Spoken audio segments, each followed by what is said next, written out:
Okay, I think I'm ready. Odd roll a d6.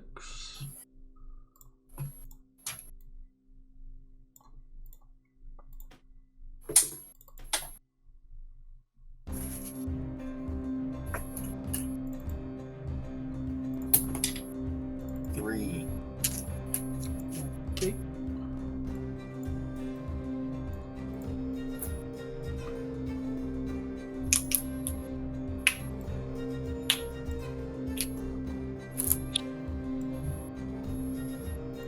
He'll be on in a minute. He's helping Sarah with her tattoo. Okay. Okay. What about her tattoo? What? She just got a new one a few days ago. Oh, okay. Oh. So, I am. This is Arya, right? I've Yes. completely blanked on. Okay. The name is Arya. Yeah. And, she does. And fill me. Remind me how you were training. What were you doing? It was just like the heist that you were pulling off. Was the training? It was just a minor heist from a couple of random nobles in And we town. already rolled for that, right? Like that's a thing that already happened. Yeah. Okay. Okay. So you're you know, you guys. I can't remember if you went with other people from the guild, but basically, whenever these things happen, a portion of the proceeds goes to the guild. So you bring back whatever items were stolen from the estate you went after, and basically Aova covers getting it fenced. I can't hear you. Oh, can you hear me now? Hello? There you are. Hello? So can you hear me now? Yes. Okay. So Aova covers like handling all the fencing of the items. She probably just goes to Love, as far as you know. He's also somebody in the smuggling community that's well known, so you kind of have a knowledge of Love as well. Love has even recognized you occasionally when entering the bar and has given you a head nod of sorts. So she takes the wares from you and basically will come back with your cut, and she comes back with that cut. I believe we covered that already. But you notice that the girls behind the bar are kind of looking in your direction kind of suspiciously. And as Aova is like counting out your cut in front of you, basically, out of like a large purse, Tilda comes over and like kind of over her shoulder and looks at you and gives you kind of a bitchy look. And she says, Arya, do you have any family in town? And she says it kind of pointedly. Not that I know of. And then Aova kind of looks over her shoulder and at her and like kind of is confused for a moment and then says to Tilda, we don't have to do that. I mean, we don't have to threaten her family. Like she knows who's in charge here, right? Right, Arya? You know who's in charge here, right? Yes. And she just kind of like gives you a look, and you're like very off put by this. And Tilda says, "Well, she better." And you see Belle comes over and kind of grabs her by the arm and hauls her back to the bar. And Aova says, "Listen, I mean that was all. You know, we don't threaten families around here. Like that's not a thing we do. You know, you know how this works. You know, I cover the jobs and you do the jobs and we're good here." And she just kind of like takes a step back and says, "But just for my knowledge, do you have any family in town?" Is there a reason why my family is seemingly being threatened? No. And she turns around and walks back to the bar, and none of them say anything else about this to you. And then business just continues as normal. Huh? Is that it? Yeah, that's it. Oh. For now. Okay. Oh no. Yeah, no, I mean, like, and things continue as normal, and they don't give you, like, just for this moment, they gave you the stink eye for some reason. But as far as Aova's concerned, it seems to be handled, and everything's good. I didn't skim anything off the top. Yeah, no. I mean, I know that. Aova knows that, too. So, the next thing on our To the All I can say list. is I'm not very deceptive. Remy, a letter arrives from Mary. She has set up a meeting for you and the Dragonborn to take place kind of in the evening, just after dinner. Justin, Yes. after that training week resolves. Oh yeah, I you level up? get a level up. Yeah. Okay. I thought so. I was just wanted to make sure. Yeah, and that's a 6th level up. Yeah. 6th level. Yeah, it's the 5th level monk. I can send. I don't know if I've sent you sheets or not, but I will. Right Not at the moment. I don't believe. And what's your current HP? 52. Fuck your mom. I have 61 written down, so I shit. must have well, not for this level, but for the level you just got. Oh, I was checking whether I had like done your level up yet, and it appears that I have. So sometimes I'll like create the folder that the level up is in and just not update it yet. So I'll make sure that Audrey, yeah, there you are. Where you at? Hello, James. Boy. Oh, actually,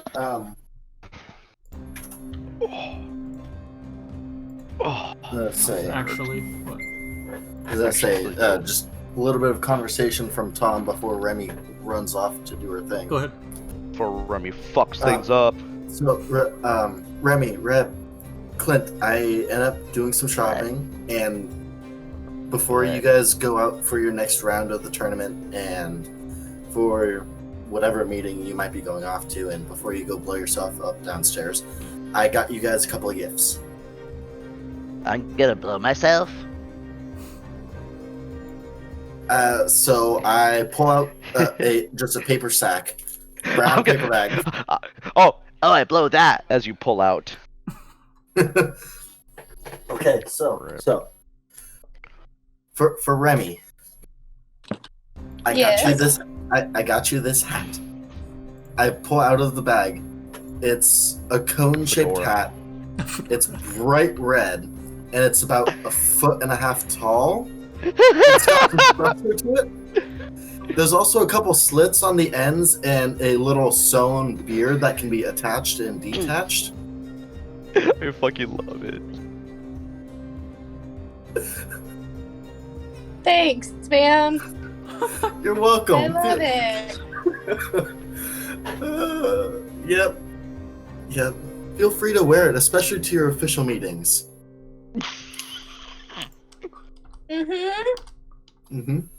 Clint says, "What I get?" You also got a hat.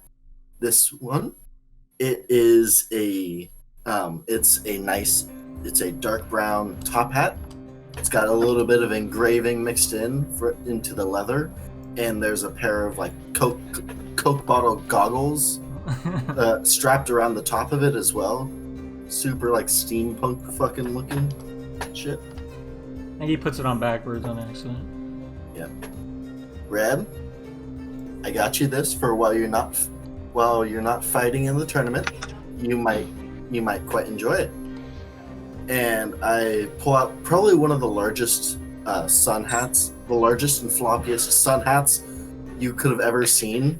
It's a soft yellow right at the top and center, and as it fades out on the brim, which is about 4 inches, it fades into a soft pink. Clint just says, "She doesn't wear colors." Well, this might be a good change of pace. You sure? Definitely incognito. And for myself, I pull Clint's out just a hat. like, "It's do a hot flip. pink." Yeah, and for myself, I pull out a hat, do a flip in my hand, and put it on my head. It's just a plain black bowler. Roll a d20. A Walter White hat. He's gonna bobble his own hat and like hit himself in the face. D20 or Dex? Just a d20. If you don't roll a 1, you're fine. 18. Okay, cool. Yeah. Flip it up on my head. And it's just a relatively plain black bowler. Think like a Walter White hat. He's bald. He's not. wears, like, Walter wears, like, White a is, weird- but Tom isn't. Yes. Either way. So y'all have hats now. Well, some of you have Yep. hats now. Remy, your letter just basically says that a carriage will arrive and pick you up and handle like any paperwork to get into the Noble District. The place it's at is a hotel, like lounge bar. So you're just supposed to get in this carriage and wait for them downstairs. Oh, hey guys. Are we only hearing this once, or is there gonna be an echo? As far as I know, there's not going to be an echo, but just because I don't know if she's at work or busy or whatever. So we'll see. God. The job she's gonna quit for us. If she shows up, she shows up. So, Remy, would you like to have anybody come with you? Go by yourself? Reb, you want to come with me? I'm doing tournament stuff at this point, aren't I? You can attend. It's okay. Okay. It's a very short meeting, and towards. Okay, then. I don't know if you caught that part. It's like after dinner, so basically the only thing happening during that time during the tournament is like feasts and stuff. Okay, no, that's fine. Odge, any of your characters want to go? Yeah, Tom will go if y'all will allow. I don't mind. So you guys get in this carriage. It's a rather nice carriage, but not Just- too fancy. I just realized I could probably hide Maud under my hat. She's like, I prefer pockets, Yeah, probably. because then like to get out, I have to knock your hat off every time. Yeah. Inconvenient. So carriage takes you up through the wall into the castle district to this hotel. They drop you off there, and you kind of walk inside, like kind of on the ground floor. Off to one side is a lounge bar area. So you guys grab a table. I'll just keep you out here in the street, but I'll assume you're inside. So you guys sit around the table, and a few minutes later, a group of Dragonborn come downstairs. Oh shit. Did I get this guy's name? In the thing, it says you'll be meeting with somebody named Ambassador Shamash. Schmosh. Shamash. Like you gotta smosh all those bitches. Shamish. Like Shamish. But It's like Smosh. It's like Smosh I have to gaming. remember what colors. they are. Where you at, Shamash? Open the huge 19-page D&D notes, And then starting from May some 30. black, two brass. Only 9,000 words? That's sad.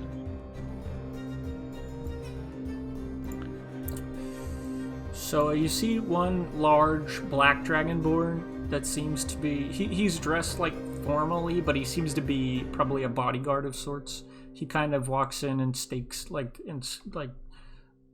at the front of the entrance to this area, and kind of looks you over and probably acknowledges that you're the ones he's looking for. What are you guys wearing and carrying with you at the moment? I might have my staff and my stash that I just remembered that I had like last night. Yep. But otherwise, common clothes. Did you say it's Ambassador Shmosh? Yeah. I'm wearing the good girl clothes. I actually changed on my thing here. So was it chain shirt, regular long sword, shield on the back, no helmet. So this guy kind of takes in that you are armed, but he in a moment later walks back out and walks back in with a group of metallic dragonborn that come over, and the brass dragonborn don't say much. They seem to sit down and take out like ledgers basically, and you're wondering if they're just kind of assistants to Shamash. Shamash walks up and introduces himself and reaches to there's like an awkward moment where he seems to be thinking, and he kind of is like feeling his palm, and then he seems to decide, I think these people shake hands as a way to greet other people, so he kind of like tentatively reaches for a handshake as he's introducing himself. He says, I'm Ambassador Shamash. I believe I'm meeting with someone from the local church here? And he's just kind of looking to see who is going to engage. What color is Shamash? He's a silver dragonborn. Okay. I just looked straight at Remy, just like basically trying to give the cue of, that's her. Yeah, it's a pleasure to meet you. I'm Remy. I'm with the church. He shakes your hand and kind of sits down at the table. You notice the black dragonborn kind of walks over and stands kind of to the side and behind him, but doesn't sit down. He just kind of stays attentive.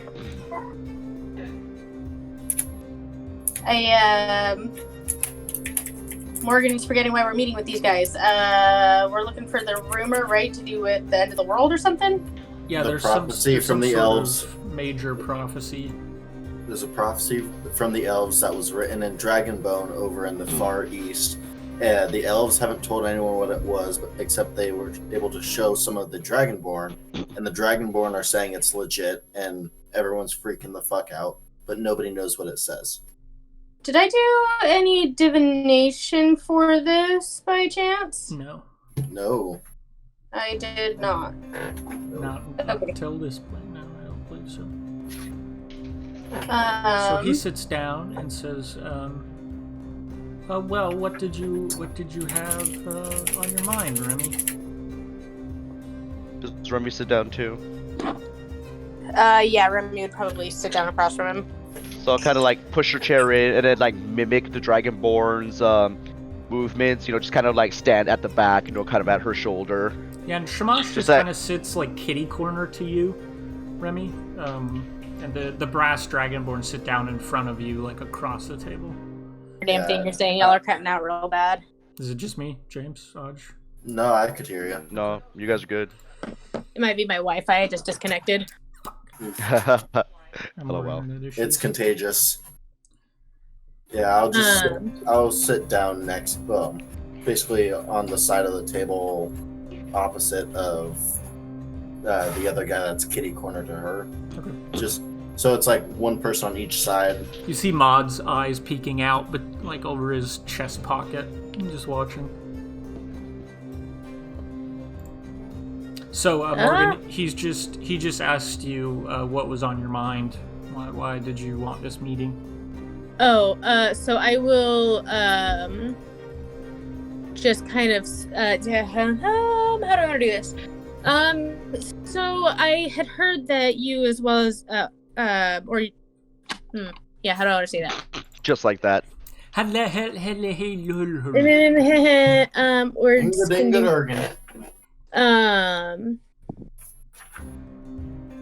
so I hear that you guys are here to do. What are they doing with the prophecy? You don't know, and they haven't shared it with anyone, but basically what Mary has said is as soon as this kind of went out and the knowledge was like spread that the Dragonborn had at least read it, they didn't necessarily, I don't remember if they confirmed it as real, but suddenly their behavior changed, and suddenly you said that their ambassadors are liaisoning with nations that they typically don't. So, yeah, she said they didn't confirm it, but the actions almost kind of confirm it. right, so like the fact that these guys are in the city when they haven't had any like official connection with Vestran for hundreds of years is kind of noticeable. Right. Okay. I already introduced myself, right? Yeah, I did. Yeah. So I have heard a rumor recently that there is a prophecy that the Dragonborn have found. And I was hoping, first of all, to confirm whether or not that's true and what that might entail. So roll a persuasion check.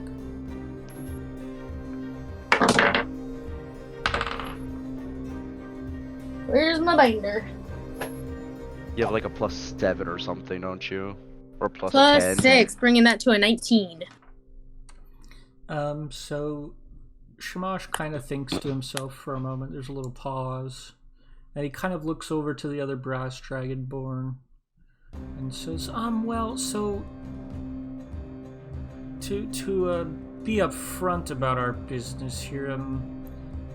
What drew us west initially had nothing to do with current events, but we have received various messages from home suggesting that there might be some shifting allegiances. Sure, he says. You understand I have to be quite careful about what I confirm or deny in public. Of course. And of course, I can't speak wholly for the nation, though in part I like to think I do, he says. I don't mean to... You would understand if this was true, that it'd be very important that such a matter was handled with much caution, yes? Of course. Hence why I have approached you now. I, of course, have every desire to keep myself and my people safe. So I am, as you know, quite religious myself, and if it's got anything to do with that, if there's anything that I need to... What's Remy's Sorry, rank? my brain's not working great right now. Is it just priestess or It's she's a medic, but technically she's a nun. nun? I'll say, forgive me, nun, priestess. And I'll kind of like whisper into her ear, like just kind of one of those, like, you know, when the with the president, you know, the aide comes up and says something to him. You see the Just black like- dragon like notices that, and then like after you do this, he does the same thing, and you're not sure whether he said something real or not, but he's mimicking you now, it seems. I'll say, just remind them that even though you're holy part of the church, we, and especially, or you guys, especially us as a group, are independent of the nations, and we'd like to just kind of keep peace and safety. So we're kind of like wanting to see the winds of change so that we can prepare for whatever may come. Right. At so least I'll that's kind my of suggestion. I'll kind of parrot that a little bit. I'll say, you know, as you can tell and as you're aware, I am a religious person myself. Myself and my compatriots here, as well as a few others, also enjoy a good adventure here and there. So while we may be stationed here, our loyalties are not necessarily directly here with Vestra, and I'd prefer over anything else to keep my friends safe. So, James, roll a performance check, and if you succeed, Remy will have advantage on a persuasion check she's about to roll. Okay.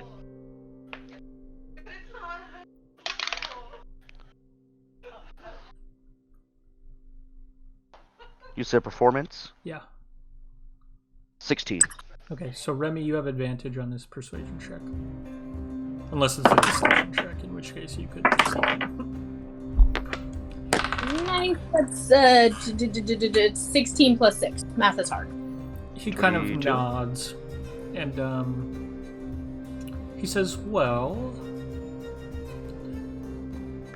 who would you... How do you define friendship, then? Who is your friend? Friends. Who are your friends? And he kind of he talks to himself in Draconic a little bit, like he's trying to like remember how to phrase these in common properly. Hold on one second. Please tell me that either Remy or Reb know Draconic. Nope. Damn. You could tell, At least like, not me. you don't notice the words, but you could tell it's like he's saying, like, how do you say, like, Mm-hmm. like how do you say this? It's like it's you can tell by kind of It's his one of body those language that he's just kind of talking to himself. One of those kinds of ticks. I might define friends as those who have earned my trust, and those whose trust I have earned. Those that would lay their life for me, and I would for them. I would do anything to save them, and they would return the favor. He kind of nods. He says, And well, if we believe friendship like that could possibly be earned. He says, well, listen, I left my country on a diplomatic mission of sorts. Based on current events, it has become even more important to make friendships.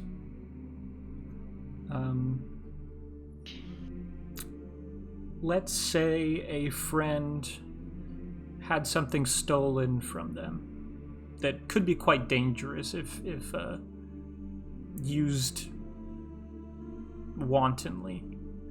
Well, a friend in need is a friend indeed. He says, what would Jesus, you you did not just say that. I did. I'm sorry. I apologize. He kind of smiles and says, what would you do about that? Well, my friends and I are quite good at finding things. He's kind of nice. And we would be glad to help. Of course, so we would hope that there would be something exchanged for the favor.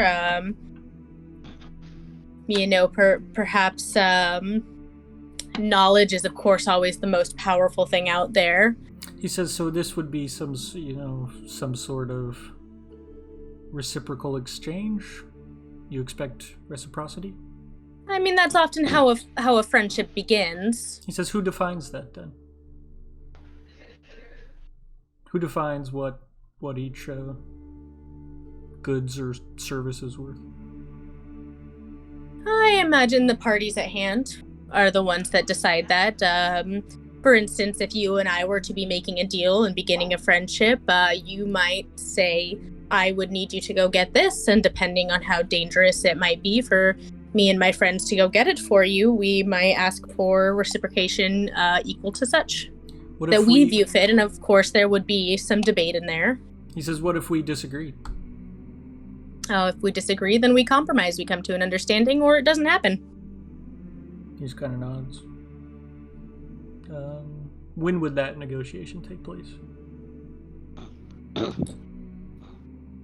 Well, that, I suppose it depends on how urgent the matter at hand would be. If it is incredibly urgent, we could do it as soon as now, or at whatever time it's needed. He just kind of nods. I'll kind of lean it again. Are you implying that you need something found? He just kind of smiles and seems to dodge that for now. I'll kind of lean in again to Remy and just be like, it doesn't have to be maybe a deal so far as now. Just IOU favor in the future. It might be very useful. It's kind of how many nationwide favors work. My friend does bring up a fair point here. We could also exchange an IOU, or depending on the favor. Not Reb to Remy, but just James to Morgan. Just kind of like, we'll call on you in a time of need, sort of thing. That's just my suggestion to Morgan for like terminology.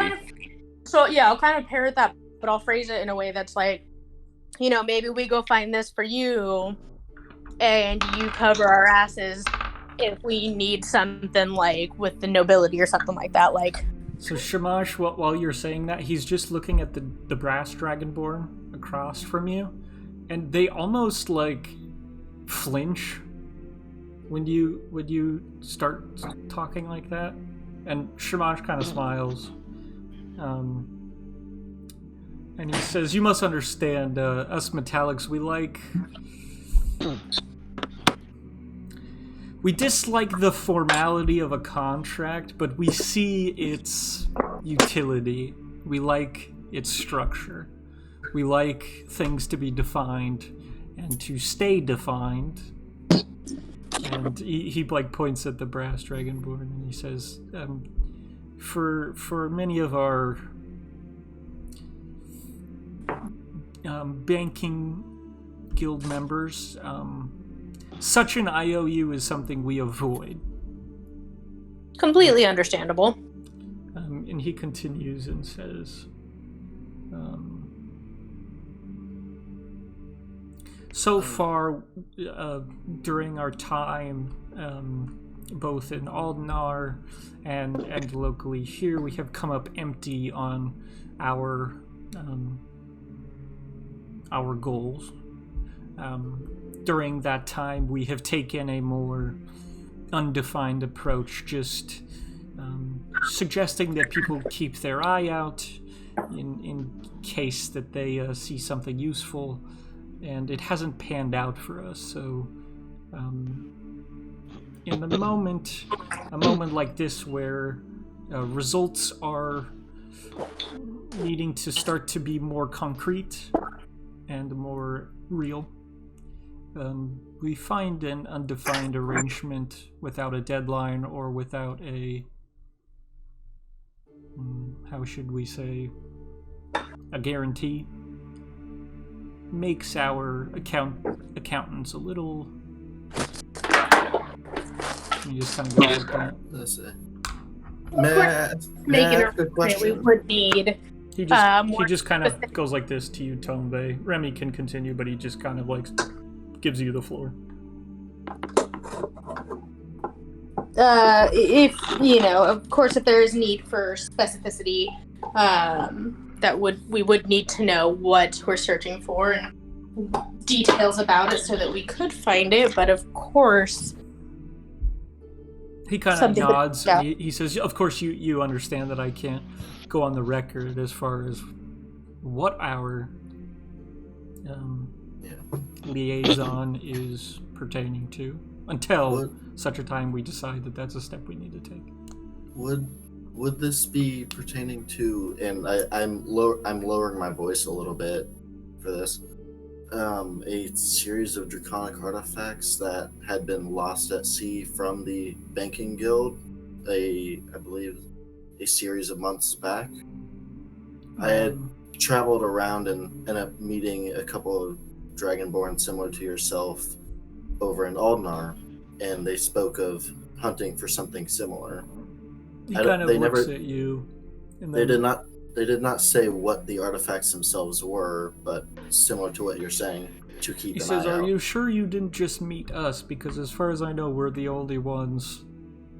Honestly, I may have just met you. I would like to apologize. My memory is not what it used to be. He just kind of nods. I am not the person I used to be.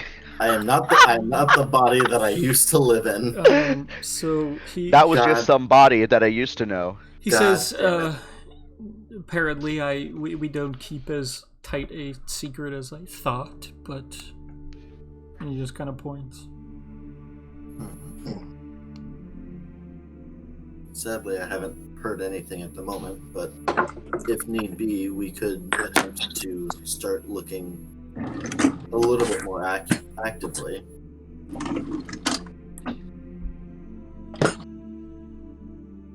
The Black Dragonborn leans down to whispering something in his ear again. You just hear him whispering in Draconic. Actually, I do have one question. He just kind of nods. If we were to find some of these artifacts, or at least one of these items, would you say that it is a very high priority and high value for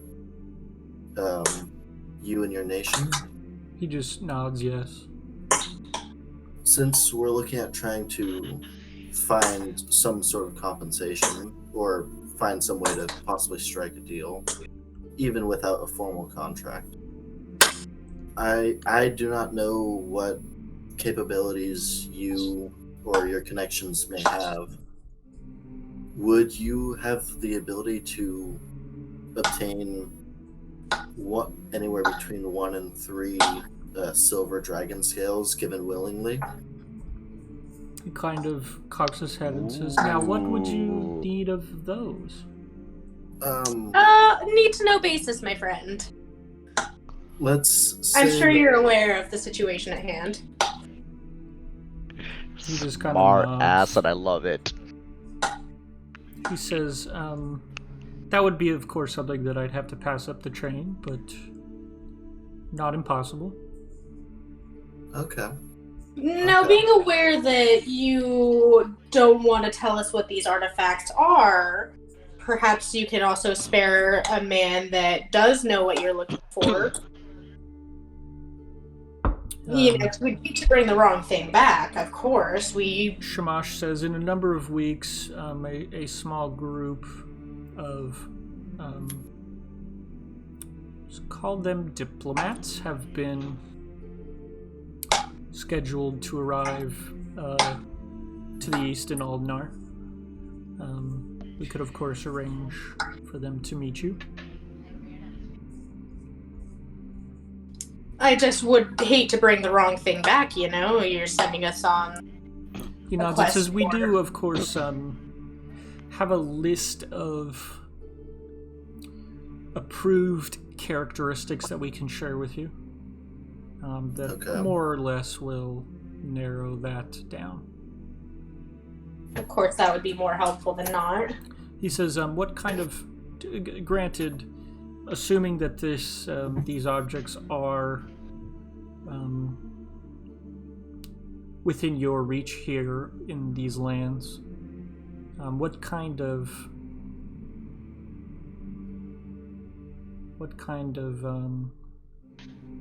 timetable are we working with? Well, I suppose that depends on travel time mostly. How far we are presuming this to be, if there's any rumors about directions, how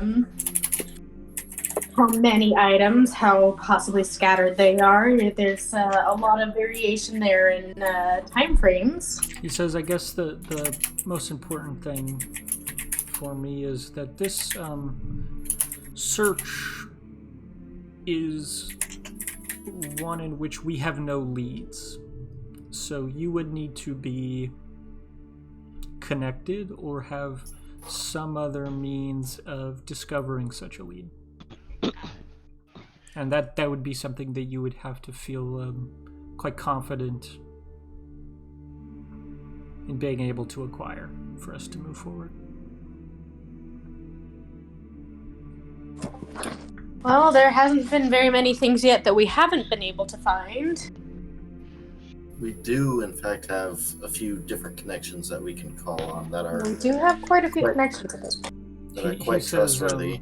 Of course, I would like those to be defined a little more rigorously. Mm-hmm. What are your capabilities?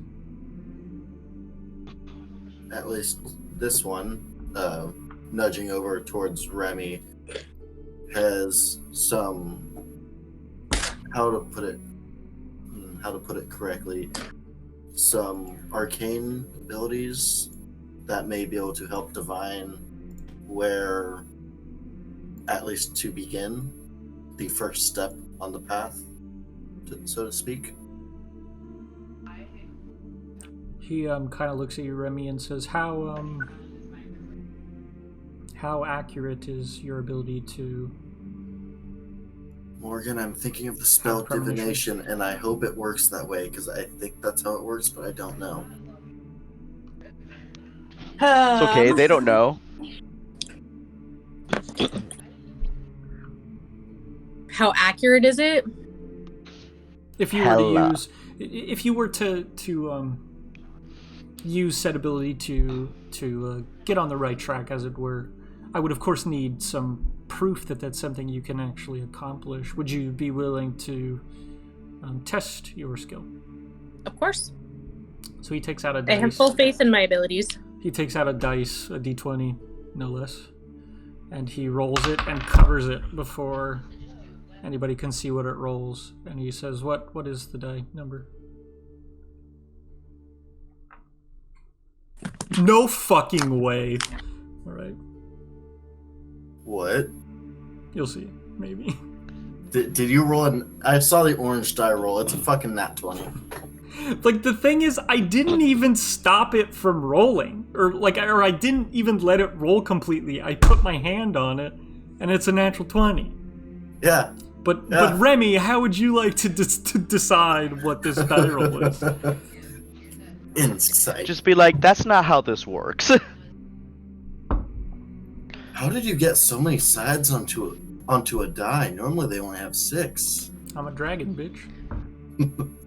Fuck around and find out. Yeah. Sorry. Could I? Hope you guys Could don't you? mind that offer. I thought that was clever. Do I think it's viable for me to use minor illusion to make the dice appear to be whatever number I so choose? It would require you to like roll a perception check to like accurately, like in the time it took for him to show it to you and roll it, you'd have to accurately recreate it. Maybe just cast divination instead. Yeah. All right, I'll cast divination. Okay. I guess I was trying to think of a fun, different way I could do it. Augury might be a better way, but like I you're use just trying Eldritch to Blast deceive him. and just like, blast a I die. don't think I have augury. Well, either one would really. Well, maybe not. Augury cast is Fireball. A little less, I think augury is a little less. Defined. Augury. I believe augury is like a yes or no. You get one. You get But one. I think it's chance. more about like. Okay, who's watching like Looney Tunes or something? No, that was. Or my playing phone. Zelda. That was the Zelda opening a chest sound. Yeah. My phone just went off, and that's the sound on it. I actually turned up the volume in case Yeah, y'all you had have- to call me to wake me up. You have augury, Morgan, but you could just cast divination as a ritual. So I don't have it in my stuff here. I'll send you it again. I just checked. It is. Rip. Well, get good. So you cast divination, and you're informed that the die is probably a 20. I will say that. So he takes his hand off, and it is a 20. He says, "Huh," He's been keeping it there for like 10 minutes. Like, and he just kind of pockets the dice again. And says, "Well, consider me a believer." he saw your face. Now he's a believer. Oh Jesus! Not a Yes. trace of doubt in his mind. He says, "So He couldn't leave her if you tried.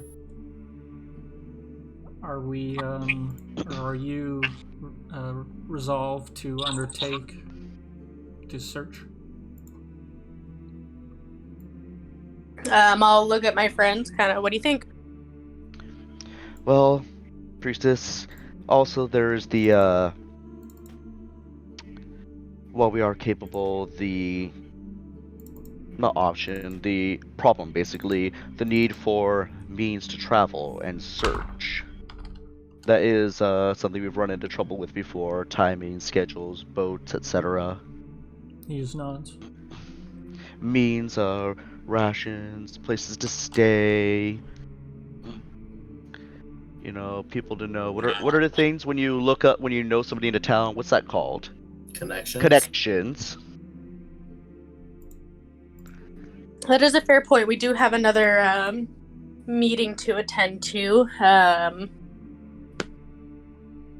I lost my beer. God damn it. Here we go. He In case you haven't figured out by now, we are the Rampaging Idiot Pack, and we are playing fucking D&D so I'm glad with you Morgan did it. drunk. he kind of cocks his head and says, Oh, sorry, on this one, Morgan drunk. your church could not provide those amenities." He says, "You must understand, as far as being an ambassador of Drakon, I've been, how do we say, sedentary for most of my tenure. That is to say, Oh. I haven't been doing much ambassadoring." No, you misunderstand. She's simply saying that we may have to take a little bit extra time, just maybe the matter of a week or two at most, to make sure all these are lined up and how you'd say have our Put our ducks in a row. Have our ducks in a row. Herd our kittens. So he says, "Well, You know, dealing with bureaucracy can be a little bit of a pain, even if it's through the church." he says, "Well, of course, I would like it to come to fruition as soon as possible." Yes, then. And what they kind of will be. timetable are you expecting? How long does it take us to get to the Star Wars place? Aldnar? The Star Wars place? God damn it. I always mix it Alderaan. up with Alderaan, yeah. Oh, right. Okay. The worst case scenario, we can. But- Let me find out. Hold on.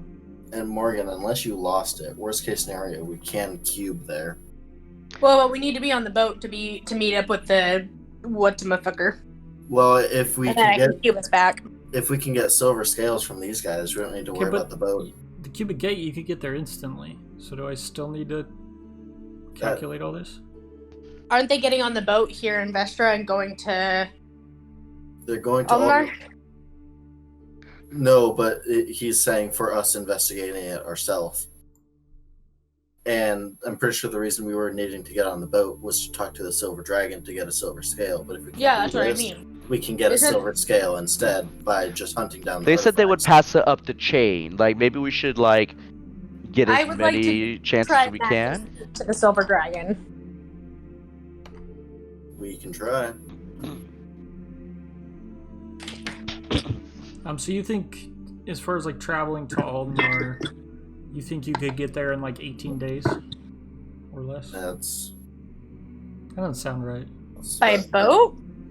No, by land. I thought we were going by boat because isn't I thought isn't we were this taking the dragon- boat with I other understand. people. So you're assuming that you're taking the boat. the silver shoal, I believe it was. Plus, didn't Echo and Viagra have something to do on the Silver Shoal? Yeah, but Echo and Viagra have been sitting in the in the bar doing. Cetaphil has literally not the same shown thing. back up since last you met him. And he was Yeah, the he- one that was looking for it. Yeah, we traded some of our shit for an ent that he just fucking left with. Hell yeah. He just took it and fucking dipped. Entrepreneur, my dude. For real. It's like, now I got a fucking walking, talking tree, bitches. Remy, fuck these Dragonborn, cast divination, and figure out where the fuck he is. We're hunting him. Let's... Hey, if we could do that, we should just get Tang first. That ent is more expensive than whatever was in the chest for Tang. No. Blood, feud, and revenge is always the most important option. Clint is the only one still alive that would have a chance of knowing who Tang is, and Clint is so high off his ass, there's no way he would remember. Nope. Nero's still just like mind touching everybody. Get him. Badger, after we get Nero a new body, then we can go hunt down Tang, okay?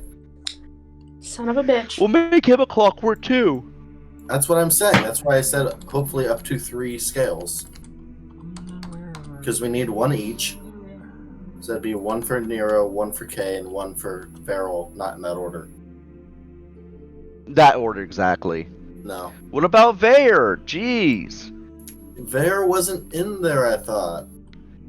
He wasn't trapped as a ghost. Yeah, he was, and he died like, what was it, like 6 times? Like killing the not the lonely, but the angry, the pain reb one. 9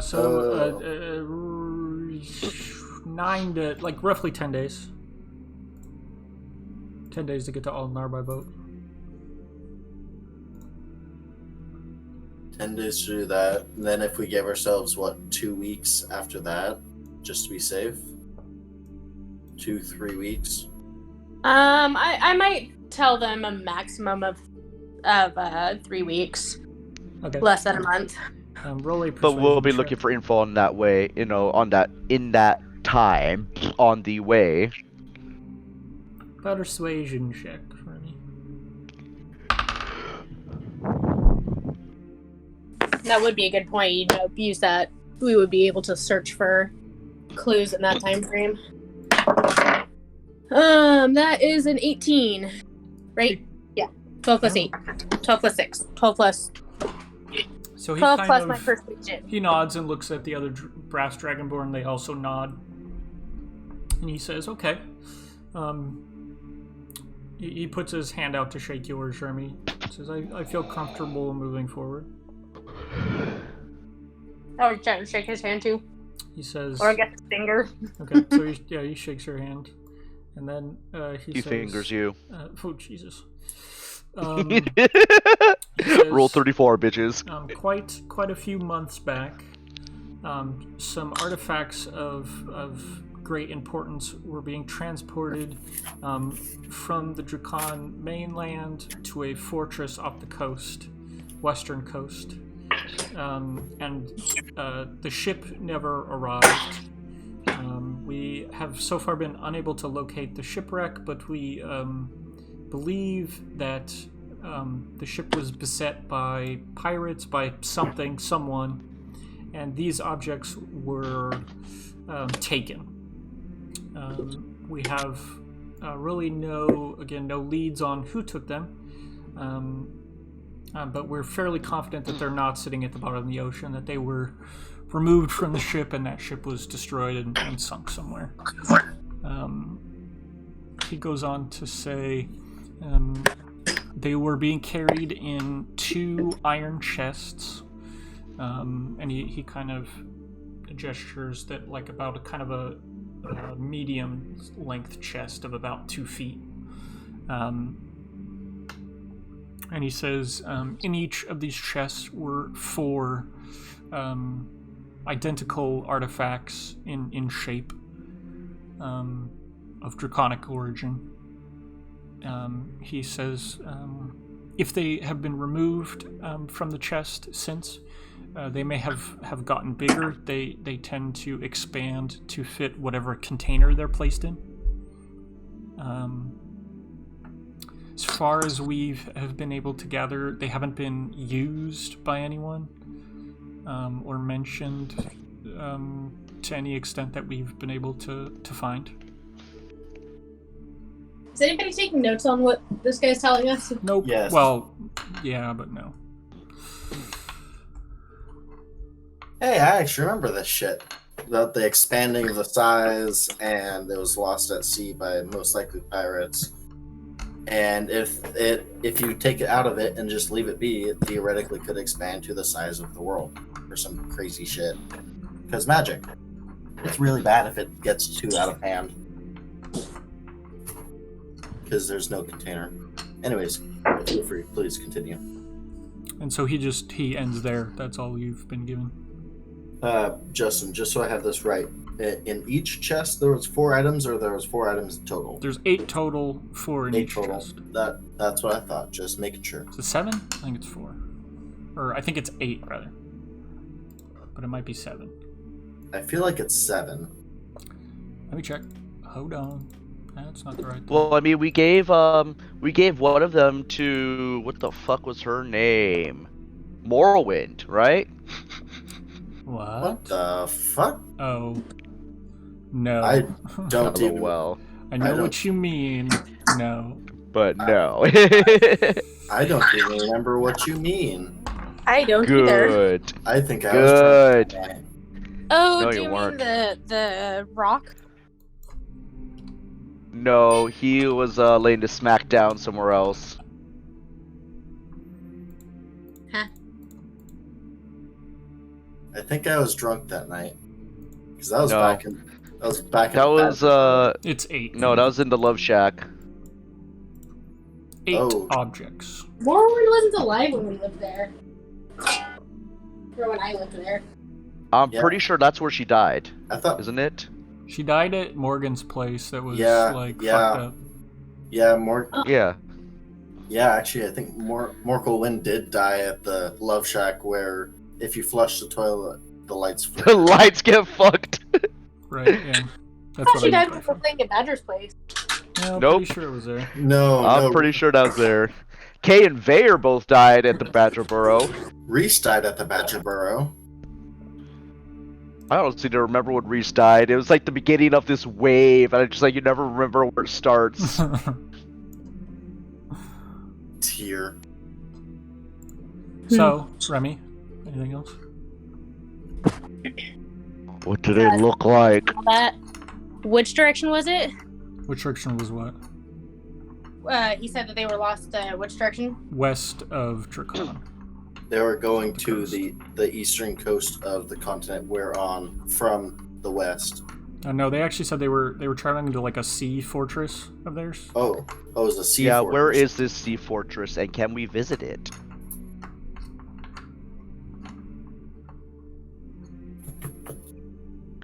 Morgan, ask the question. Yes, I will ask that question. He says, you understand a fortress such as that would be a defended secret, yes? Yes. I presumed as much, but And, visitors are also not welcome there. And he just kind of smiles. Oh, you kind of need to know the path and, make through that way. Ocean's a big place. Regardless, you said that at least while they were in the chests originally, they were of about the same size and same shape. Do you have any details that you can share of what shape that might be, or any colors, special characteristics of the items themselves, other than they expand to fit their container? He says, unfortunately, that's not on the list of approved. Got it. Okay, so we're looking for 8 cats. Because as we all know, cats are liquid. Yep. True facts. Ah, shit. So Shamash says, does that conclude our meeting then today? I'm not sure how you humans do it. Well, I guess you're not a human, are you? You're a gnome. How do gnomes conclude meetings?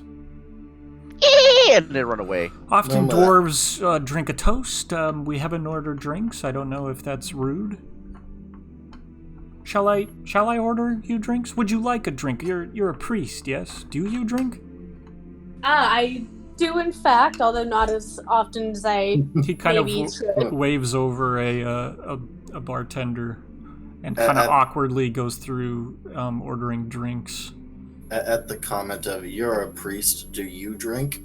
I have a hard time stifling a chuckle. So he orders like a bottle of wine and gets one poured for everybody. Oh, Eldritch Blast, Tombe. Oof. That's just a 16 base. Plus, what is my... Well, that hits. Plus 8. Oh yeah, because my charisma's maxed. That I'm not wearing my breastplate right now. I'm just wearing nice clothes. So I've got my hits. armor on. Would 24 hit you anyway? Yes. Technically, you get multiple blasts. Don't forget. Oh yeah, that's right. Do 30 points of damage to him. Okay. 9 plus 8, 17. Does that hit you? At the moment, yeah. Okay. Woo, that's a max damage. Okay, Jimmy Neutron. Fuck. All right, 17 blast. damage. Mrs. Kidding. Miss got a blast. So, Remy, anything else here other than James killing Sounds like a you much? Pornhub I watched once. God damn it. I don't think I have anything else. Okay. So they finish their drinks and then get up to leave. They shake your hand and kind of bow, and they head out the way they came.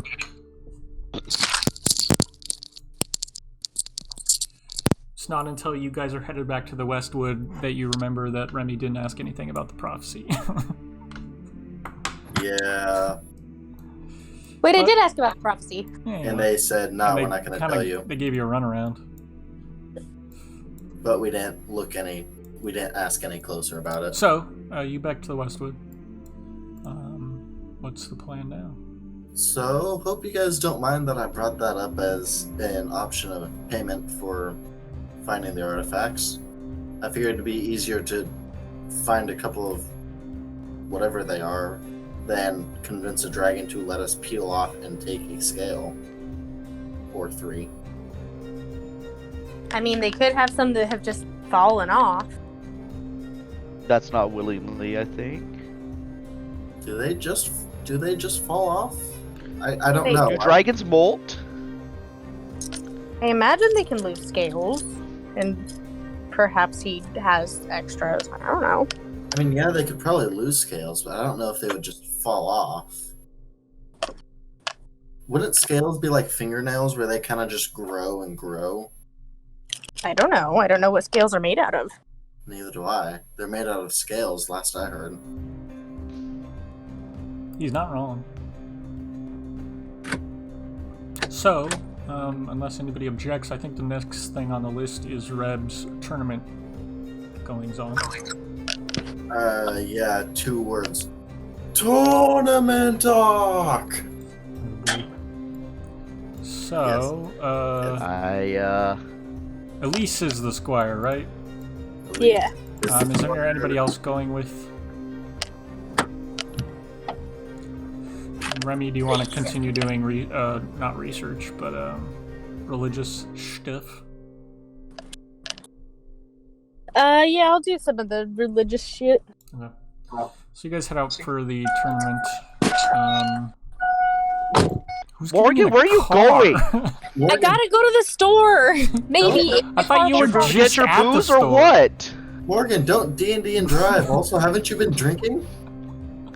We're gonna find out if my car will start or not. Oh, You don't need This is why you have that thing for that. Wait, cut the recording. Cut the freaking recording. Oh boy. Did you cut it? All Yes, tournament stuff. So you're headed to the field. All right. Everything's set up as it was before. And action. The next set of competitions are getting my days mixed up. So there was a day where you didn't compete, right? I believe so. Archery day and all that. Yeah. So there's that day, and then your dueling. I believe that was the third day. Competition comes up again, so you have a fight that day. So I'll need a d20 roll from you. Do I know who ahead of time? This is what the roll is for. Okay. Justin, Yeah. once we know who it is, could Tombe try and find someone in the crowd who looks like they would actually have a little bit of gold on them to try and make a bet on who might win? Oh sure, yeah. Yeah. 9. 9. Okay. Mine. So let me pull up the field. And this day, once again, I will also give you another 2d6 poison if you feel the need to use it. Do you sit with the half elves again, cavalrymen? Well, if I know one of them. Oh wait, you or me? Well, Reb, it's really important. Like, Tombe is kind of looking for somebody to rob. Not to rob, to gamble with. But, like, so it's more important about Reb, wherever Reb is staging. Well, if I know that my opponent is one of them, I'm not going to. I'll respectfully, It's not. I already checked. It's not one of them. Oh, then I'll go, speak with them. See how, cheer them on during their events. So, yeah, they compete in... Today, there's more archery. They compete in that. A couple of them do. I believe Victorica... So Victorica is eliminated that day, by the end of the day, out of archery. The next is fencing. There's more fencing today. You see Akihige, he competes again and wins. Alan Daylock competes, wins. Dagon Gamwell competes and wins. And you actually see Elijah of Gate, he competes and wins as well. You hear rumors around both the camp and around the city, especially with these skirmishes happening, that Elijah is actually a very skilled swordsman, it seems, although he's young. And Elijah was the son of the dude that's fully in charge of Gate, yeah? Yeah, so there's the Duke Albrecht is Duke. the head, and then Hector is the eldest son, and Elijah is his younger brother. Okay. So, Reb, you are fighting a... Dragonborn! and then roll a d3. Och? Do the honors? Oh yeah. Fuck. One sec. I have the fancy dice in a separate pouch because they get in the way, and because some of Stay them fancy. and because some of them are stupidly large. Golf ball.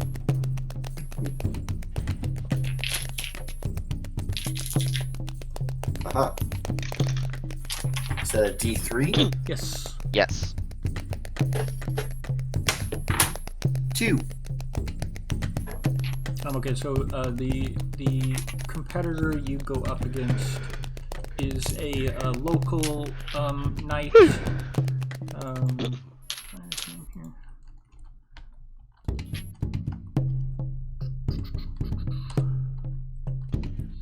Where is the roster?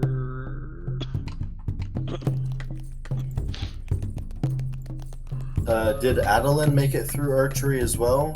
The Stygian cavalry woman? Man? The who? Adeline, or no, it was Dallock?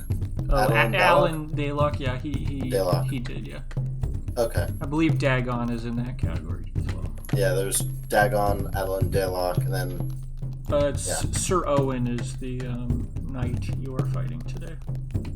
did Artemis also make it through, the not nobility woman? Yes, yeah. Okay. And you also notice Duke Creel made it through as well. Duke Creole.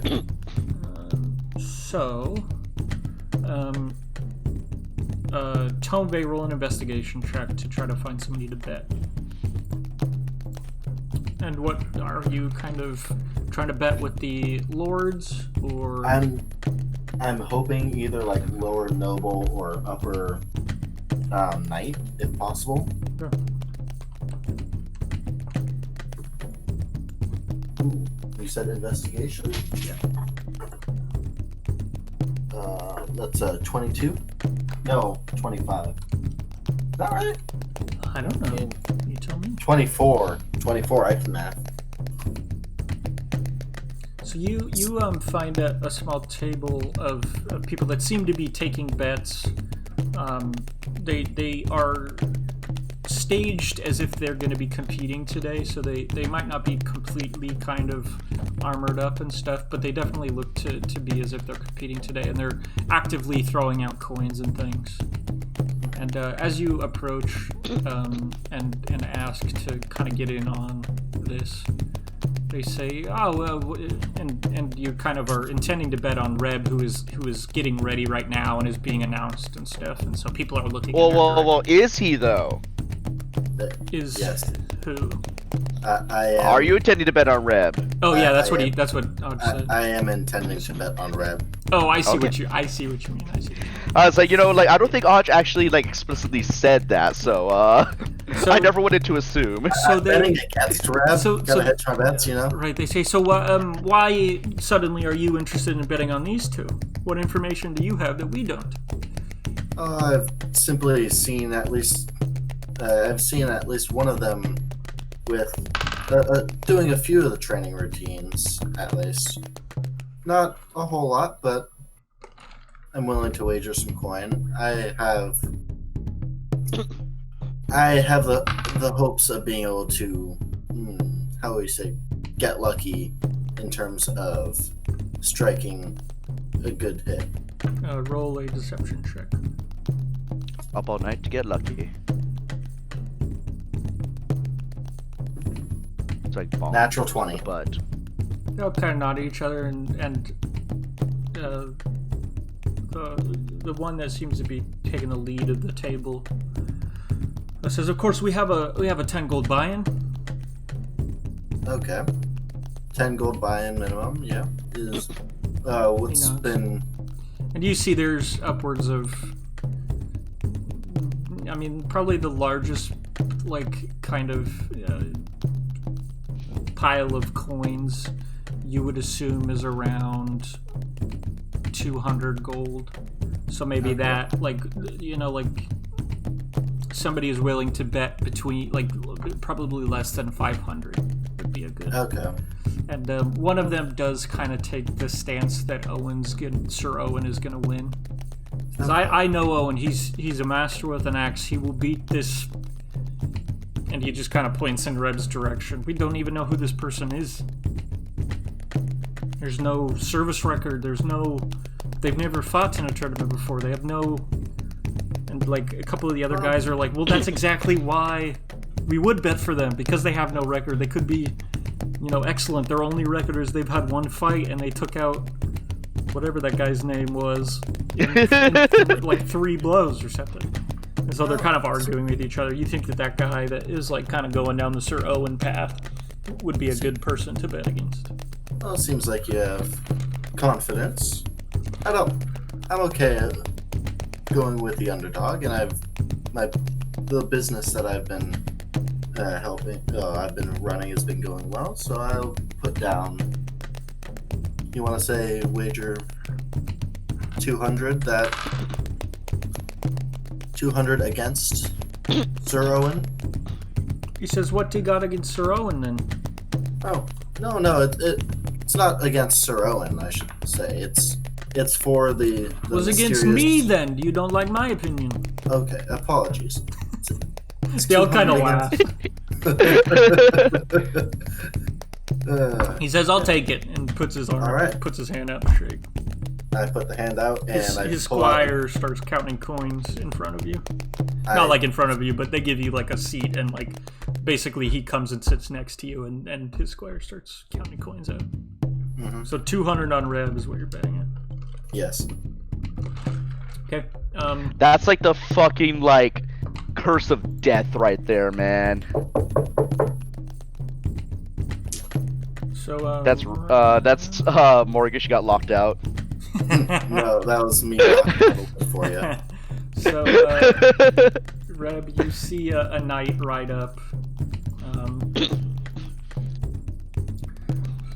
Have I seen him compete in any of the other things, including the melee battle royale shit in the beginning? Roll a perception check.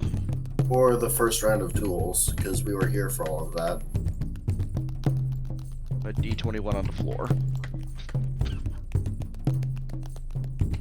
And it wasn't an at 20.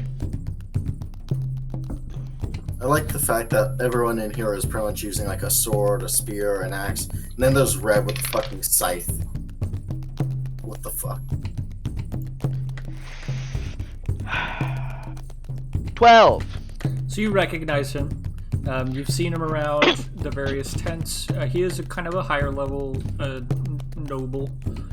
So you've seen him kind of meandering around kind of the mid-range of the field.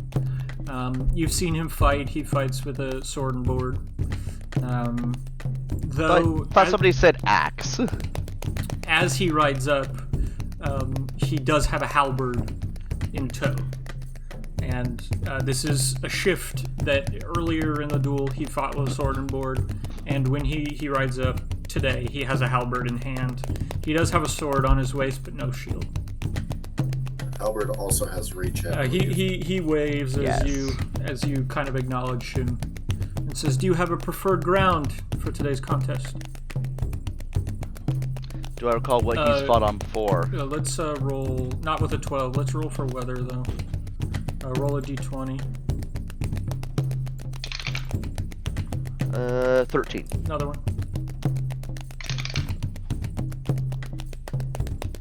17. And then another one. 1. Okay, so no rainfall and a light wind. So the ground is not muddy at the moment. So he just kind of points to the field and seeing if you have preferred ground to fight in. I'll just kind of do like gesture to everything, shake my head. He says, "So my choice then." Justin, you made this entire map, and we're gonna do the entire thing with just That's this fine. top. Yeah. A lot of people just fight center. So if you allow him to choose, he just starts to ride out onto the field slowly. His squire follows. Where's my squire? So he just picks some tall grass there. And you said, does that hinder mobility or no? No, it's difficult terrain. Difficult terrain. So he dismounts and kind of takes a few steps out. The grass is about like between knee height and waist height in certain places. If Remy was here, she could just duck down and be able to hide. Would I be able to hide, like laying in the Flat. In the what? In the grass. Flat. Blah, blah, blah. Roll a, I don't know, investigation check. Badger, that is not a good idea, I don't think. I just keeping everything open. Okay. Dirty 20. Yeah, you think so. There's sections here that would be, you know, tall enough that you could lay down and be sufficiently hidden. So he gets to about a 30-foot gap and starts to kind of fasten helmet on. He starts, you know, putting the gloves on to begin. He seems to be leaving the horse out of it. Yes, yeah. Oh yeah, because this is all dismounted, isn't it? Yeah. Okay. That's helpful. So he hefts his halberd, kind of gets into a readied stance. Are you content to begin?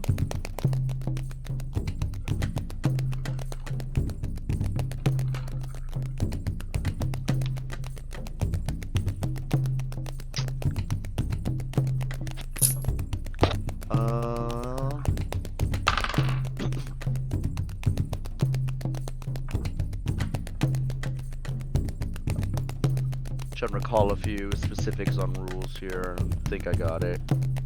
Don't outright kill them. Preferably don't use magic completely out in the open where everyone can see, and stab them. Poison my scythe. Got it. It's an action to poison the scythe, and you'd have to do it discreetly. I'm just fucking around with ranges in my head. You both have the 10-foot range and reach. You do see as part of his... Well, maybe you don't see. Let's see. What's your passive? And Lisa's as well, I will look up. 12. I'm smart. With a passive of 15, do I see it? Probably not at this distance. I didn't think And so. you wouldn't... well, could Tombe, like, message, or... No, I don't have message. So Lisa's actually fairly high at a 15. Yeah. So as you're starting, Elise steps out into the grass and starts fucking with your armor, and you're like, what the fuck? Sycorax is like, what the fuck's she doing? And she's just like fucking with a strap, and she forgot that she had a message, but she, because Justin's running it, she forgot she could just message you. But Elise whispers, I don't think you saw, but his squire handed him 5 javelins, and they're laying in the grass at his feet. So they did try to kind of sneak that in by using the tall grass. Not illegal. But they tried to sneak that past you, Reb. But Elise noticed. Okay. He doesn't have a crossbow or anything like that, but he does have 5 javelins stuck in the ground at his feet. So best bet could... Not so much at his feet, but kind of behind and to the left. So it's not as if he was trying to, like, lure you into a trap. They're just kind of stuck in the ground next to him for throwing purposes, it seems. So best bet is probably close distance before And then he gets the chance to Elise use them. steps back out into the higher area. So Elise is kind of up above you by a little bit on a hillside.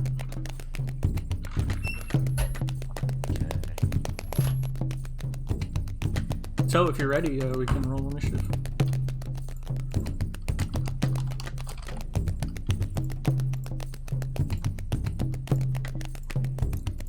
What city was Owen from? Damn. Yeah, I could have done better on that, but oh well.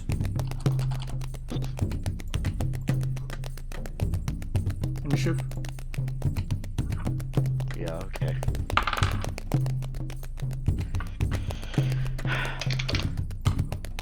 $21. Natural 20. 20 for me. You go first. So he kind of sets his halberd as if to prepare for a charge.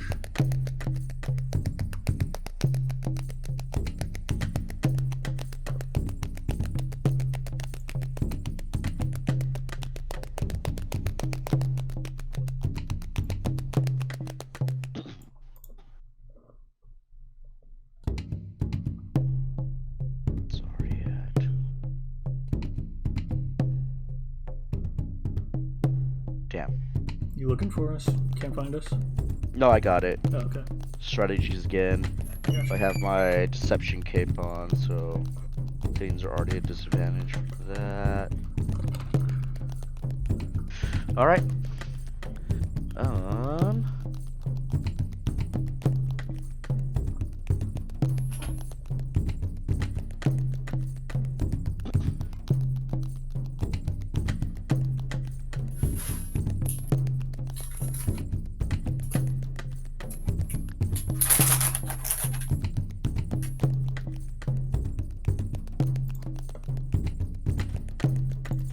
Okay, so half movement here. Yeah.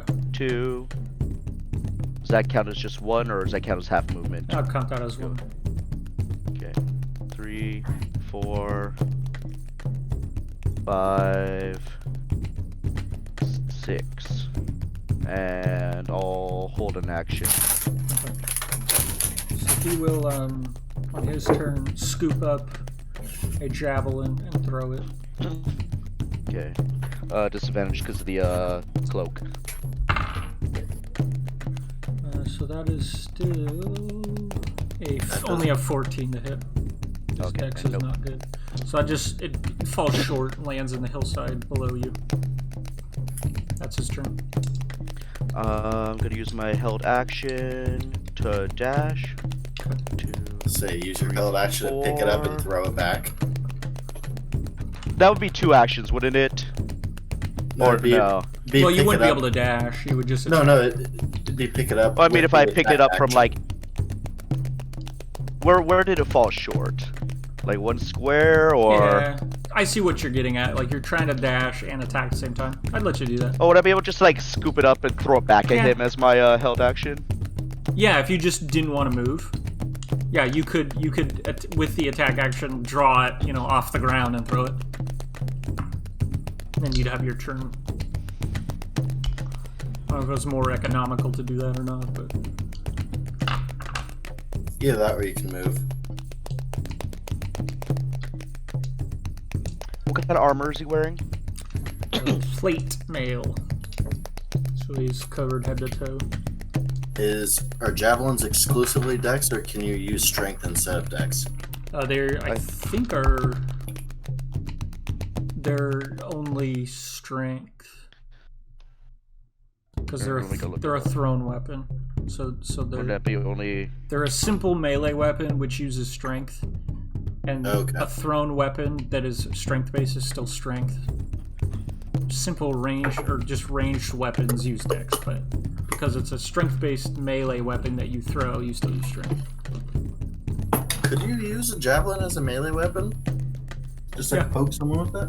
Yeah, because Oh. it's a melee weapon that has it's just a spear that has a better thrown section. So you can't double hand a javelin. Like spears, you can Yeah. use 2 hands and get a D8 instead of a D6. Okay. Javelins Actually, no. What I'm gonna do is use my held action. Oh fuck. You're gonna use your held action to oh fuck. Yes. To get to here Okay. for a dash, and then on my turn, I'm gonna attack him. Okay.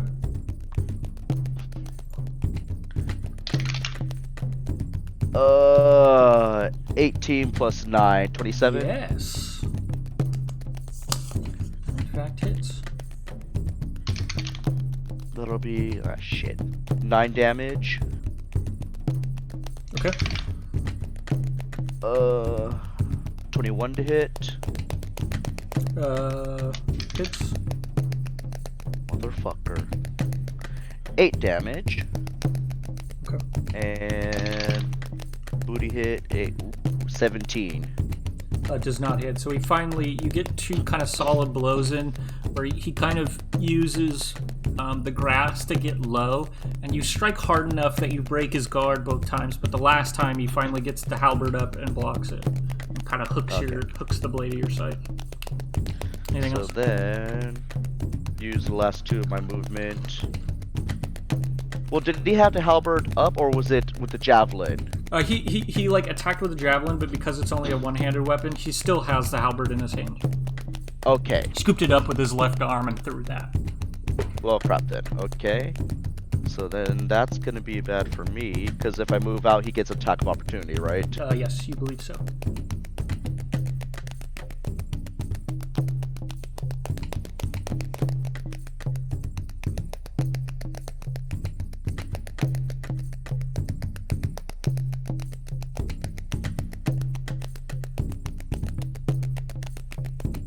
You don't have disadvantage being up even closer, so you could close the gap.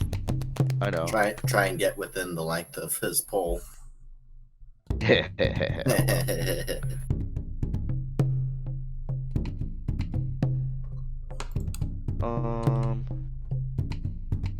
what happens here. I will move back one. If He take that will attack. take an attack of opportunity. Okay. Disadvantage. Natural one. So as he swipes out, his blade just gets hung in the grass and doesn't get a full sweep. Okay. I'm good. So he takes a step this direction, just kind of mirroring your movement. He will hold his action. The squire on the hillside calls out, "You could do it, sir!" And it's a feature, so Okay. good things happen. Oh, that motherfucker. He's got the thing Vera had, huh? He gets Or a bard. some temporary hit points. No, it doesn't. His squire is a bard. Fucking prick. And Elise doesn't think that there was any magic happening there. It's just a thing common to military types. So it's your turn. He held his action.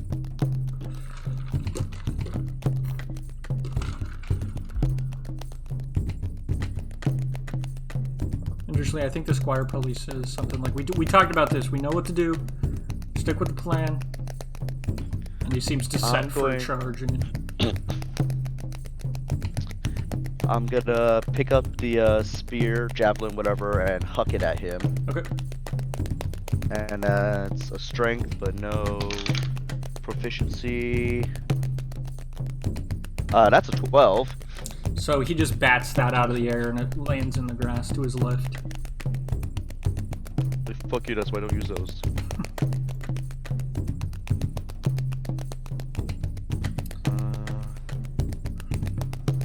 And sorry, was that your... this is your turn, right? You did that. This is my turn, yeah. So, but before you move there, he will use his held action. He'll scoop up another javelin and throw it at you again. Okay.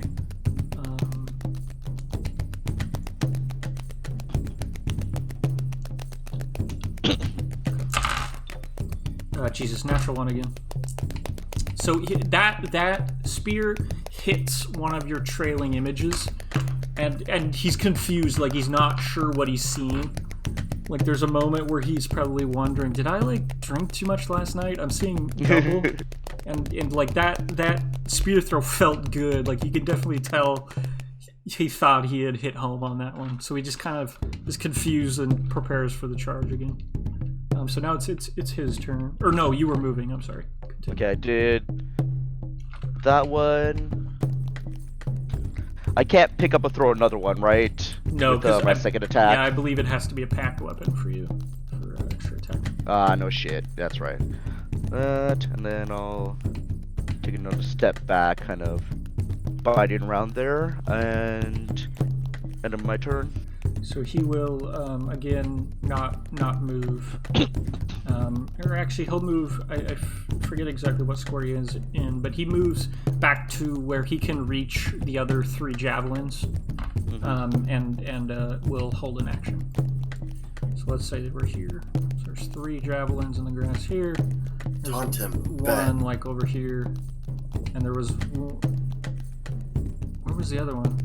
There's one more somewhere around here that he missed me with. Did he throw 2 at you?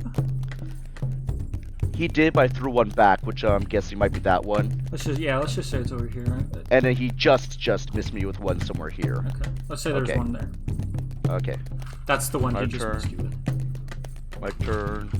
Go over there and I'll toss it back at him. Okay, go ahead. At, not to. Not to him. Hey, take this back, buddy. Toss it like nice and lob it. Right? Hug it to him like, here you go. You like overhand like throw it so that it's coming at him just. I don't know how these work. I'm not proficient. 13, so I fucked that up. Yeah, so that he just kind of bats down at his feet. Let's hear. I forget. Hidden.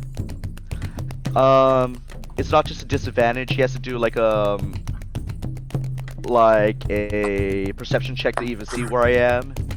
Yeah, and then like as far as how that goes is like I'll roll one when you disappear to like see if it even works at all. So like when you roll a stealth check, I'll roll against you, and then if he does something on his turn that would give him another look at you, I usually give a free perception check. You know, like how we've done it, where if like, you know, if it's reasonable that he like moves around a corner and that would maybe mean he can see you, I give him a free perception check. Otherwise he has to search for you with a action. Remember, if you go prone, you have disadvantage on your attacks, and he has advantage against you. He can't reach me for melee yet. And range attacks, he already has disadvantage. So it won't affect anything on that. So I will drop down. Okay. Do you want me to do my stealth now? So you would have to move into the grass. This grass is like a hillside, so there's nothing to hide behind. Oh, it's hillside. Okay. Yeah. Okay. I thought it was like the grass and just lesser grass. Okay. No, so like this is actually lower. This is lower elevation, and then the green is actually like a sloping kind of hill that's shorter grass. Okay. So then I will kind of like hop down into it and drop down. Sure. So you have this big rib shape, just like hop. Roll a stealth check. That can't even get any worse. I believe that's a 5. So, Elise, you don't see this, but Elise sees this. He seems to follow the movement of the grass and has a good idea of where you are. Ooh. So, he will did he have a held action? I think he did. Badger, he has reach. He can probably go. Okay. And there, that was the rest of my, or that was the movement I'll use. So he will use just kind of like crawl through. Did he have a held action? Did I fuck that up? I think he has a held action. I am not sure. I'm gonna say he does. So he, with his held action, scoops up another javelin there at his feet and will try to throw it at you. Okay. So it's disadvantage because of the cloak you have, but also disadvantage because you're prone. And I'll give you, with the grass, I'll give you half cover, so add 2 to your AC. Okay. That's not great. 19? Nope, 21 with that cover. Okay. So a javelin comes lobbing through the grass, and it sticks right in the ground in front of your face as you're crawling, and you think that because the grass was there kind of impeding the flight, that it very nearly got you that time. Your turn. Oh no, it's his turn. He holds his action. Yeah. Well, that was my turn to do the hiding then, so back to him. Right, so it was your turn to hide. He had a held action he took. Okay. Then it's his turn. He held his action again. Now it's your turn. Oh, okay. So you're hidden, prone, and it's your turn.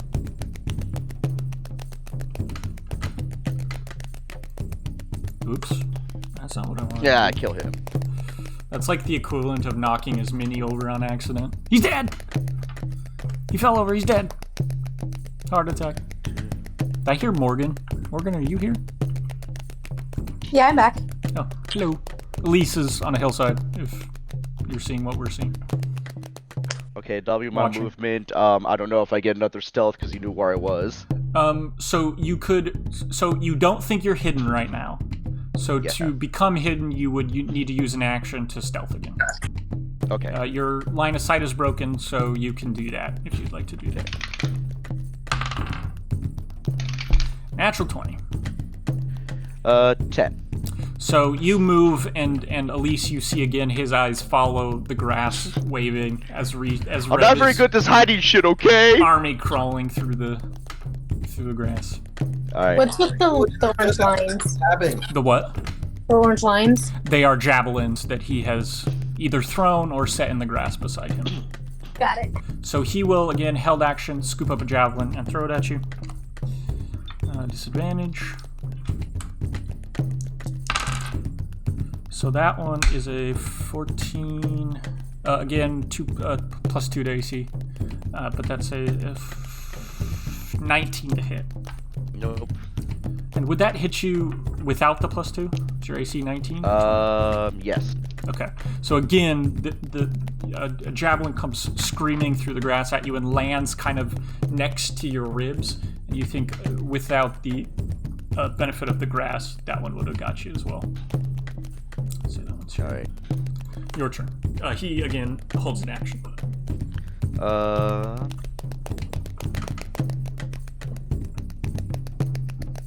So again... You start to hear like hoots and hollers from various camps as you're crawling through the grass, and this guy is winging javelins at you, and they're all kind of again they're watching from an elevated position. Yeah. So they're seeing kind of it's easier to see you and where the javelins are landing. So you're hearing a oh as the javelins. And then I'll do the same. I'll try and stealth it over to there. Okay. Oh, motherfucker. I rolled a 2. That's gonna be a 4 total. I'm not even gonna roll my second one. I rolled a 6, so he loses you for a moment, but catches you right at the tail end there. You might see like a bit of the scythe peeking out over the... So, he again will scoop up a javelin, try to get a hit through.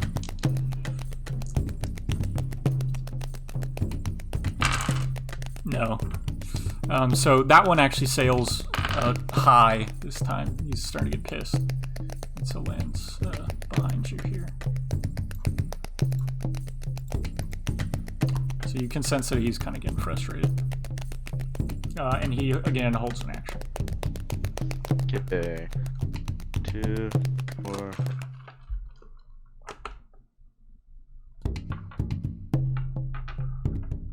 Yep, to there. Same thing. 19. Oh, motherfucker. Hey, like, that one. Yikes. So again, he just is following you with his eyes, and you might even see him at this point. Like, there's like cattails, I just like sneeze. Yeah, you can make eye, like at a natural one, you're making eye contact with him. And he hefts a javelin again and thinks for a moment, and there's like a pause where you're like, maybe he's not gonna throw it, and then he throws it. Jesus Christ, Badger, I hope you have a plan. No, that one misses as well. I always have a plan. It's not always a good plan, And then though. he again holds his action, preparing for a Okay. charge.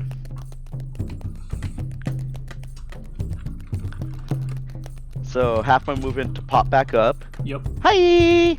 Gonna huck this javelin.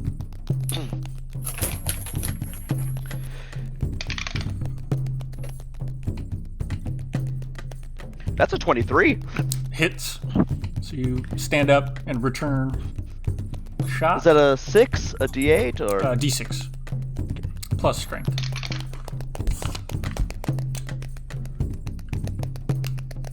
Uh, 10 damage. So it catches him in the shoulder, and you hear a "oh, for fuck's sake!" and it you hear like a ringing kind of ding in his shoulder plate. And sorry, what was that damage? 10. Jesus Christ! So he's like, "oh, for fuck's sake!" and he like again prepares to charge, or prepares for a charge rather. So if that's the end of your turn, he I've got one more movement. How many javelins do and you just have, remember Badger? it's half movement, so I Yeah. don't know if that's I two. just got. I think I have one spot I can go. Okay. Let it over. There we go. So he takes a held action to just kind of pat the armor on his face, and he kind of shakes his head, and you hear him kind of grunting to kind of just get the air out and get himself going again. And then he just holds an action, preparing for you to close the distance.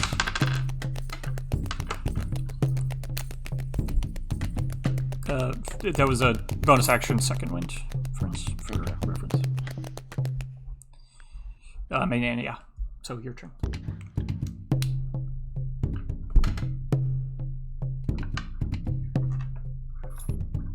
And you notice that he, although he could have thrown a spear right now, he doesn't. He doesn't seem to be thinking that he's winning this javelin contest. So for now, he has taken pause. This is almost more showmanship than anything. Fucking shenanigans. And Elise, you're starting to get the sense that maybe this guy watched Reb fight and is taking a very cautious approach. I'm gonna go there, hold my action. Okay. He will. Yeah, I mean, he'll use his held action. There's a moment of like pause, and like again, you think that he's like resigned himself to not go in the javelin route, but he's going to give it one more shot. So he kind of reluctantly scoops the javelin up and throws it. Hey, we might have finally got one. 21. Yep. Finally got one through. The crowd goes wild, just the same as it did when you scored one finally. 7 points of damage. Finally, a javelin goes through, and that one actually just shatters across your armor. Goes through just, for fuck's sake! So I love you that hear one. his squire says, "You got her, sir!" Or I don't know if they know you're a woman, but... Nope. I'm a got him! random sir named Beck. Got him. Got him. And so then, again, like, on his turn, he holds his action, preparing for a charge. He might actually take a cautious step back and just kind of get closer towards one of those javelins over there. For my held action... 6... I'll dash over to there. Okay. And then... You said he held an action? Yes. And he moved back there. So I will step forward into range there. So he will take some held action strikes at you. Okay. And he has hit you... Well, I guess no, because your turn... Well, he hit you on your turn. When does the cloak restart? I think beginning of my next turn. So was it my turn or was it end? Hold on, let me let's go find out. When did he? I'm not remembering when he used his held action. He's been using his So held action. he used his held turn. action. It was his turn, and so your cloak is active right now, correct? Because I think he used his held action. It was his turn. He held that action again. Then it was your turn. Yeah, he's been using it. He's been using his held action on his end step. Right. So your cloak is active right now, is what I was trying to get out of there. Yeah. Sure. 11. 16 to hit. Nope. Okay, so that swipe misses, and then no, that one misses as well. Okay. So he takes two kind of instinctive strikes at you, trying to maintain distance, and they don't find purchase. Okay. Then my turn. I'll return fire. Okay. Oh, that's a 14. No. So that one he manages to keep you at distance with the halberd, just kind of putting it in your face, preventing you from moving forward.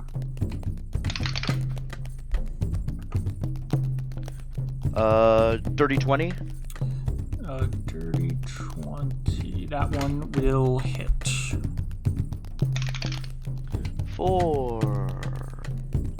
13 damage. And the last attack is your. So you kind of you go high and bring his halberd blade up, and then you sweep low, and it cuts through the grass like butter and gets a cut in across the thigh. Wow, it's almost like scythes were made for that. butter. Cutting This through is grass. your favored terrain. Yes. 16 plus 9, 25. Yup. And This is the butt end. yeah, so that's 9 damage on that. Math, okay. So you kind of ease that one in the face. His turn, or anything else? Hold.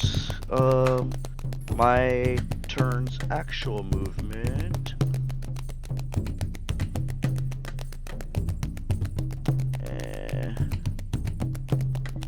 Well, did you move? You moved into range, right? That was my dash held action. Right. Okay. Gotcha. So my turn's actual movement. I will give him that attack and pop off a little bit Okay, he this will... way if he wants to. Let me read one thing. I'm considering a trip. I believe trip specifies that you have to be within 5 feet. I like the idea that either one of us could trip at distance, though. If you're okay with that, I'm okay with that. I'm kind of wishing at this point that Rev had just a couple of levels in monks. That way she could deflect missiles, catch the javelins, and throw them back. Would Trip take an entire action or just like an attack? In this case, it'd be like a grapple or a shove. Well, it is a shove to trip. Either you shove a creature to move them, or you trip them where they stand. Must be within your reach. So as far as the rules are concerned, we are Okay. in rules. So I'm gonna try a trip attack, or I guess a trip If I attack try is a it- Battle Master thing. If I try Trip. it not as an opportunity attack, it would be an action, right? It'd be an attack action, or like an attack in the attack action. Okay. In the same way that like initiating a grapple, I count as a single attack, Okay. or a shove is a single attack as well. Got So it. he's just going to try to trip you. That's an athletics check versus your athletics or your acrobatics, whichever you prefer. Make an attack roll, so he doesn't get the bonus on it. Jesus fuck. 19. Does he get disadvantage? You should check the displacer cloak thing. I did roll a 19, just Because normal. it's part of an attack action, would this be considered an But attack in the sense of It's not an attack roll. granting disadvantage? It says attack rolls. Okay. Cloak of displacement. Yeah, I'm gonna say no disadvantage on that because he's aiming Yeah. for legs. So he trips me. I rolled a 10. So you go prone there. I don't know if you have movement enough to stand up or not, but I believe you only moved. That's the only square she's Yeah. moved, I believe. So two squares, 10 feet are down, and it takes 15 feet to stand up. Okay. So you could stand up, but nothing more. I think I have just enough to stand up then. So Okay. I will stand up. So you do that. You stand up. On his turn, he is going to think. Does it hurt him? Does Little he bit. take psychic damage? A little bit. He will attack. Now I gotta read the Cloak of Displacement thing again to decide whether you have... Yeah, blah, blah. If you take damage, well, you didn't take damage, so disadvantage still. So disadvantage. His bonus is almost up. Ooh, natural 20, but the lower of the two is a 16, 19, 24 to hit. That hits still. Finally yeah. gets a solid blow through. So as you're standing up, he just brings the halberd down. You think if that had hit you on the ground, you would have really been hurting. That would have fucking ate shit. Would have been a natty 20. But in this Yeah. case, it is maximum damage 13 points of slashing. Oh shit, that would have been quite a bit. And now he's going to Natty attack again. Since he rolled and hit you already, he has no A disadvantage. regular, yeah. So that one hits as well, 25. And that was only a 5 points of damage. So 2 blows, he kind of gets a heavy blow across kind of your back and shoulders as you're standing up.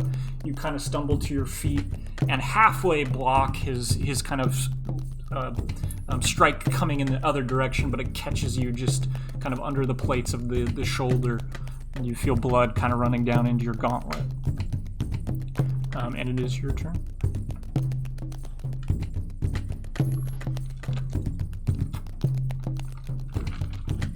You hear everybody cheer as these strikes are finally falling. Can Elise tell how he's looking? Whether he seems Morgan, you wanna do a medicine check? I actually can. Yeah. And can Tom just Tombay's visually too far away at this moment. You're hearing and seeing the strikes, but you're too far away to do any sort of medicine. Morgan, you here? Yes. Nope. Roll a medicine check for Elise.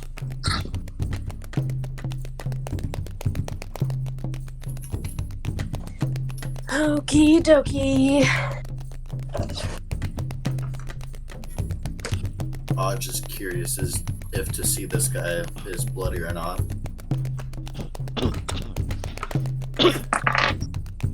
18 plus 5. So you do see, as they separate here for a pause, you see Reb is bleeding down the arm into her gauntlet. He has blood leaking out kind of the neck armor and down onto his chest. So that last blow that came up and under his chin drew him to the bloodied state. So you believe he's at less than half hit points. How's the other guy looking? That is the guy. That is the other guy. Oh, that is that guy. I thought you were talking about Reb. No. I don't know how Reb's doing. I think I'm gonna start cheering too. Fucking get him!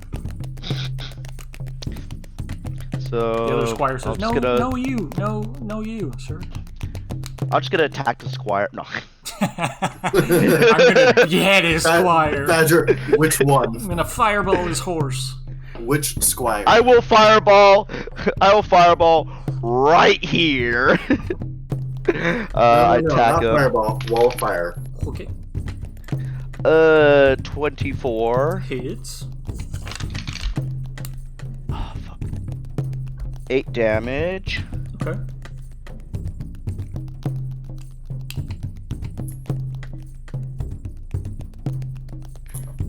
Again. 22. That hits as well. 10 damage. That will do it. So you angrily step into his range, back the halberd away, strike once under the arm, and then quickly pivot, strike kind of across the head and neck, and you spin ready to deliver a butt end. And as you complete the spin, there's no one standing in front of you, and you're like, and there's people cheering. And then Elise is like pointing in front, and you look over, and he's just unconscious in the grass. His squire rushes down and checks on him, of course. Do like the Final Fantasy, like spin the scythe in the air. So, however that works, I don't know physically. I mean, physics-wise, but he in a moment stands up and is removing the helmet. You see, blood kind of coming out of the mouth. He probably bit his own tongue when you got up under his jaw there. But he, in a moment, leads his horse and squire over to the cavalryman's tent with you. I'll also, as he gets up, kind of like a bow, like, GG, that sort of thing. He says, I knew the reach was gonna be a problem, but I didn't realize how rusty I had gotten at throwing javelins. And he just kind of gives you a smile.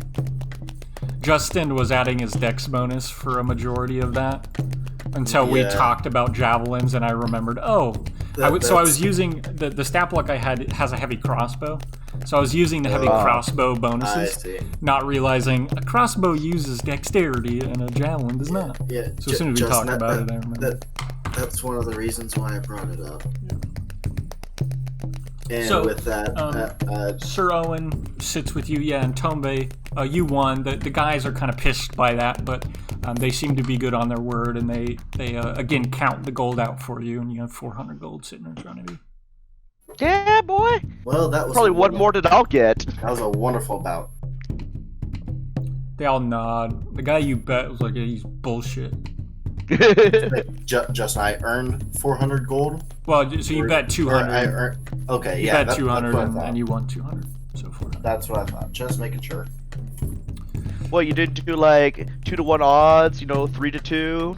No. Nah, this is under the table. This shit's just, hey, you put your ante, I'll put mine. If we can agree, winner takes all. So, as soon as you sit down, they start negotiating. They want to get back to their tent as soon as possible. He seems a little embarrassed by this process for good reason.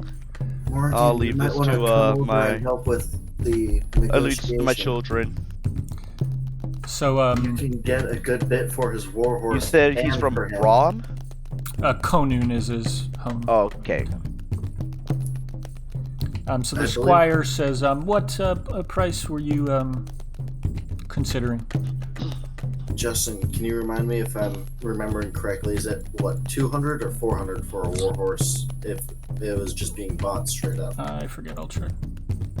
Can I do like an insight or investigation or something to see if I can determine roughly how much these guys would be worth? Yeah, do an insight. 400 gold launch.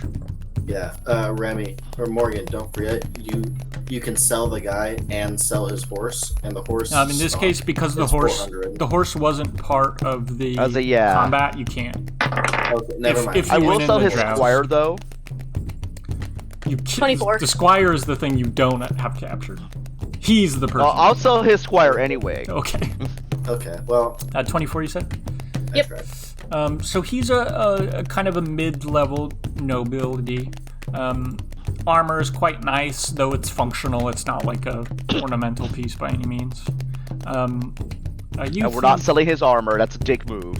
Yeah, so again, like, you do technically have ownership over his weapons, but the weapons were blunted, so they're not really that useful. The armor would be worth a pretty penny, but that's kind of rude. It's seen as rude to take that, especially because it's custom made for him. You think that, I believe it was 4 gold is kind of the lower level nobility, and 10 gold a day is fairly aristocratic. You're thinking this guy's maybe in the 7 to 10 range would be a good place to start. And it's estimated a month. So yeah, it's 7 times 30, so 210 gold at a low end and 300 gold at a high end. 3,000 And again, part of that is the armor, but that's, like a good set of plate mail is 1,600. It's actually a lot. So 1,500 for 15. So it'd be, again, it's rude to keep the armor. You're not so sure if you are allowed to ask for the cost of the armor. Basically what you're told by Dagon is you're well within your rights to just keep their shit and use it, or put it up somewhere as a trophy. That's seen as bad manners. Nobody has told you whether you can ask for resources for the return of the thing. So that's kind of a gray area that hasn't been covered.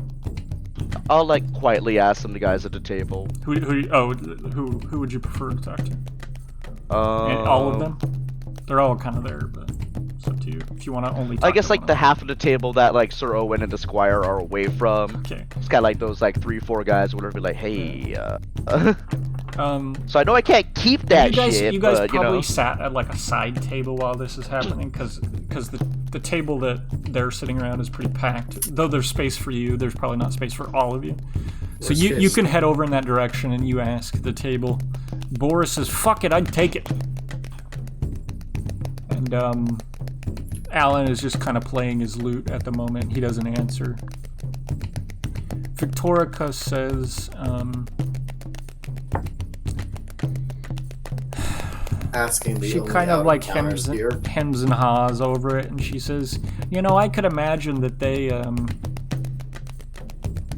wouldn't look so kindly on taking currency out of circulation right before a war, especially that amount. I mean, it is an asset, so you're giving them an asset back, but part of this is to move wealth around, and if you're moving wealth into your pocket and it's not going back into their coffers, some people might take issue. I mean, this guy, you beat him, and he seems fairly reasonable, so he might understand as a mercenary or a sellsword. You don't much care about the nation's coffers. Crown isn't really your problem. Crown's war is even less your problem. Maybe. So you probably wouldn't piss him off, but you might piss other people off. Maybe ask for like up to almost like 700 or like 2 diamonds worth 300 each. Set of armor like that, you know, it's quite expensive. What about Dagon? Is it Dagon? You're kind of waiting for his approval on that, and he kind of like notices there's a pause and kind of looks at the table to figure out why everybody stopped talking and realize that like attention's on him. And there's kind of a moment where he takes that in and says, well, do you need the money?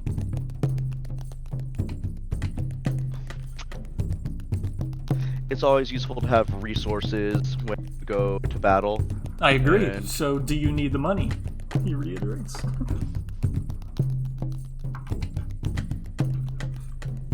Badger, how much do you want from this? And he sees that this has you a little bit perplexed.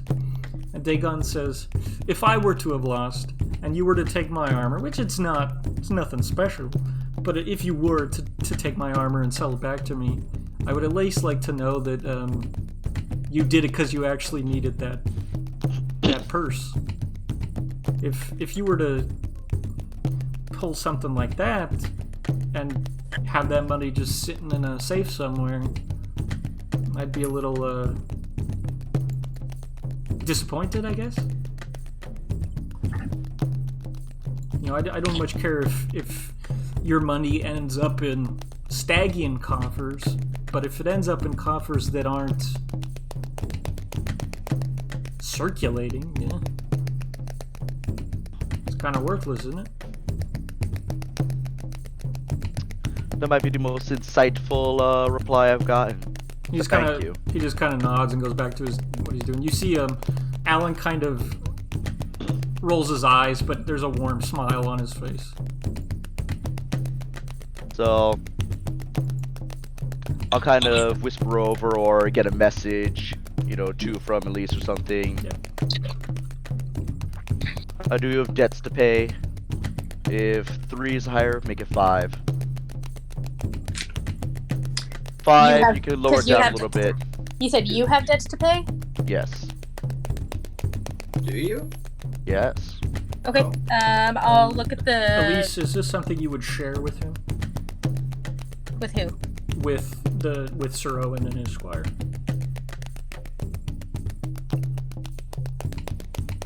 Because again, the important thing that Dagon seemed to say is like perspective is important. So his thing was like, if this guy knows that you need the money, or it's made clear to him that this is something that's isn't just like a fuck you, like it's actually a strategic. Yeah, I might say it kind of nicely though. Like, you know, I hate to have to take too much from you, but we do need the money at the moment. So what do you say to 700? So he kind of nods. Could roll a persuasion check. And the person doing this negotiating is actually the squire, and the Sir Owen isn't speaking. So this is kind of part of the deal. Is like the squire has to do the job, and it has to be to Sir Owen's liking.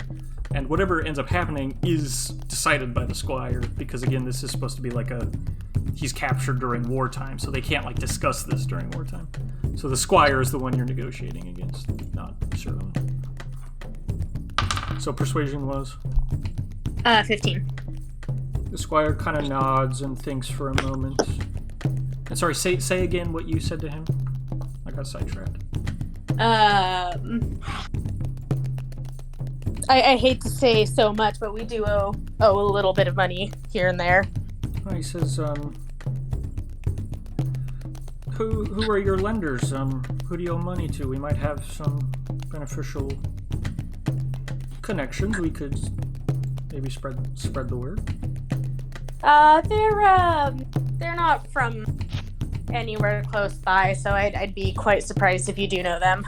Says even better. New people? We'd love to make the connection. Unfortunately, Kind this of is also people a you wouldn't want thing. to be you wouldn't want to be involved with. That's the unfortunate part, right?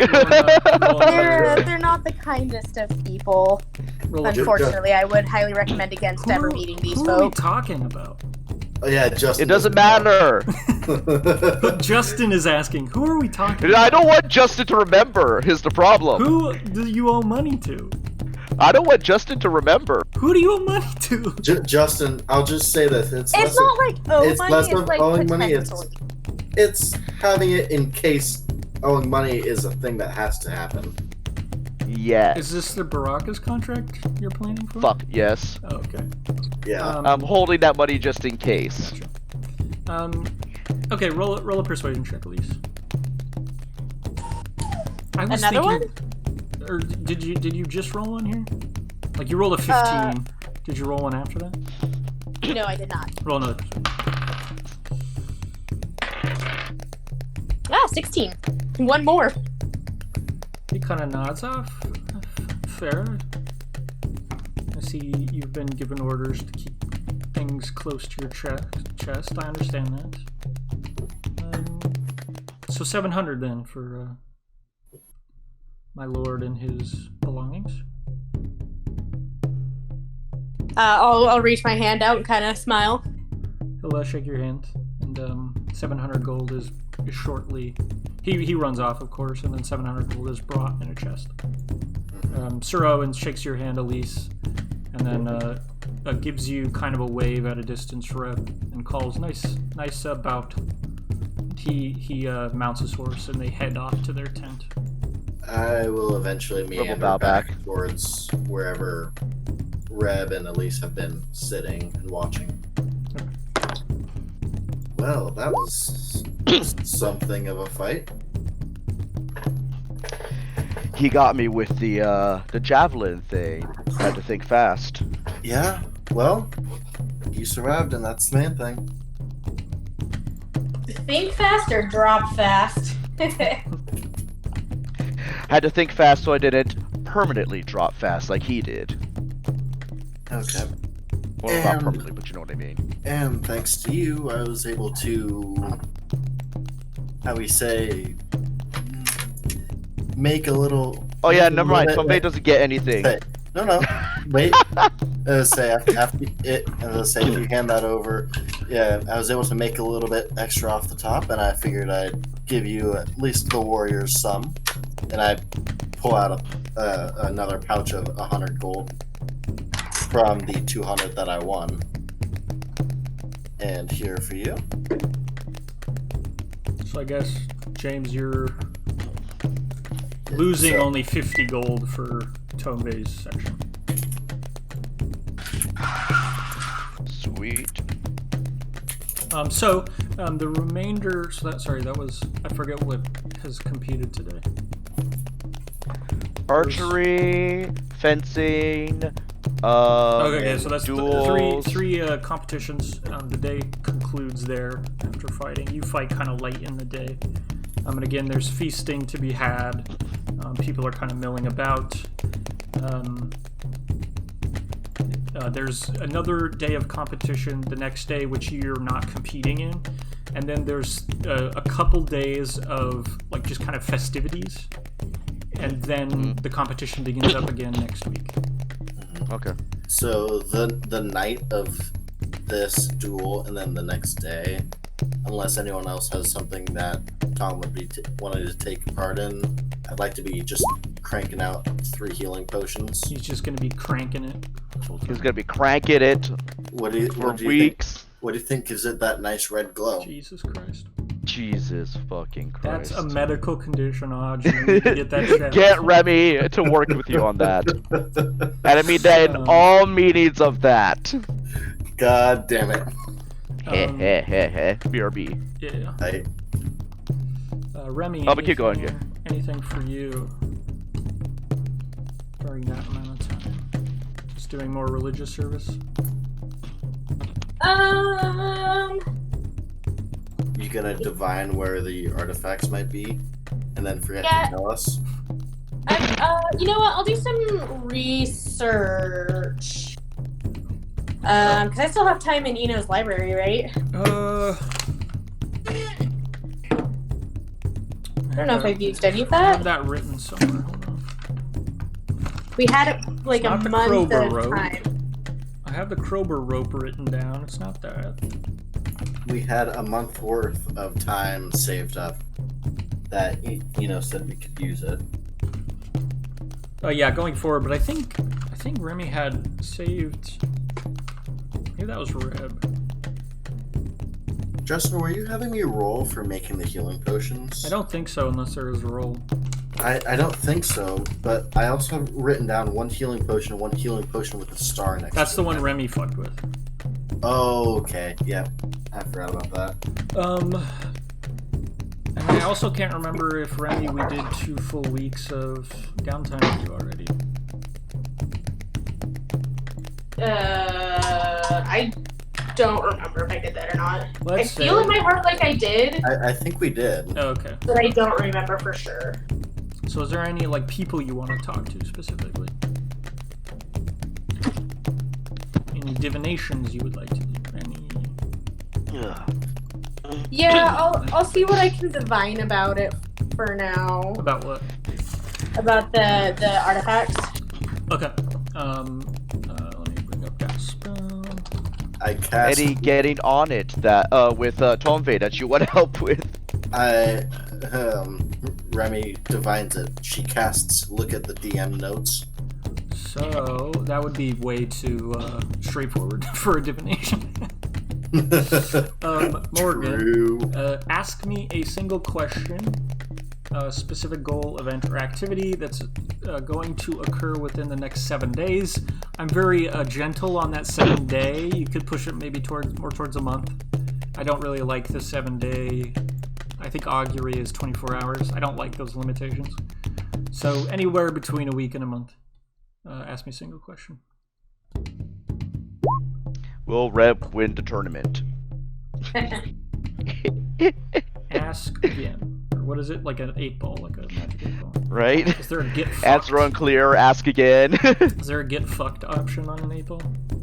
There's I yes. fucked your mom. Is there a the dice gods abide on them? Ask angsty friends? Who's them? Angsty. I guess they're like, I don't think of them as angsty. I know, but like it just angsty just makes me fucking laugh, and that's how I remember it. Oh, fuck. I'm gonna ask where the Dragonborn's artifacts are. Okay. So you kind of shut your eyes and pray. And I pray. Roll a Oh my God, perception. pray. Shut up, Aj. That was voted like the worst song ever by VH1, like 20 years ago. It's I think that still stands. it's such a bad song. Say again, Which Marcus? song? Oh. And I said, hey, yeah, Fuck. yeah. Get that Reb like. Oh, I actually cracked my neck doing that. It's like, you can't sing any more of that or else we'll get copyright. Perception, you said? Yeah. Where's my perception? Dirty 20. So you smell. The first thing you experience is you smell salt, and then you start to hear waves in kind of the distance that shouldn't be there. You have this sensation that the thing you're looking for is in front of you, but you don't see anything. And so you have this sensation of kind of moving towards it or reaching for it, heading in its direction. And something out of the dark reaches and hooks these chests and pulls them away from you out to sea. Do I recognize which sea it is? Roll a history check.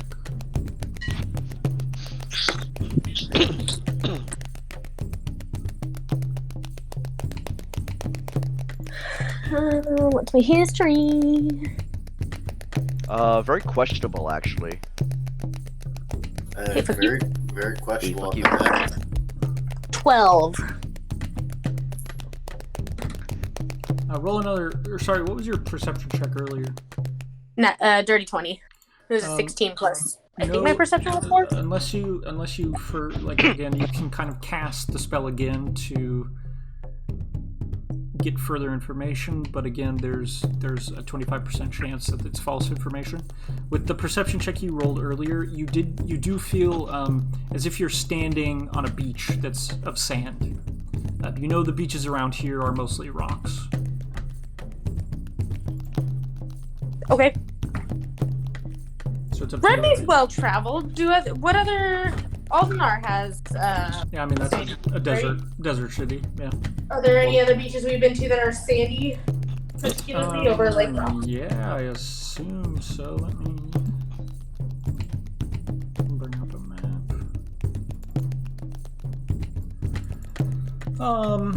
There's probably some sandy beaches when you get up towards the wilds, but eventually it gets too cold, and they just become kind of rocky again. There's definitely sandy beaches over in Dwarvish territory in the Eastern Lands. There's probably sandy beaches in Drakon, though you've never been there. Probably not so many sandy beaches in the north. Vega can be sandy in certain places before the swamps begin. You guys brought Can up... I tell which direction I'm facing? That'd be an interesting one. How could you do that? Roll an Yeah, astrological check. You could feel the sun on your face and kind of get a Oh, for some reason I was thinking like nighttime and the moon and all that. That's just how it's going in my head. Yeah, I was thinking like based on the direction of the sun, the way the Give wind, me either a perception check or a survival check. If you do survival, I will give you more information. I think my survival is better, but let me find out. For Remy, perception should be the bit. I guess they're both. Perception and survival are the same thing, so Okay. survival it is. Okay. Hit 14. 14.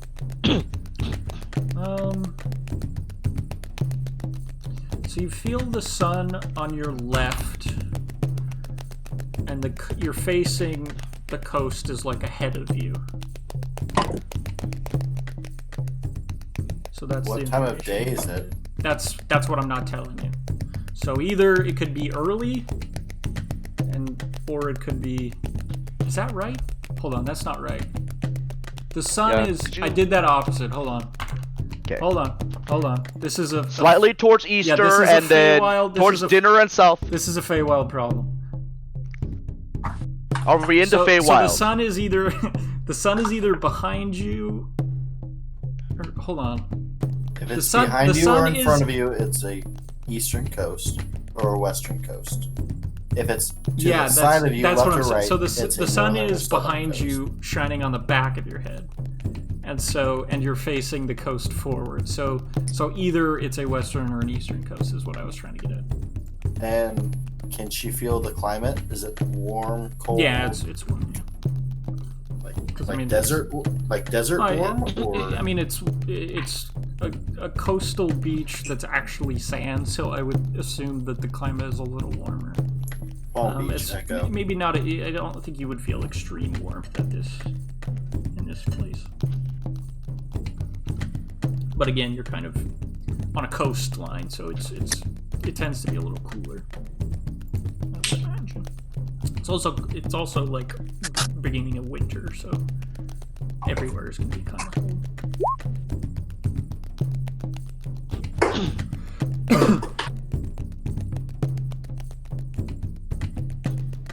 Well, okay. So again, you can pry further with more castings, but more Is likely. this the second one so far, or this is the That's- first one that's true? Yes.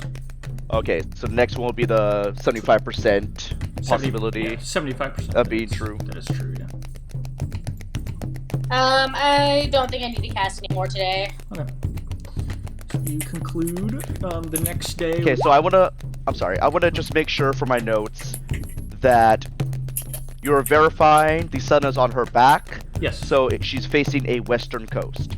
An east or western coast. She's not sure whether it's late in the day or early in the day. Okay. So it's either east or west. I was trying to give her two options without. Okay. She like knows it's the eastern or western coast, but not sure like what the time of day was for this to be. Are most of the coasts here over on the west that we've seen so far more rocky beaches, or Yeah, so everything in Vestran is mostly all rocky beaches. Could I tell which direction the wind was blowing? It's blowing in a direction that is inland? inland. That's inconsequential to this. Yeah, Because he didn't think about it. Is Yeah, how I imagined yeah. that going. Yes, what James just said. That is not worth in my head. Not worthwhile. I don't know how what weather patterns do on the coastline, like whether it's going in or out. But Justin, what side is the moss growing on a tree? There is no moss. True facts. She's on a sandy beach. No moss. No moss. No moss pantalones? Wait, hold on. And the You beach. said it's at the coastline, so it's cooler? Yeah, I mean, I imagine that it's a little bit cooler, and it's also like the beginning of winter as well. So like, the climate in general is cooler.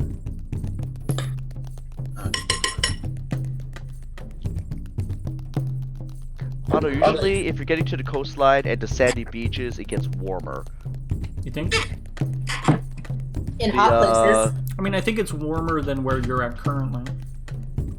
I mean, because the sun reflects off of the sand on the beach and keeps it warmer, plus you have less shade, everything there, and the water temperature, depending on, daytime, but also currents and geographical location, Let's the say water that could actually be a bunch temperature- warmer. The That temperature could also is change not in terms of useful in the latitude same and longitude. category that the wind is.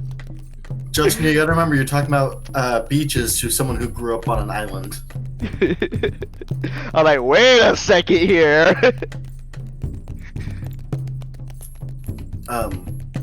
Justin, Yes. as I say, I feel free to do more with Remy if she has more, but if not, Aria, if possible, would like to attempt to do a little bit of business at Carnell's before leaving. Okay. I'm guessing it'd be a mixture of talking with either Geisel or eventually going up to Eno and attempting to barter with him to attempt to purchase a magical item. Okay. Oh yeah, So no you shit, can- new you can- Unearth You can. Yes, sir. What is it? Ooh, shit. Yeah, it was like last week or something. Oh shit. Oh, I probably. Oh yeah, I heard that there was a new ranger where you can have a pet dragon. So I know What? Morgan's next character is Drake. What? Oh yeah, guard Drake. Yeah. Yeah. Oh. That's not a dragon. But it's a pet. It's close enough. It's the dragonoid. Arya, you head to Carnal. Geisel just sends you upstairs. Eno is in his study. He That's seems what to I'm have wondering. wound down from the research you guys were having him do. Curtains are still shut, but the books are tidied up to a certain extent.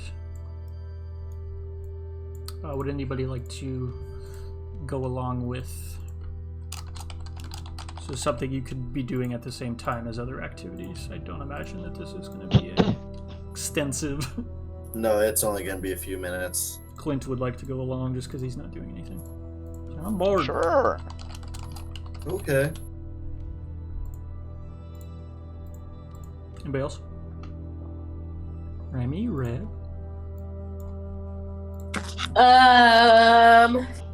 Elise will tag along for shits and giggles. Oh, Reb's spending all the time at the tournament. Also, could I be trying to... I thought we were on Buddy up break a little from the bit. tournament right now, and that's what we're doing. Oh, is it the tournament break? For I mean, this week this is is what we're doing probably happening when there isn't active stuff to be doing at the tournament. So again, the tournament's only like a mile outside the city, so you could head back into the Westwood at basically any time. If there's not competing going on, it's just feasting and sitting around drinking. So you could be going during one of those times, Reb. I don't think that this, trip is going to prevent you from speaking to anyone. There's plenty of time to throw around for that sort of thing. Okay, sure. Yeah, so Reb's with you. You walk in, and like I said, Eno is just kind of at his desk, flipping through a book. Though the room is much tidier than it was before. Does he have like chairs actually across his desk? Yeah, they're kind of not very comfortable in comparison to everything else, but yeah, I'll go over, stand behind one, and just Eno, or he kind of looks up like he didn't know you guys were there. Although he just unlocked the door earlier, you assume. Although it might have been an unseen servantism. He just kind of looks at you. Willing and taking. He just kind of points at the chairs in front of him if you'd like to sit. I sit. He says generally, usually, yeah. Okay. Well, if anything, I was hoping to try and find at least something that I could be able to get. Says, what are you looking for? We are seemingly going to be heading out towards the open seas in a short period of time, and I may be fast on land, but I'm nowhere near as much on water. I was wondering if you would have anything to make it to where I could either be able to swim much faster or just simply walk atop the water instead. I'm trying to push towards hopefully like a ring of water walking or something like that. He says this is very common. Many ships that are affluent purchases the service of a ship mage. They're mages that specialize in ships. Various things that you would need at sea. Avoiding drowning is one common use. These items are somewhat common, though again, these ship mages keep them fairly well protected so that their career doesn't become obsolete. But it is something that I could acquire with relative ease for the right price. Okay. This is what were you thinking? I was thinking trading? a trade 1-for-1 for this, and I pull out a potion of climbing. He kind of looks that over and kind of inspects it. He doesn't even need. Well, I can roll for it. Fuck it. Yeah, he doesn't need to even identify it. He knows what it is, and he says, "Actually, let me check the rarity." Because I think they're even rarity. I believe they're both uncommon. Potion of climbing is common, which is it? I didn't actually know that there were common magic items in the DMG. This might be the only one. Fucking really? Yeah, unless that's a typo. Shit.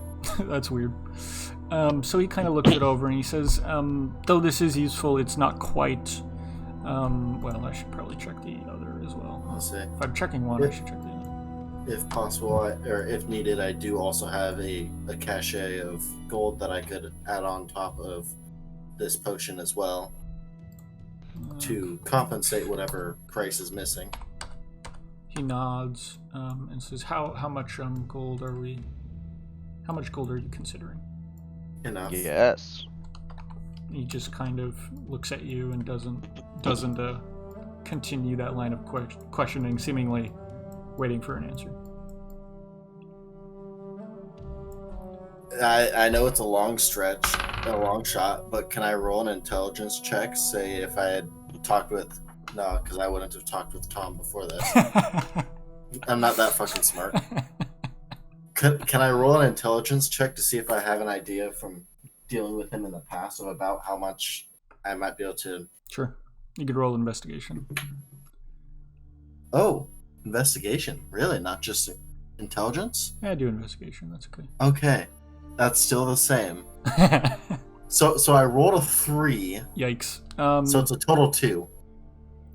couple hundred, maybe? Who knows? I could put in the potion plus possibly say 200 gold.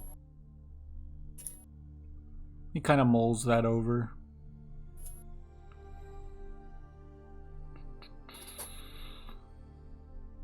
I keep forgetting how dumb she is. He says, I'd be more comfortable around 300 gold. And the potion. Would you be willing to split the difference of 250 gold in the potion? Well, persuasion check. I could go for 250, but complication.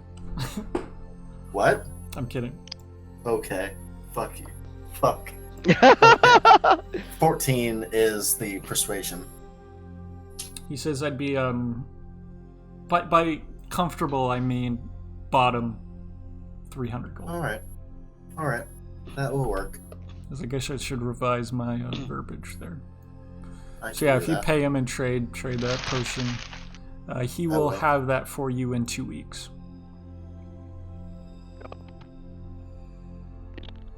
He says if you add some gold on top, I can have it rush.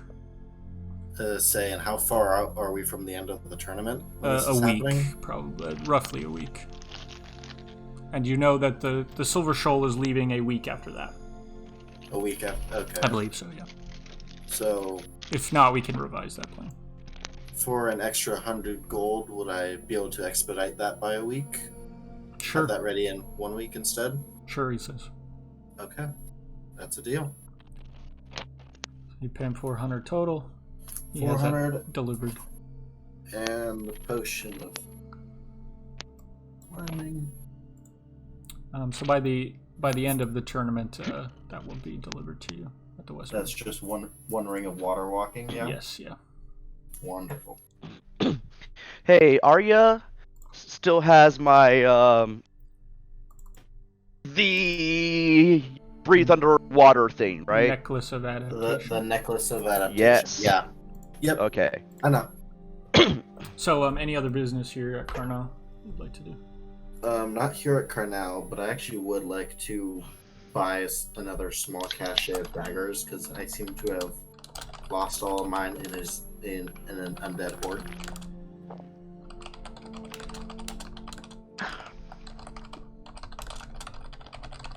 One second, I'm just answering a message. You're good. It's not important, but a little more important than D&D, which is surprising. Damn. Wow, nothing's more important than D&D. I know, right? True. No, only D&D. Yeah, you guys fucking yell at me when I'm late because of work. It's not even. Well, that's not as important as his message, even. Not even attunement. Shit, nice.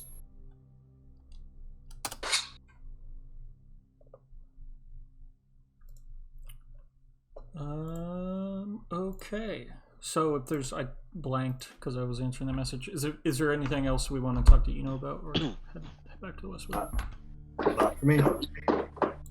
Anybody else? Going once? Going twice? I'm not sure. I don't think so. My brain's getting burr. Yeah, I think he I'm has okay. He has some other research that you were asked to, or he was asked to give you. I added it to my notes. Where is it? There it is. Yeah, specifically, like, I can't remember any of them. As Reb's leaving, he says, actually, Rebecca, there is an, and he just kind of floats a piece of paper across the room, and it kind of winds its way over to you on the wind. I'll For reach out and take it. Sycorax's ritual, there's some gibberish, some arcane gibberish, and there's basically like a shopping list almost. The first entry is arcane gibberish that can kind of be deciphered if you like, but it was really just a note to himself. There's something that he needs to acquire to pull this off. the next ingredient is 3 soul larvae.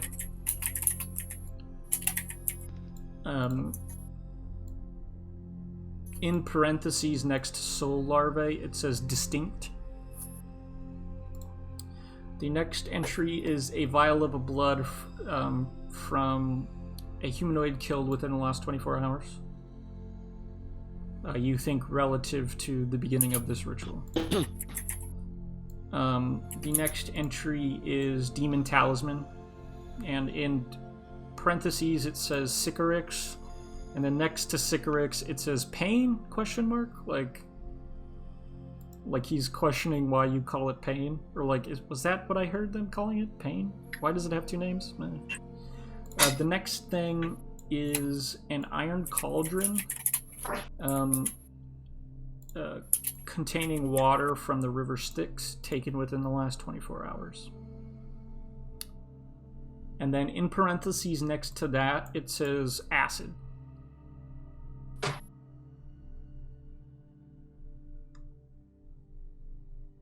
Real quick, sorry, I fucked up my note.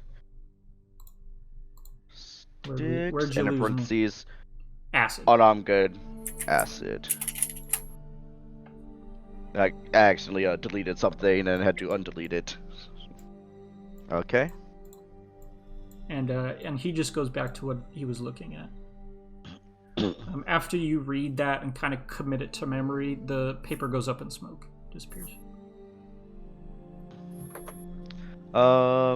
Demon talisman. Have we spoke about that before? Um, Justin James. Yes. Eno has told you about the concept of a demon talisman, that you can trap a demon inside of a talisman.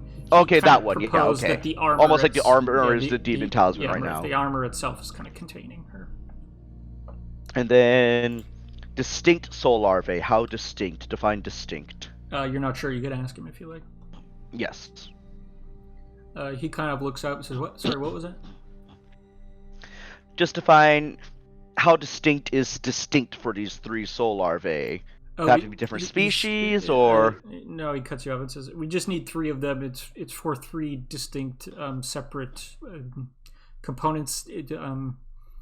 He kind of he like looks for a book in his desk, and he pulls out a much smaller book than the ones that are on the shelves, bound the same way, but it's just smaller, and it's clearly that he can carry with him more easily than these large tomes.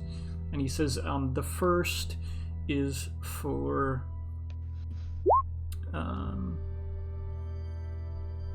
sorry, where is it?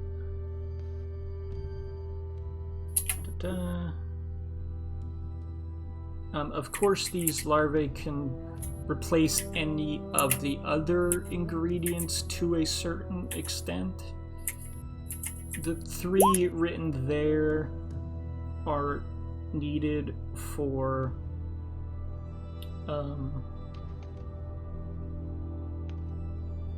the first is to accelerate the time of a spell required. It would normally take 120 days to complete. By using this, I believe I can speed the process up to under 10 minutes.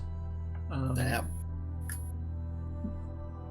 That one is I'll admit that there's multiple points of failure that could occur where things can go wrong along this process. That's one of them. If that doesn't result in our favor, there will be a large period of time that we'll have to wait for that spell to complete.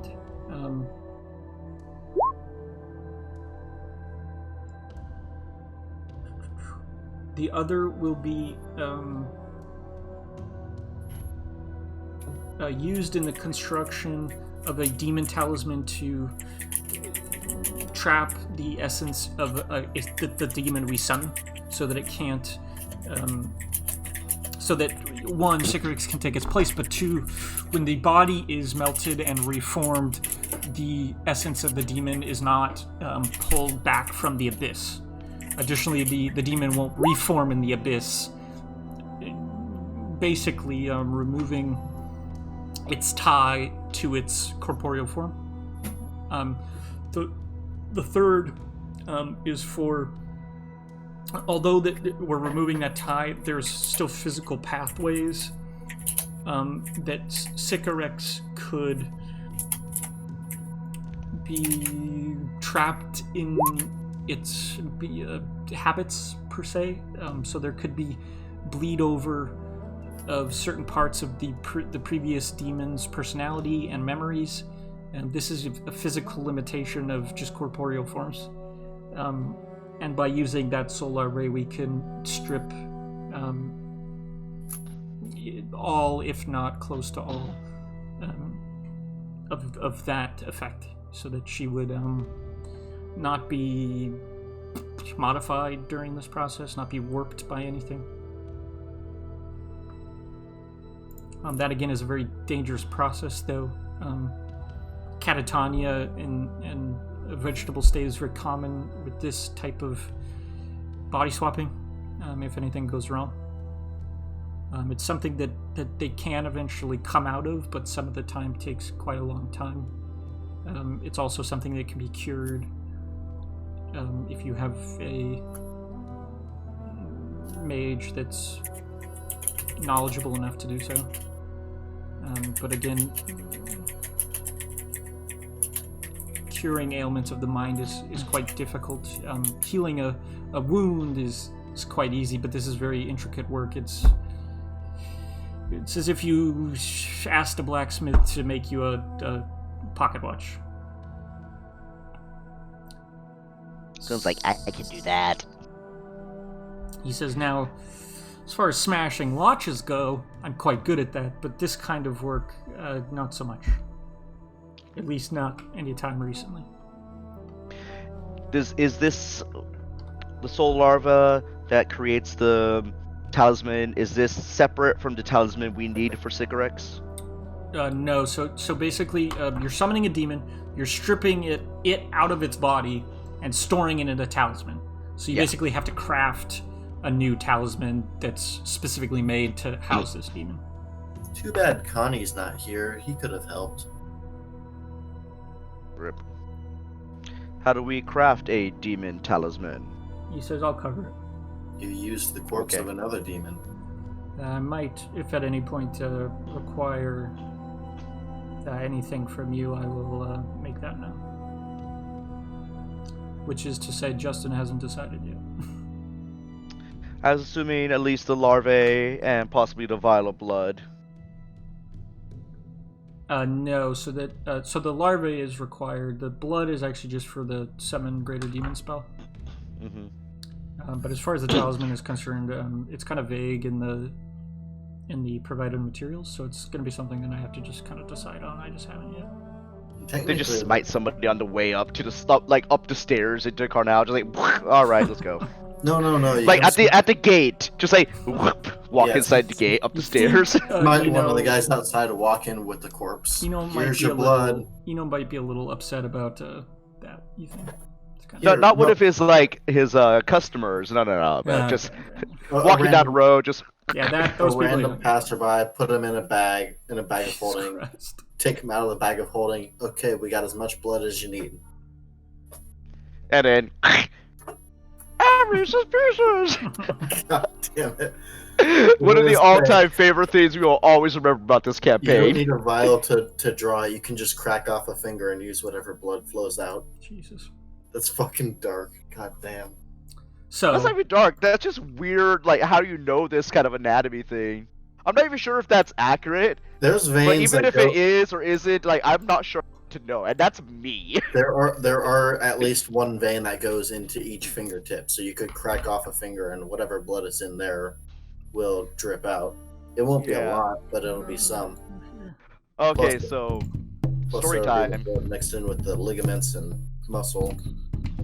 On Saturday, one of my coworkers sliced her finger open, like Yikes. here. Sorry, let me. Like here to here. Like, it was like at least 12 stitches, I think, and she would not stop bleeding. Like, dude, we were trying at work, and we're like, yeah, you're gonna have to go to the hospital. Yeah, no, that's the shit where it's like, okay, give me the cleanest rags that we have, which probably aren't very clean. And Oh, we had to some use like the duct tape. paper towels that were like still in the machine, so still like not like totally Yeah. fucked with. Yeah, get the cleanest towels you can, wrap that fucker in duct tape, and just go straight to the hospital. Like we had like a trash bag over like a cart and just bleeding into it. There's like blood trails like into the kitchen to the back. Like Nice. it was gnarly, dude. Like Yeah, no, she really got herself We good. spilled ketchup. It's nothing. Don't worry about it. So, oh, dude. Remy, during your religious service, you're performing medical services out towards the tournament, but the portion of the day is spent providing charity just to the peasants that are coming to observe and watch. And Oh wait, partake. hold on, Justin. I'm sorry, I forgot. Can I see that book that he stole from me? Not No, stole, but when he wanted. no, Can't see Nope. anywhere. no. So again, like all of the books on his shelf are books written by him. So Yeah, all of you the said it books was bound in Eno's different. library are bound in this kind of simple black leather. That one was like a dark brown leather with a gash Yeah, across the the front. gash in the middle. And so there are no, like all of the books here are just black bound books with no titles, nothing on the covers. They're all just it's his Around his desk, encyclopedias like, that he's scattered under and all Nope. that he's been doing. Yeah, any of the books other than that one that I mentioned that's smaller, that's clearly like one that he travels with. All of the ones down here are his encyclopedias. When you handed, or when Ava handed that one over to him, you saw he walked up the spiral staircase with it and came back down without it. Okay. So yeah, you don't see So it there. you're saying that most of the books in his library could be considered an encyclopedia chronalia? Yes. I don't like the way you put that, but yes. Like I'm between like if it was me, either like banning him or getting inspiration. Like it's that's so in between there. Like Okay, good do I kick love him. it or hate like which of each? You got kicked. Morgan, you here? Morgan, hello. Morgan, you're muted. Hello. Morgan's been AFK and asleep for the past hour. Morgan, you here? Hello. Hello, Like Morgan? yeah, if we could like zoom in and we'll probably see her on her couch there like asleep. No, she's Like, not. just Well, that move boost up on there is, like, until her under a Morgan blanket. decides to show up. So can I ask him about that book? Did I ask him before? Yeah, you like could ask him. sorry. You You asked asked Sycorax, before, but though. not him. You only asked Payne. You didn't ask him. So So I asked what do you him ask what was in it, why he desired it so much. Says, what? Sorry, what was that? Are you The talking book that we made a deal with that you had Aoba take from my room. Aoba, I'm yeah, sorry. it's, the tome, a fairly rare tome, though copies of it do exist. I haven't been able to come across one quite a time. The copy that I found years ago was commandeered by a colleague. That colleague was owned the library that you pilfered it from, or commandeered it from. So I knew it was amongst those titles. I was waiting for an opportune moment to take it off your hands. It's a tome with various lore, but what it's most known for is demon summoning and devil summoning. It's known to have a accurate list of a few true names of some demons and devils that are of use. Nothing too catastrophic, though it's catastrophic for inexperienced users. Often these copies have been found at the site of various catastrophes of a personal nature, personal tragedies, I guess I'd say. Haunted houses, that sort of thing.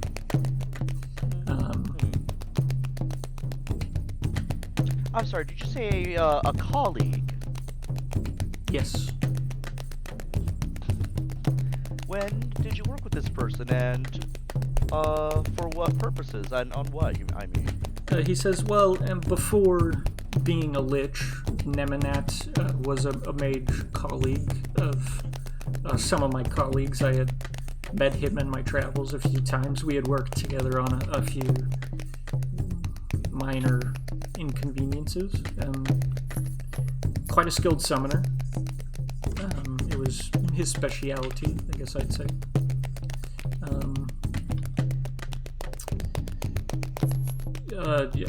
We came across it, or I came across it, and though I usually kept those things compartmentalized, it at the time benefited me to trade it to him. I did so, obviously. After that, and maybe because of maybe some of the connections he made therein, he went in a direction that was not so agreeable, not so beneficial. As I've told you before, I was involved in his capture and imprisonment. We knew of the existence of his demiplane for quite some time. We just never knew its location. He had guards in place that prevented us from finding it. So upon venturing into his demiplane and discovering the library, I knew that it was with him. It has the copies of this book have a way of finding their way into the hands of people that don't know any better. I like to imagine that I do, so it is in my vault upstairs, which I encourage you not to find yourself with. Well, just explain why you were so reticent to confront him as much during our time up there in the He kind of looks confused and says, "No, not at all." Huh. What would that reason be, if I may ask? Roll a persuasion check.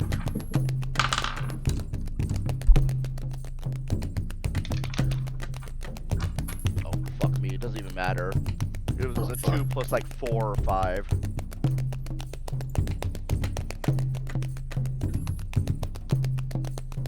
He kind of thinks on that for a moment. He says, I guess I'm not really sure. That's interesting. Insight? Here. Much better. 23. He kind of thinks again for a moment, and he says, "Yeah, that is quite curious. I considered telling you the truth. Didn't really want to do that. I considered lying about it, but I don't even know what I would lie."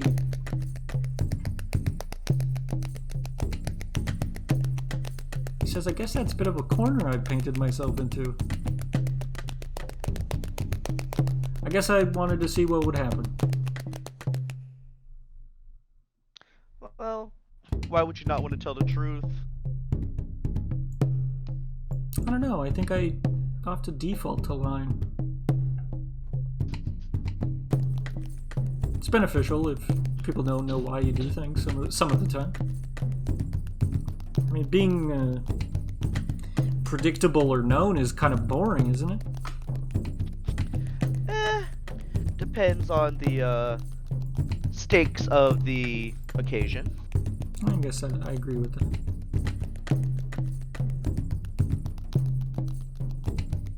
I think that someone that decides to tell the truth all the time without thinking about it is a fool.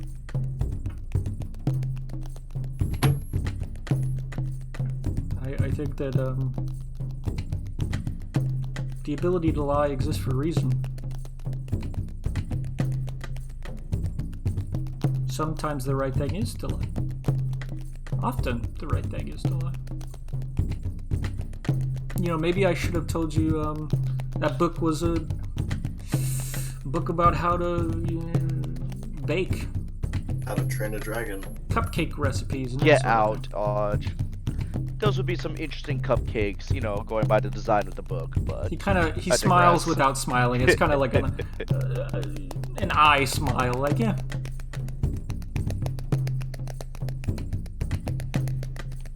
He says, "Well," and like points towards the door. Alrighty then. We shall venture out and see if our friend Morgan has arrived. Morgan, from are you here? being drunk at a store or baking. She got pulled over. That's what it is right now. She got pulled over. She had to turn her phone off, Arrested. and like, She's not shot Yeah, I her. got a ticket. Wait, Jesus. did you really? No. Okay, I was gonna say fucking hell. oh, I just heard a car door too. She was gone. No, Oh no. No. Oh, never I mind. see her. No. So I thought Morgan, that door closing was your car door. so you're performing religious service during this time. Again, you're just out towards the tournament field in a tent. You guys are performing any medical services that are necessary, but part of it is also passing out charity to the peasants that walk through. So you're passing out charity, and just for a moment you take a break and sit down on a bench, and kind of just to catch your breath from running around. You find that like running through or moving through crowds of humans is kind of difficult for you because you get little legs, so there's a lot of, you're inclined to run some of the times, or at least jog. So you sit down, you catch your breath, and just rest for a moment. The man that's sitting there just turns to you, and just kind of like nods at you as you sit down. And he just kind of looks curious for a moment, and she says, "Why do you do this?" Because my body needs rest. Why else would people? He points to his head and up into the sky. He's like, "Yeah, should have been more specific. I meant, why are you handing out coin and food and drink?"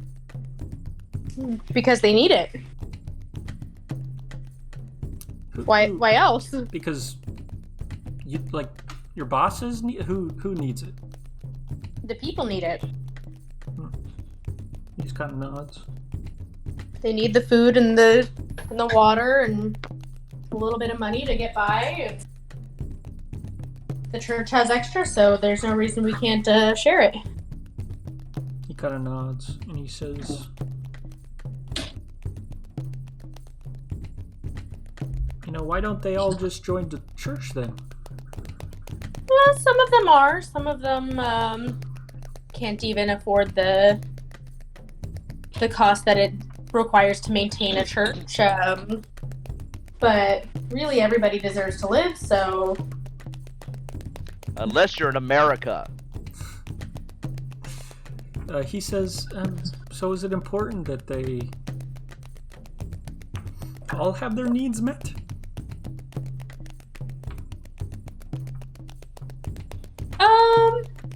I mean, the basic human needs, surviving and having food to eat and...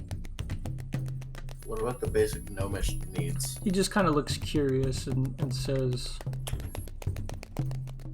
has anyone ever wronged you ever? Oh, yeah. Like, give me an example. Just, it doesn't matter, but... This thing or- right here, he says, with I the find black it's... armor is just... I find it's better She stabbed me. to have an example that maybe gets your blood boiling a little bit. Morgan can't think of any examples, but I'm sure there is one. So... the bitch Morgan, who's you're gonna turned have your to pick entire one. town into trees. You've turned so many people into enemies that you have to be able to pick one. Or you just... Well, I can't think of who... Well, I don't know who Remy would have. Morgan, there's the bitch who turned your I know entire the one- family into trees. That's a good one. Yeah. I will loosely talk about that one. Her name's Astrid. That bitch. What about Mayor? Yeah, that guy. Pussy Slayer. Yeah. Mayor That's Pussy who came Slayer to was mind just a, in my... Mayor Pussy Slayer was just a bitch who wouldn't stand up to Astrid. So he said, "Okay, sure, this Astrid fellow. What if Astrid had fallen on hard times and was walking through the crowd?" Well, I'd offer help. Would you? I mean, Sorry. she doesn't deserve to die just because she was a bitch.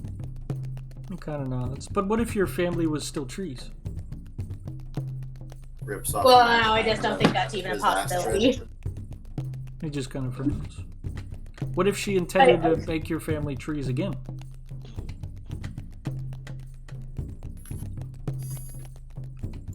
What's with all these questions? I don't know. I'm just bored, he says. I'm just curious. Like, these people, they need that. Like, everybody needs something. And it's not bad that you're doing it, but like, what if one of these people is a bad person? What if they intend to do evil in the future? Like, how does a priest reconcile that sort of thing? It's not my job to judge what other people do. That is the light's job. I am merely a humble beacon. He kind of smiles and says, "Do you really believe that, though?" That the light passes judgment? He kind of shrugs and says, he kind of shrugs. It doesn't say anything, but you're guessing that means, like, yeah, sure. Like, however you want to define that, sure. Morgan, what does this guy look like? Who is he? Yeah, just, what does he look like? You said he was an older guy? Yeah, he's, maybe, I don't know, like mid-30s, kind of wearing, like, dirty robes, tan skin, kind of shoulder-length black hair, beard. You could roll a perception check as well. Yeah, I'm gonna do that. Okay.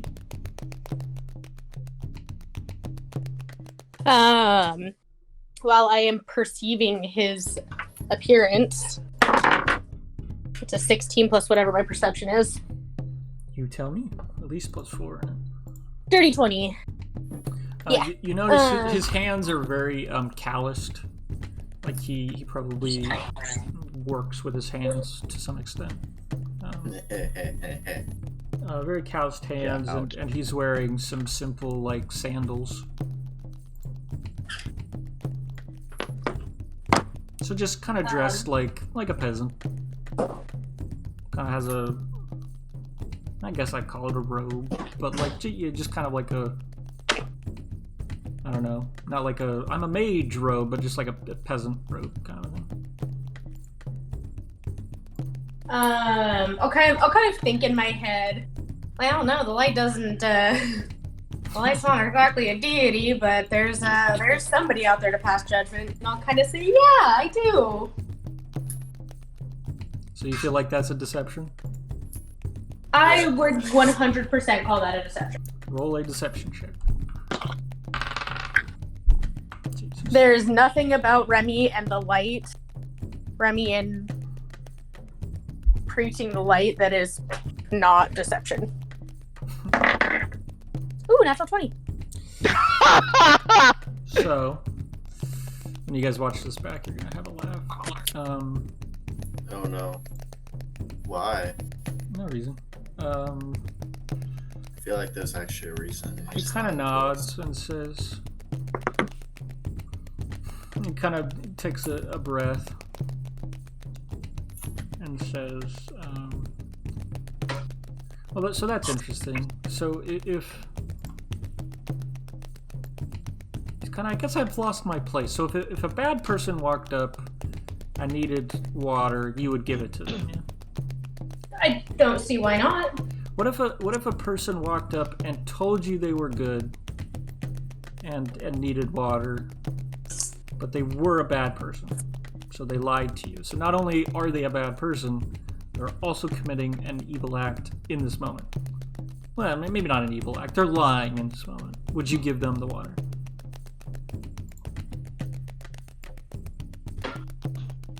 I don't imagine why I wouldn't give somebody the resources that they need if they needed it. Okay, what if they walked up and they needed water, but they, not to your knowledge, but they secretly intended to drown someone with that water? Would you give them the water? It's a hell of a lot of water. That's not for me to judge, my friend. He's kind of nods. And also, if they secretly intended it, how would you know? There's no possible way I could know what a human has in their heart, and I would hope that they are doing everything in their power to follow what's right. But not everybody is that way, and they will have to eventually answer to a higher power. Okay, what if you had a flask on your belt? It's full of whiskey. And a drunk... I'll let you know how secret it is. He kind of just smiles. God damn it. He says, and a drunkard walked up and asked you for a drink of your flask. Would you give them whiskey or would you give them water? Or coffee? I'd likely Is there a I'd third likely option? give them water. Water. I don't think there's a third option. In this, it's one or the other. Whiskey or water. Did you which say would cock? I said coffee. Okay, I'm just like imagining, like, I guess because I heard Morgan and I'm just thinking Morgan's life, like whiskey, water, or cock. Okay. God damn it, Patrick. Coffee. He was pondering whether there was a third option being coffee, and he decided no. Like 2 options: whiskey, water. Which you go?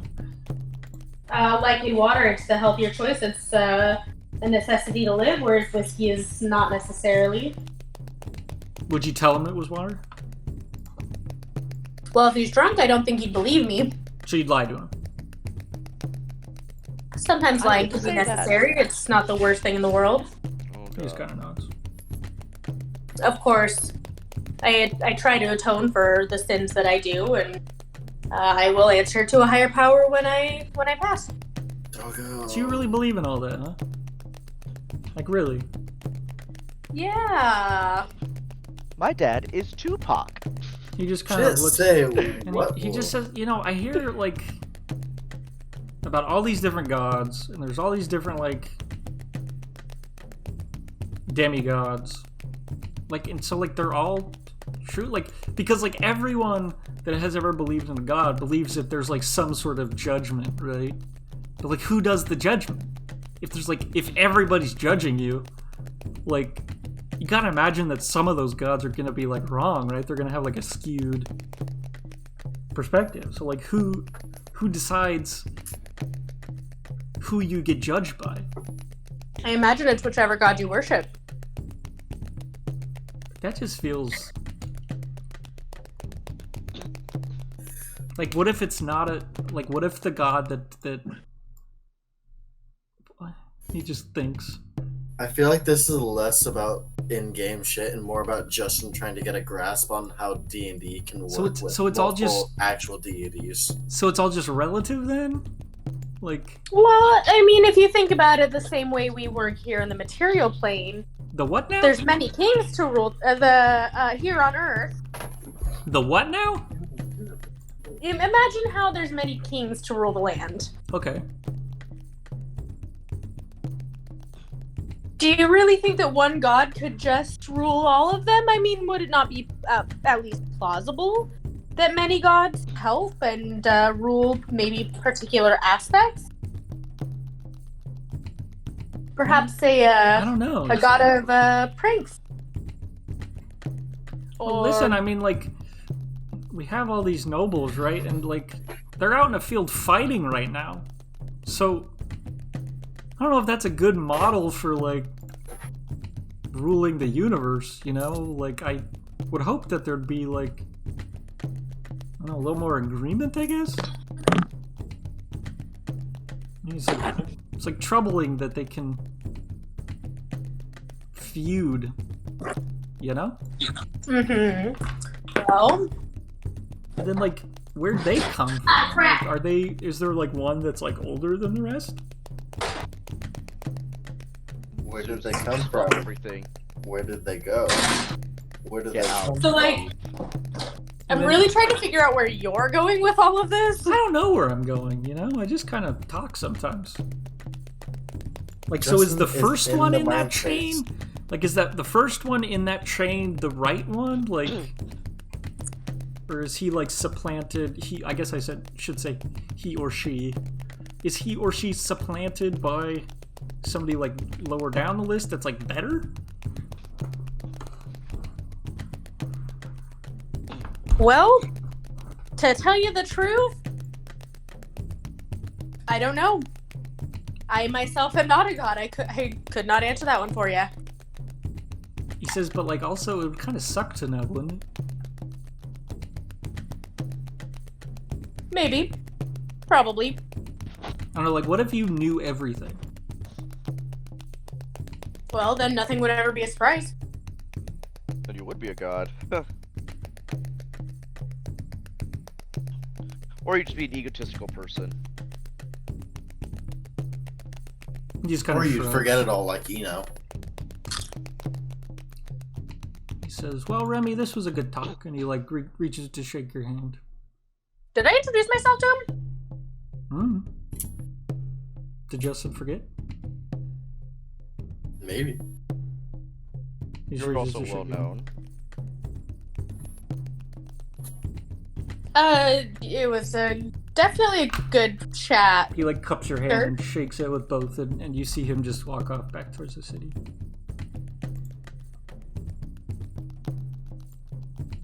Were his hands an illusion? Did she actually feel hands Yeah, shaking? she first? felt hands. Yeah, Okay.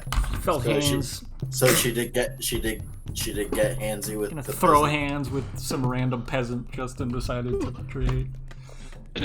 So in the meantime, What was Red, his name, Justin? fucked if I know. Was it Jared? Yeah, sure. No. We're doing Jonathan now. No, wait, that's the new guy. Never mind. Fucking Jeremiah. Jeremiah. Jeremiah, but for short, we'll just call him Jared. So Reb, you have there's multiple days of like festivities. There's over like that weekend when the competition is done.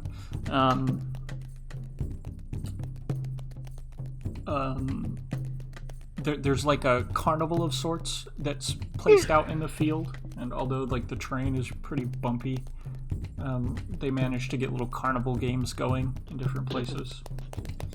Then after that, the tournament starts up the next week. Red, you have a fight early in the week. During the week, or maybe we can call it like a sort of downtime. I just want to kind of like schmooze the gate people Okay. I would like to help with that. with especially- Tombe because they remember him. Yeah. And I have a few healing potions I could currently sell to them at the moment, along with schmoozing. So you go over there on one of the festival nights, and eventually get a hold of probably who would remember you guys the most. The One half second. orc dude, Yeah, One probably second. Broderick would. Broderick. You'd finally get Or- Broderick to come maybe over, Hector. and he lets you guys in as The long as people you're I- not armed to the teeth. The people I was having food or eating, drinking with, and originally talking with was Broderick, Kenneth, and Sebastian. So he leads you over. You see off a few tables away, Hector and Elijah are sitting with a woman you don't recognize, just talking. And then the rest of the war council is all sitting around a table, so you can go and sit with them if you like. Is there anything specifically you want to talk to them about? Just about I don't want to say like alliances because it sounds like between two countries and that's not us, but just seeing what we can like reminding them kind of how we helped them out against the order knights, and you know just anything else we could do for them they could do for us, just kind of you know we can't really officially do it but we kind of support you here, like One of you roll a persuasion check. What's yours, Badger? Mine is +5, I believe. I have persuasion +5. Do you have proficiency? I do not. I do, All right. so I'll help. Okay, so +5 advantage. Yeah. Proficiency. Yes. I'll take that as a yes. That's good already. Yeah, Odge, the ring is not attunement. I didn't think so. Dirty 20. So they all kind of take that information in. They don't really say anything about it at the moment, but later in the night you see Sebastian is off smoking a cigarette, and he kind of waves you over with his nose. And with that conversation, I do also that. pull out the healing potions to You whip try it out for them. basically as an example of I may not be much of a frontline fighter, but I can do quite a bit for support. I may not be useful at all, except I can play with medicine. We'll get to that after this conversation. With Red. Yeah, that's just part of what I work my way in there for. He whips it out at dinner, is what he's saying. God damn it. So, Sebastian waves you over. He comes over. He hands you a lit cigarette. Or probably a pipe, actually. And he just says,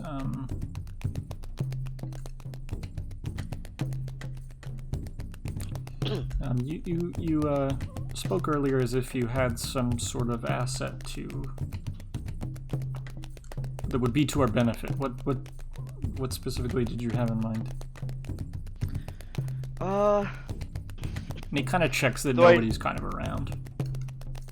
I know you have many of your own. We have a few more than capable fighters who have been up against more than your average Vesture Knight or, Temple Knight. A few magic tricks up our sleeve. I understand you do have a quite competent, what do they call them?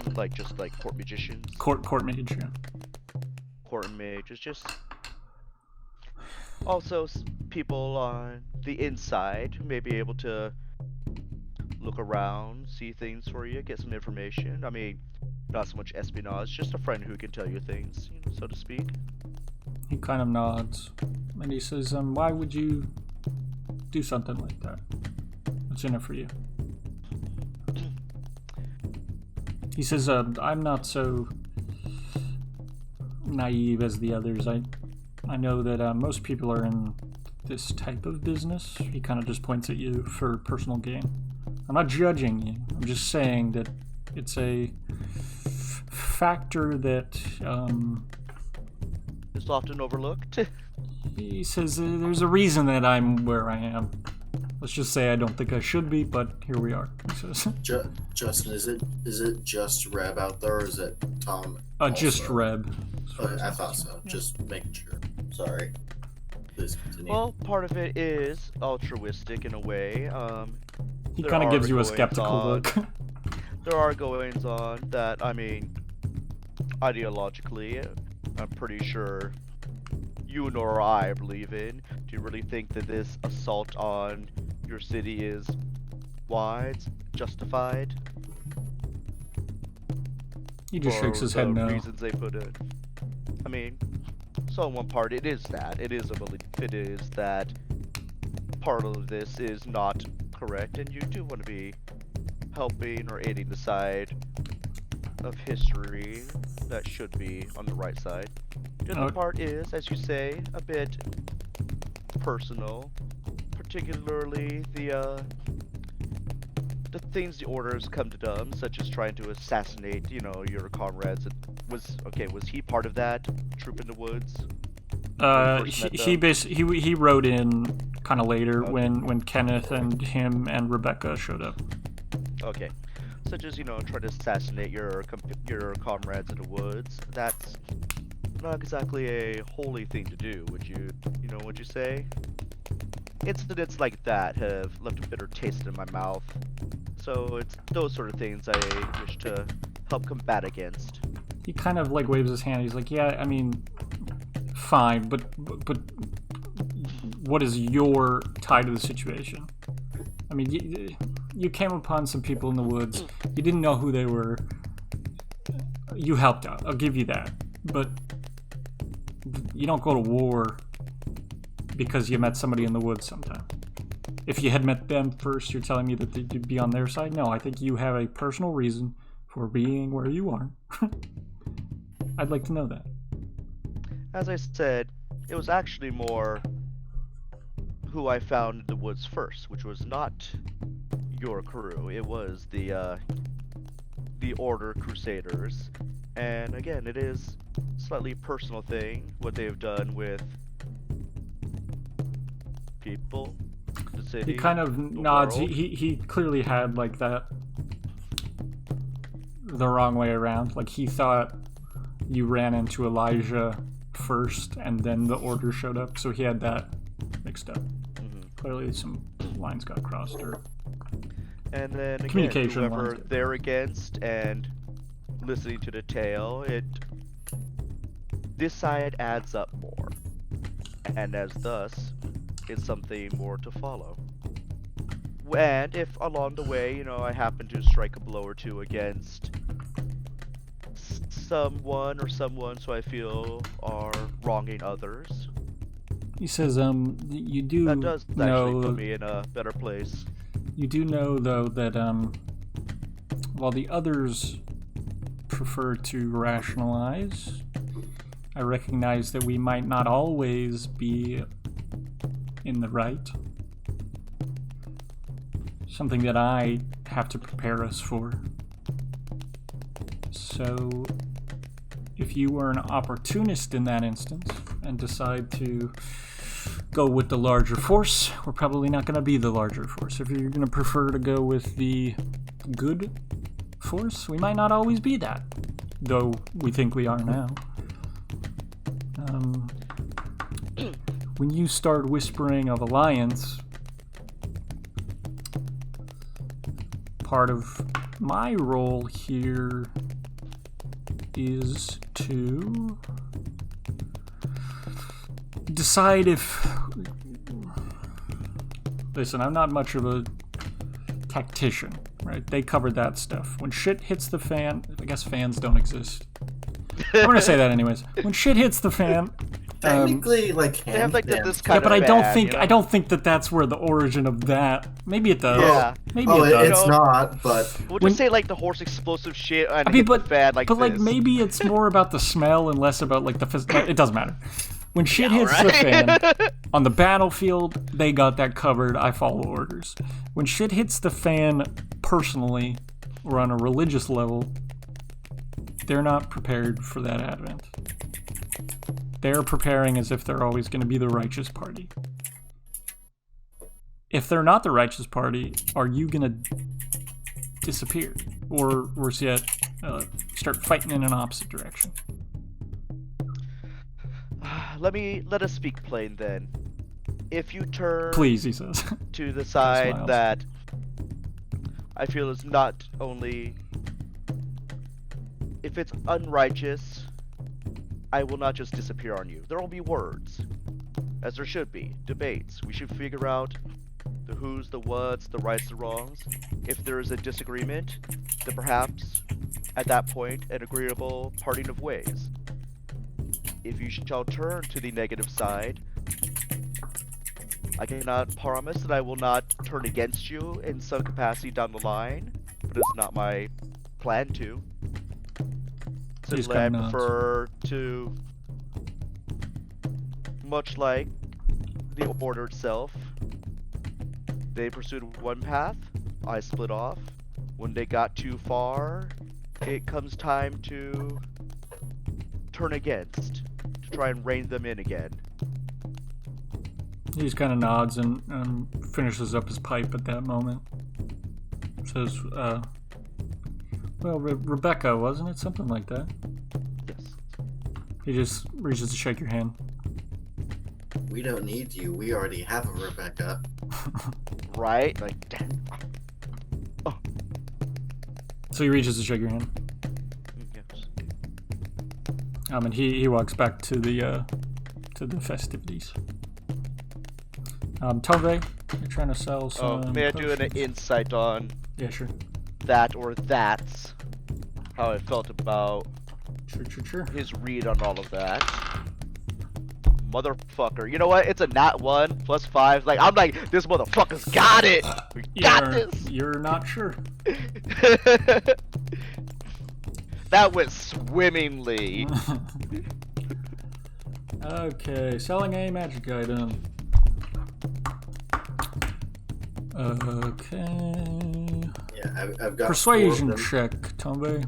I've got 4 of them to sell, and because I am trying to make friends with this, I am not going to go out of my way to try and push for the full 75, but be willing and happy to sell for 50 on each. The full 70. The instead of baseline, 75. the baseline price is 50 normally. It's a 17 persuasion.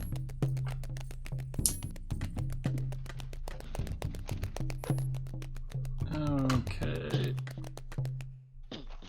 17. So yeah, they'll give you. You wanted to sell 3? 4. So they'll give you 200 gold for that. Just roll a d100. Roll a 90 to 100.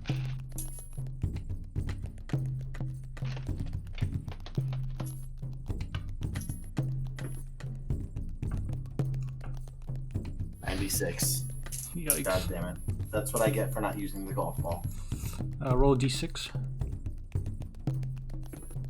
6. God damn it. Oh no. I don't like that math. That's fucking interesting. Okay. Oh, no. shit! Okay.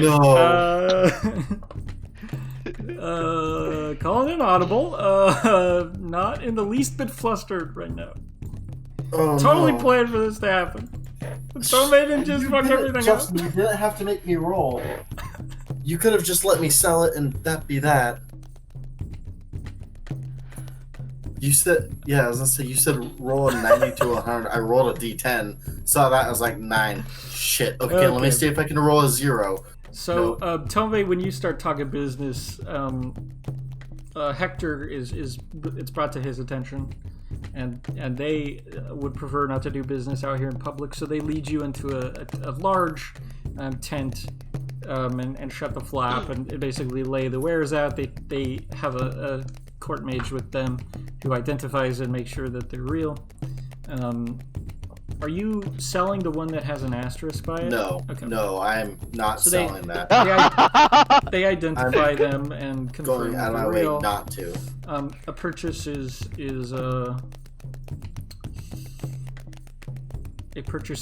made. They're counting gold out. Let's just use this for. Oh fuck.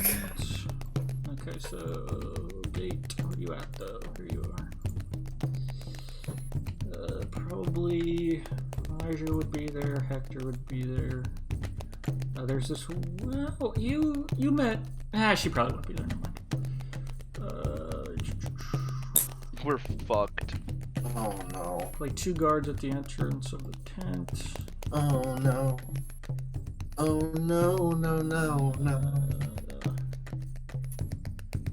Godfrey, probably not. Kenneth probably be there. So you're just kind of looking over the wares. Elijah, you see he's just kind of sitting off to the side, cutting an apple with a dagger. Hector is looking over a table at these things, and they have a court mage with them as well. Generic NPCs, mage, where you at? Fuck. So many complications. Let's put over here. And then, as this is happening, I guess I should mention I've been coming to. You've been coming? Just watch. No, I've been coming to just watch the festivities and everything in the breastplate, but. And then what is your passive perception? 15.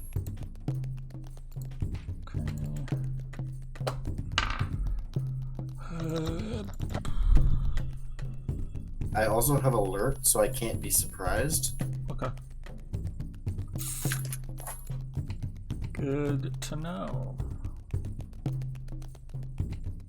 So, where would that be at? There we are.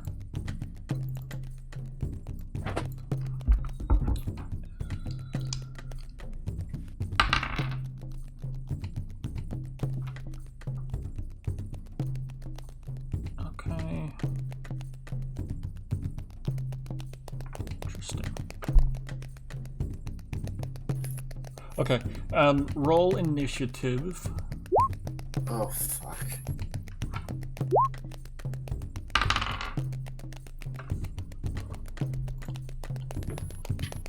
Oh, fuck me. I have a +8 to initiative. So my total is 9. I was like, you rolled a 7. So this is a surprise round, but you can't be Roll that surprised. one. And Am I gonna have to like get called in for help? Be like, ah! other creatures do not have advantage on me for attacks that are hidden. A cloaked figure without a hood, but there's so there is a hood up, but you see that there's like a turban wrapped underneath it, and the hood is kind of shading the face. Dark black cloak slinks up behind everyone, seemingly maybe came under the tent on the opposite side as the entrance, and stabs the court mage in the back from a hidden position. I'd like to just be yelling out, "Oh shit, look out!" as fast as possible. So that is... Oh shit, stab! Look out! Hit. Fuck. Add in sneak attack. I need another stat block because I didn't expect this to happen. Oh fuck. Calling it audible. Fuck. So... God damn it. Fuck. So... Never good things when Justin bad. Okay, so... Oh shit, wait, Justin, can I use a luck point to re-roll initiative? Because I remembered I can do that. Sure, yeah. Should have used a luck point to reroll the... Oh no, it's only for d20s, isn't it? 24. Okay, so you do go first. But unfortunately, the cloaked figure hasn't happened yet. So, no metagaming that. Suddenly your spider sense tingles, and there's something afoot. You're not sure who's the threat, but there's a threat somewhere nearby. Suddenly the hair on the back of your neck stands on end. What would you do in that instance? I'm just going to pull out a small clockwork thing from my pocket. Something's coming, and ready and hold an action to actually turn on the clockwork glint. Okay. And literally just yell out, "Something's coming." So let me... God, what the fuck do I want to call this guy? Fuck, I'm glad that I remembered I have luck points. Holy shit. Hey, but luck points are only for d20s, right? I was right on remembering that. Only d20 rolls. I can't use it on a percentile. On that d100 thing. So again, this assassin slinks up behind everybody, and his first strike just stabs the mage. So that's... So big.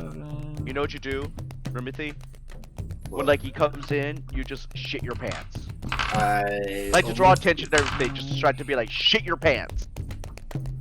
I like to use my held action to wind up and activate the Eldritch Cannon. Oh fuck! It's an automatic critical. So would it not be because I informed them that something is coming, so it's not surprise? It's still a surprise round. It's still a hidden attack too, right? Yeah, he has advantage on the attack, and it's still a surprise round, so technically they are surprised. But so, sorry, you wanted to activate the clockwork turret? Yeah. And what does that do? Like before his attack, what does that do? I just wind it up, and it's basically me, quote unquote, summoning the Eldritch Cannon. It doesn't do anything on this turn, though. It doesn't do anything until I tell it to do something. Okay. It takes a bonus action to actually fire. Gotcha. So 7 points of damage plus 6 is 13, and then it's 7. 15, 21, 30.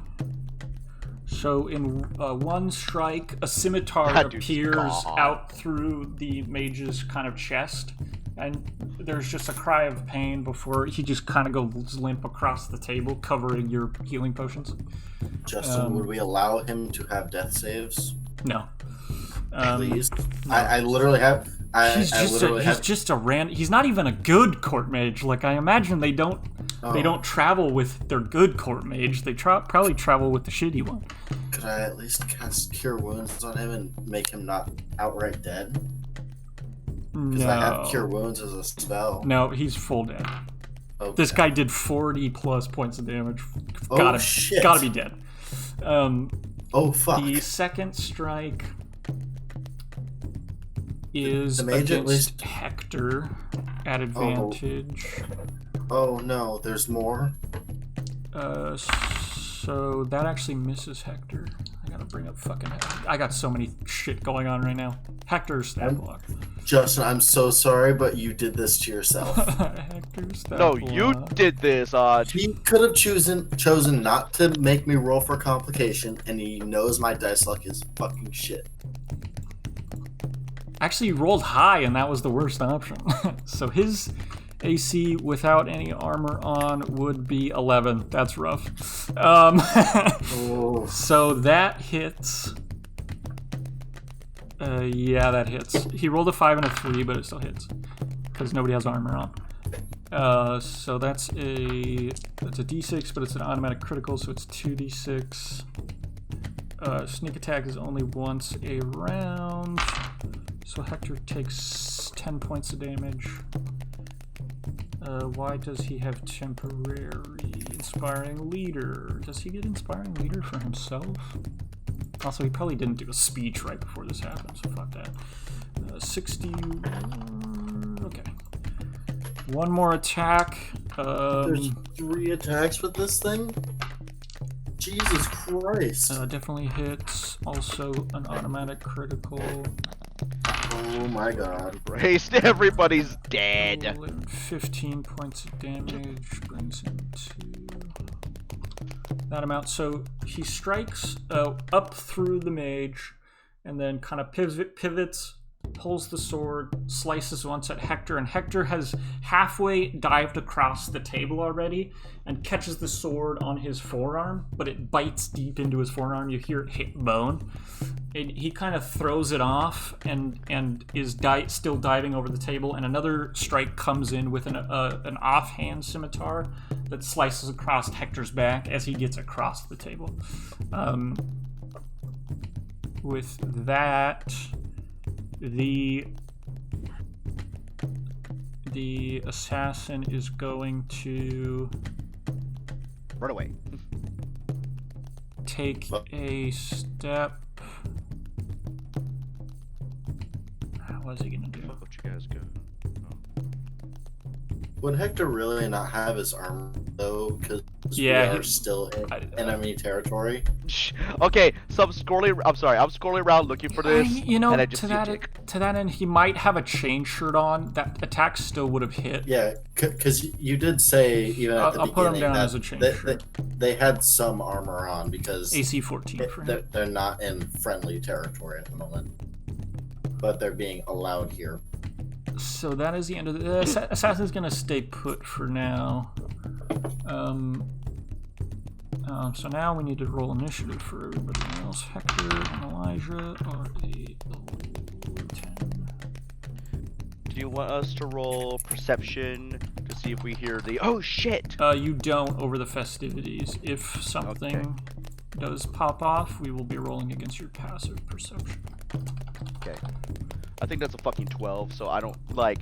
I'm like, yep, conversation. Look, everybody go. Things have rapidly changed here. And the hard part is Maud. I told myself that I left the staff of the havoc at Maud home. remembers that she's fucking here and is gonna look at her spells. Polymorph, turn him into a goat. Maud, where you at though? And then fucking like Aberforth Dumbledore. I can't speak English. It's fine. Maud. I mean, she's got a modest amount of spells. Modest. God damn it. Oh, but Aj, look in the chat. Can you answer those questions? And how and why? Maud is Fans just are- gonna, because she how forgot did that herself, happen? Maud flies out of your pocket and says, "What's going on?" And so, Hector was a 10.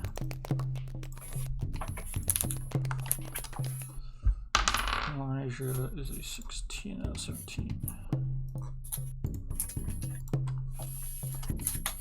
The the assassin was a 15. Who else is here? Guards. God, I scroll up in the Discord chat and I just see Maud smoking a cigarette. Okay. Mod, no. Maud, no. 7. Okay, Timothy. What is your real name? Rimothy. Rimothy Jobithi. Your go. His name is Tom. There is a cloaked, hooded figure with a turban on underneath it. It's kind of covering the face. You just see kind of eyes glinting underneath the hood. Two scimitars in its hands. As a reaction, I'll just say out in Sylvan, dude just got fucking stabbed. That's not good. Adventure. Maud looks at assassin in Sylvan, and she rushes it, and she does this. You've seen it. Her practicing it. She flies, goes low and then high, or is it? No, it's high and then low. So she flies high, and as she's coming down into a steep dive, she rolls into a front flip and slams the mace down on this guy as hard as she can. Oh no. Oh no. So she takes a -2 penalty to her attack roll, as long as she flies 20 feet in a straight line. So she backs up 1 square and then flies out. Takes running start. Any advantages for any reason? If she can go one more, she'll have flanking with she is actually invisible, so she would have, unless blind sight, no advantage.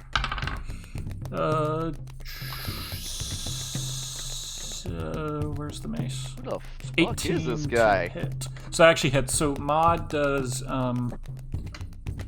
7 points of damage to him. Oh.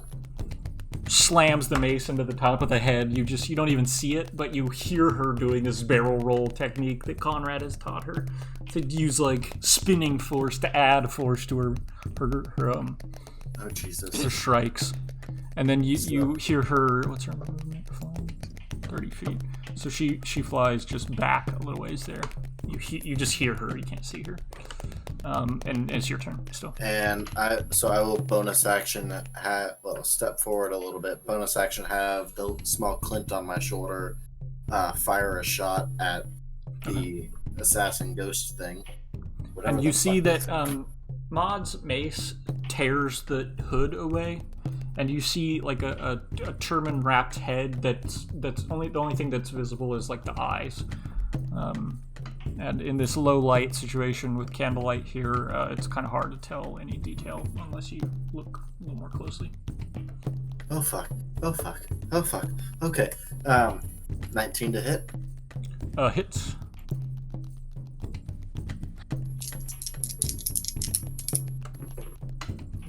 Does that get the damage bonus? I don't think it adds my intelligence to damage, but I will look it up really quickly.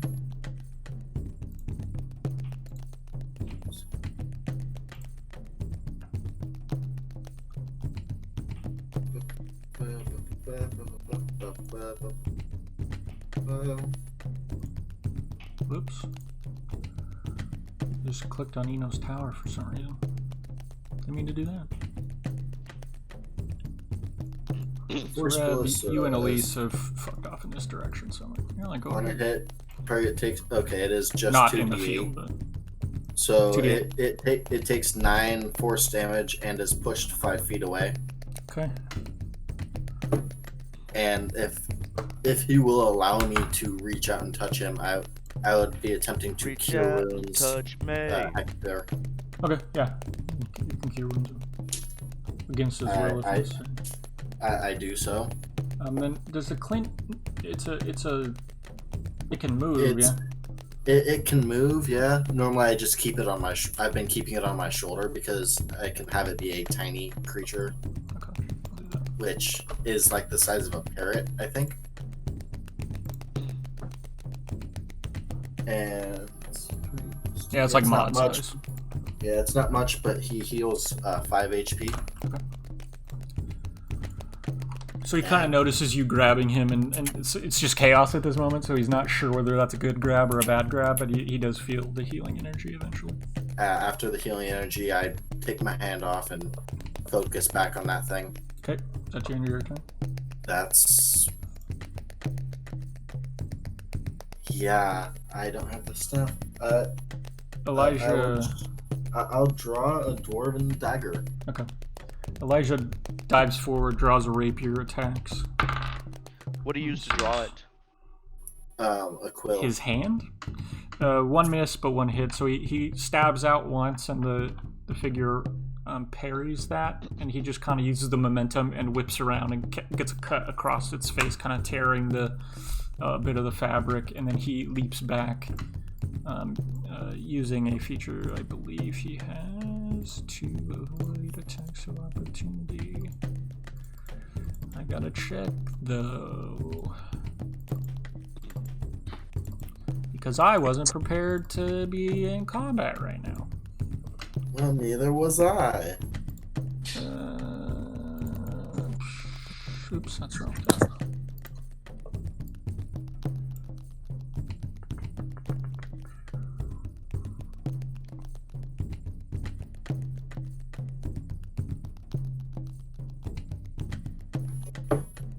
Pieces.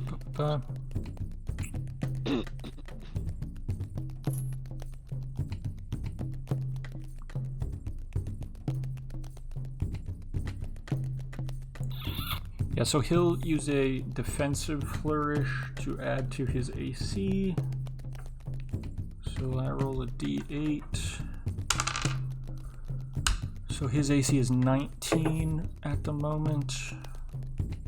Chain shirt though, so that's actually 20 at the moment. So he takes a step back. The assassin does take an attack of opportunity. Misses. So Elijah just rolls backwards over the table and lands next to Hector on this side. It's Elijah's turn, assassin's turn. He dives up onto the table and will attack Hector a couple times as Hector's in motion.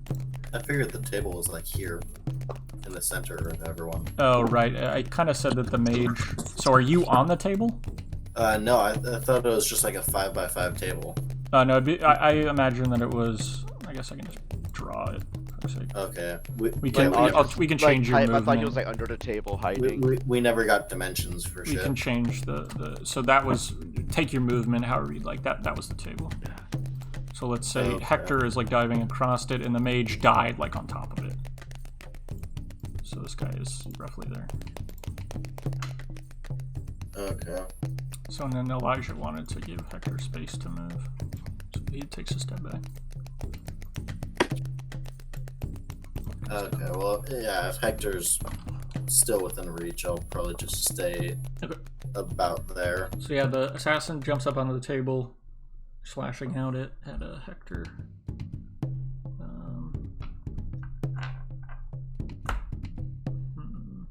Is Hector on or underneath the table? He's like he's diving over it. He just hasn't taken his Okay. turn yet, so he doesn't have any movement. Okay. So he's just gonna do all 3 attacks. And if anyone needs a drink, there are errant, like Hector, there are errant drink healing potions around. True. So his AC is 14 hits and Including the hits. fucked up one. Use the fucked up one.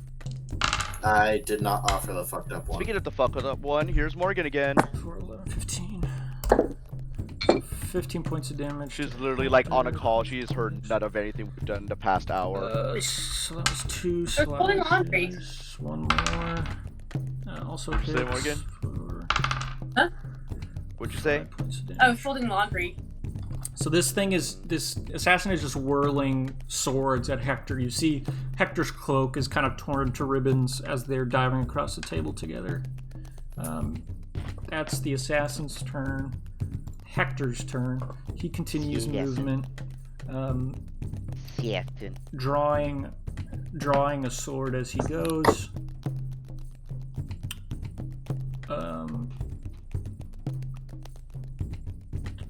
I forgot that. One of those hits did not count because of a feature Hector has. He gets his sword halfway out through the flourish and blocks one with the hilt of his blade. Echo, he blocks. And I don't remember what Hector can do.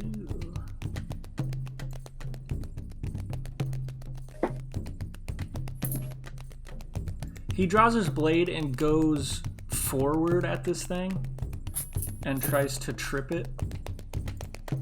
So he sweeps low, intending to just take its feet out from under it with this sword he has.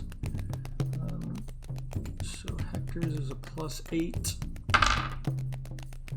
No fucking way. Okay, they're both +8s on this roll. Hector has a +8 on athletics. The assassin has a +8 on acrobatics. I rolled 2 7s. Roll 2d20s.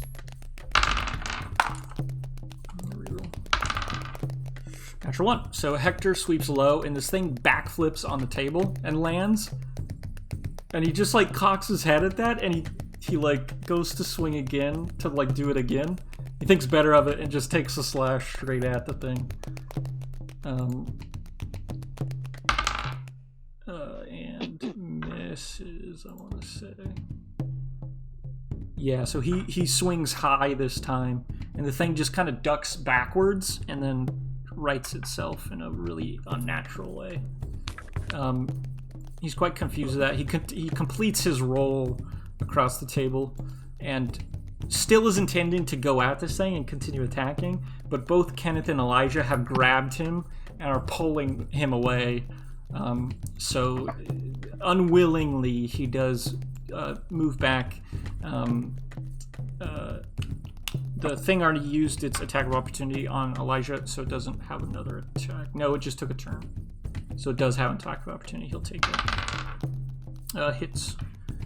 So that's 8 points of damage.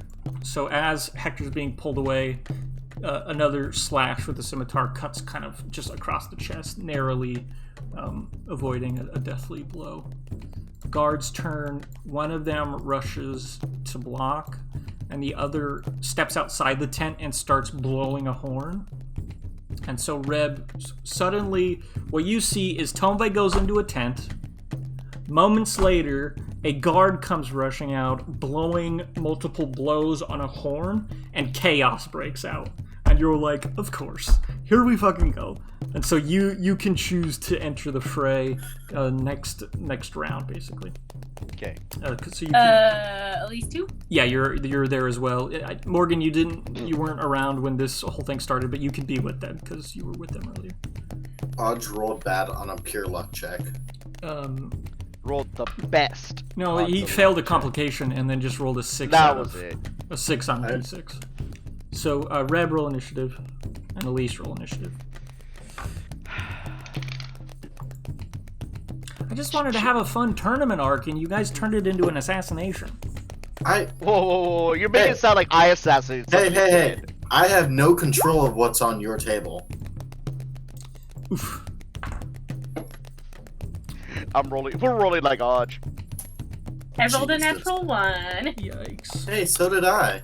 Elise, you like are facing the opposite direction, and you're like annoyed that somebody is blowing their horn. You're like, fucking drunk bitches, like put your goddamn horn away. And there's just chaos around you. Reb. 4. Yikes, you as well. You're like, I was really getting somewhere. You harsh my buzz, bro. So that's the guard's turn. Oh shit, and I'm not wearing the good stuff. The guard will attack. Why fucking not at this point? Misses. And misses. So the guard strikes out this twice is different, with a sword. This is a different day than my battle, right? I'm healed up. Yeah, I want to say yeah. This is probably during all the festivities. Excuse me. So, Rimothy, here you go. Fucking hell.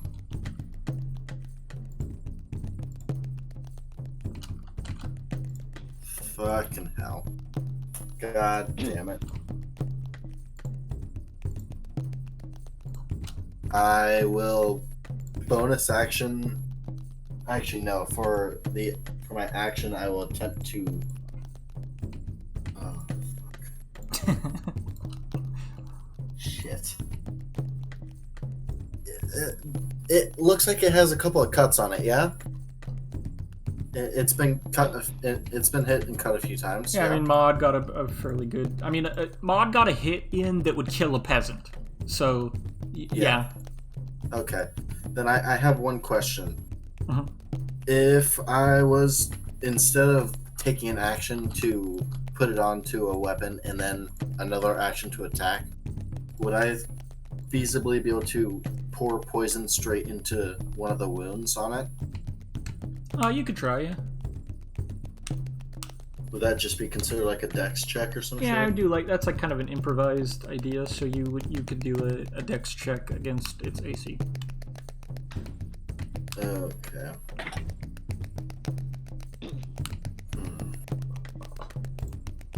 And from what I can tell, it seems like it's an actual person, like humanoid, not like a fucking devil or some shit. Yeah, it doesn't really have any devilish qualities.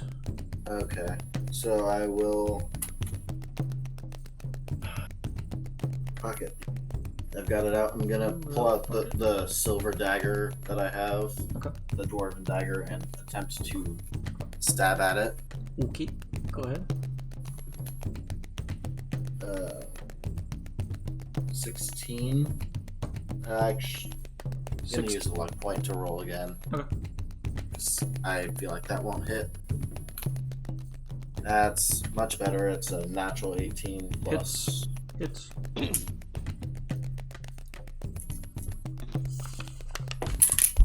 That's on the keyboard. That's much worse. I should have kept it on the keyboard. So 5 piercing from that. Okay, and that pierces to the hilt as if you were stabbing, just a humanoid.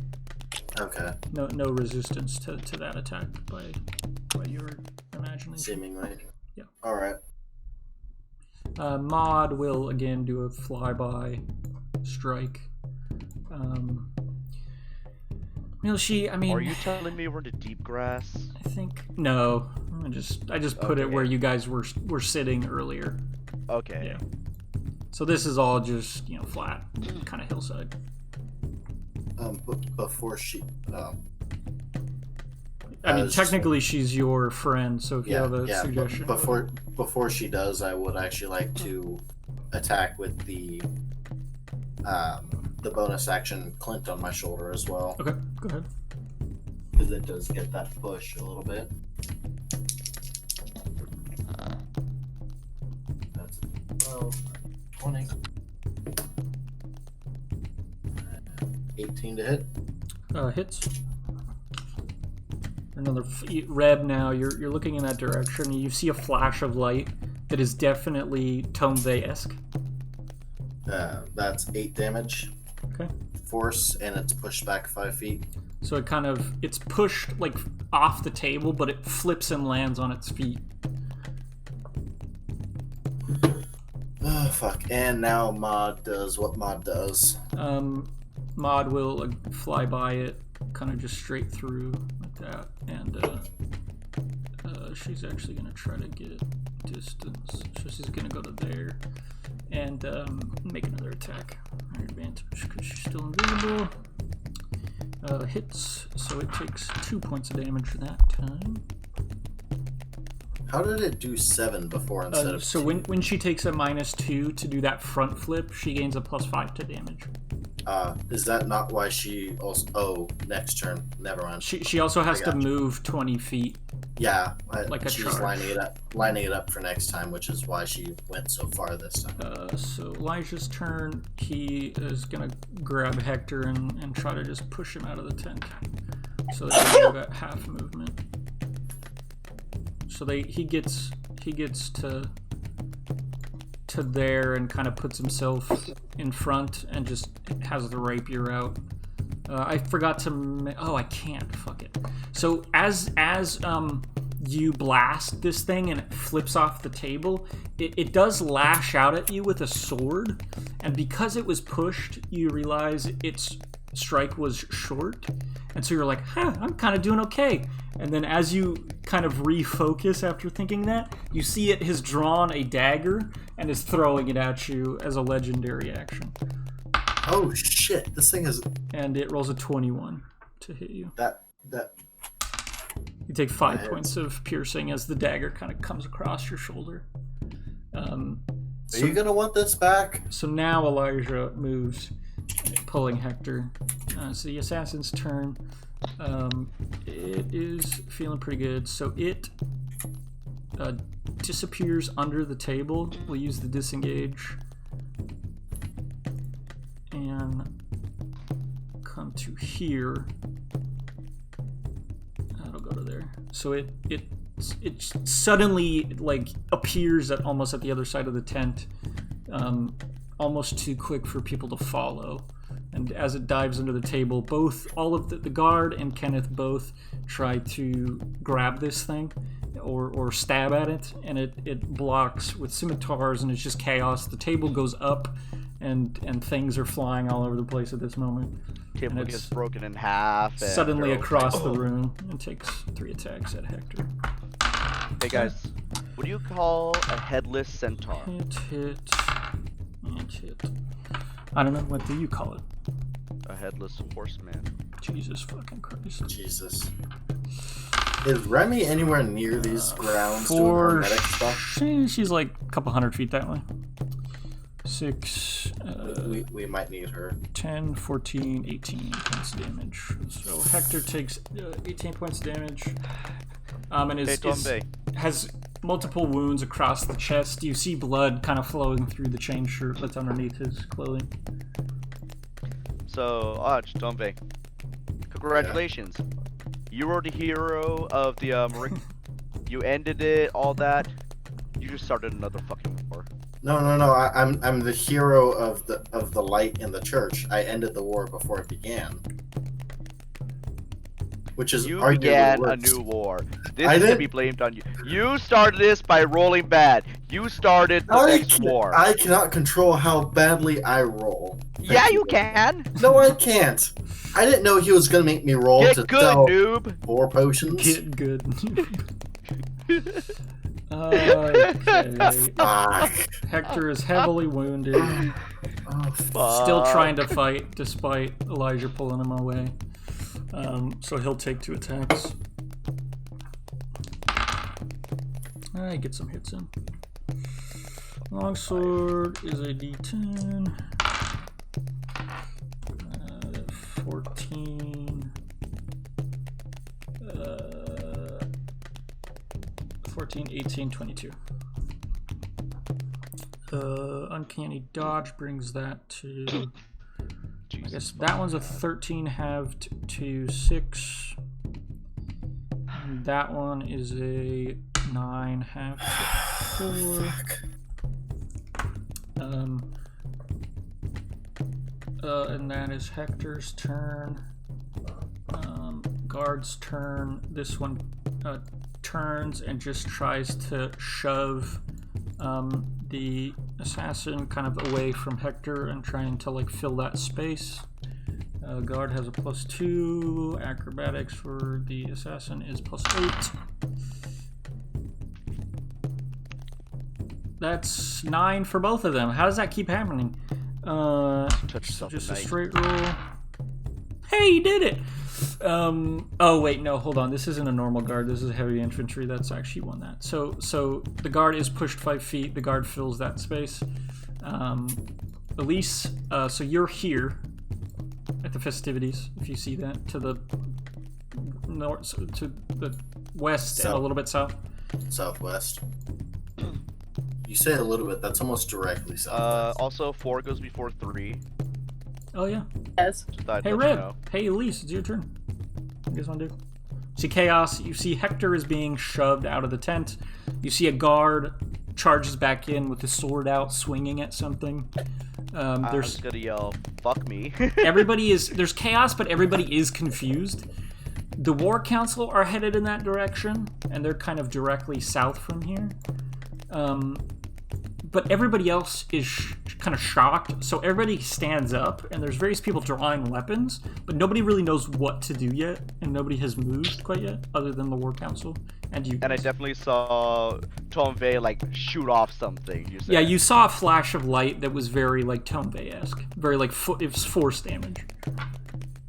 Just could be, fuck, and take my my move. And so you can move here. kind of directly. You can weave through, so there's no like difficult terrain or anything. So you can kind of weave your way through the crowd as best you can. Just It's there. not super crowded by any means.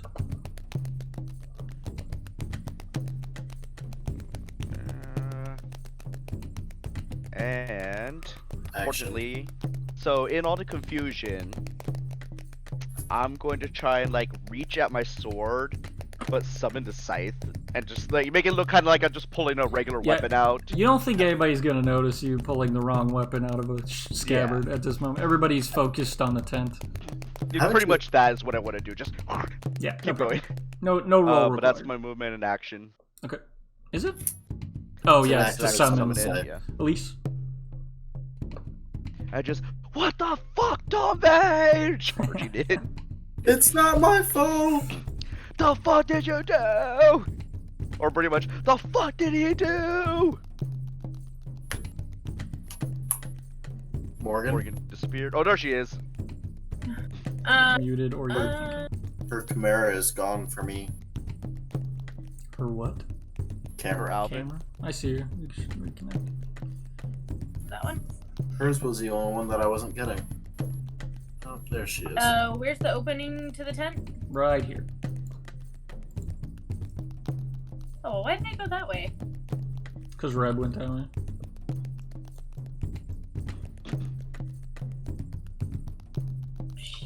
I only had 30 feet to work with, okay? I just ran as straight as I could. Where was I? I think, can you right click and do undo? Nope. I did it, No. but it moved my guard back, so. I was back like 5, 10, 15, 20, 25. I was like right here. Okay.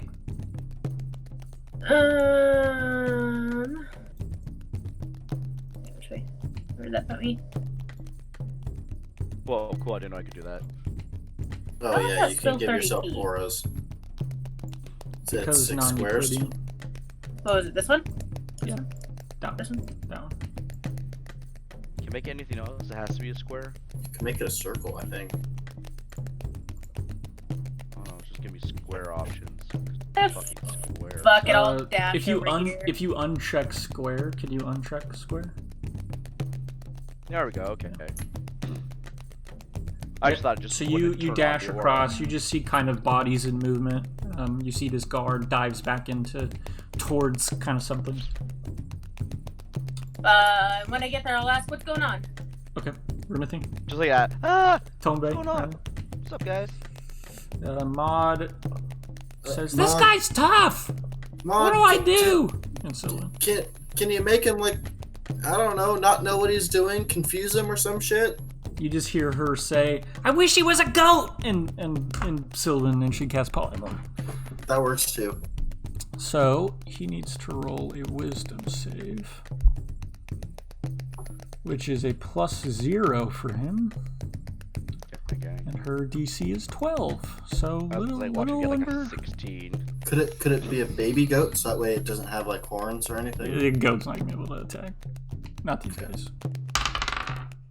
3! He turns into a goat. So. And with my action, I'm gonna pull out a separate clockwork thing from my from a different pocket, and it's a little tiny. It's like a clockwork of Remy, but she's also wearing the red hat and has the beard on it. I'm gonna toss it onto the ground. We'll say, in the square next to. We'll just say in the square next to Hector. Okay. And it's the protector thing, and I'm gonna use my bonus action to have it heal everyone of my choice Is within this- 10 feet. Is this It's the a diff- turret doing this, or is it a Yeah, separate it's a effect? different eldritch. It's a different version of the Eldritch Cannon. So does the other one stop functioning? Yeah, the other one. I'll just move it down here for now. I could Yeah, do the a Force little. Cannon goes bye-bye. Okay, I could do a little Remy, but I'll just do Clint for now. Does the Remy one go like? No, It actually just it lights just everything on stands fire. there like this, but it's got the tall red hat. It causes rain to fall rather than healing. I prefer instead of that. Like I thought you were gonna make it a dunce hat. Like I'm like that really works better in my mind. I mean that works better, but a little also gnome it's hat the is kind traditional of- gnome. Yeah, I think like it's almost a dunce hat. It just doesn't say dunce on it. Yeah, it's just So a red do they dunce heal immediately or? hat. I use my bonus action to trigger it to actually. And so work. do they heal now? Yeah, they heal now 1d8 plus int. Go ahead. Plus the end. Hector is the only one that has been injured. Ooh, max. So 12. Cool. So there's a burst of There- healing energy. Elise, Oh, you rush actually, up. shit. No, that's temp HP, not heal. Oh, okay. But Cool. So Elijah does get some. The guard gets some. Right? Or not? 10 feet? everything within 10 feet of it. So the guard gets some, and I Elise, you get 10 or 10 hit points.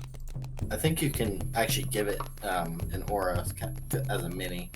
I just can't access it. 12 temp? 12 temp hit points. So Elise, what you rush up and ask what's happening. There's a flash of healing energy that kind of hits you through the tent, and then you hear a brrrr of a goat. And you're like, I don't have any fucking clue what's going on there. Hector's bleeding.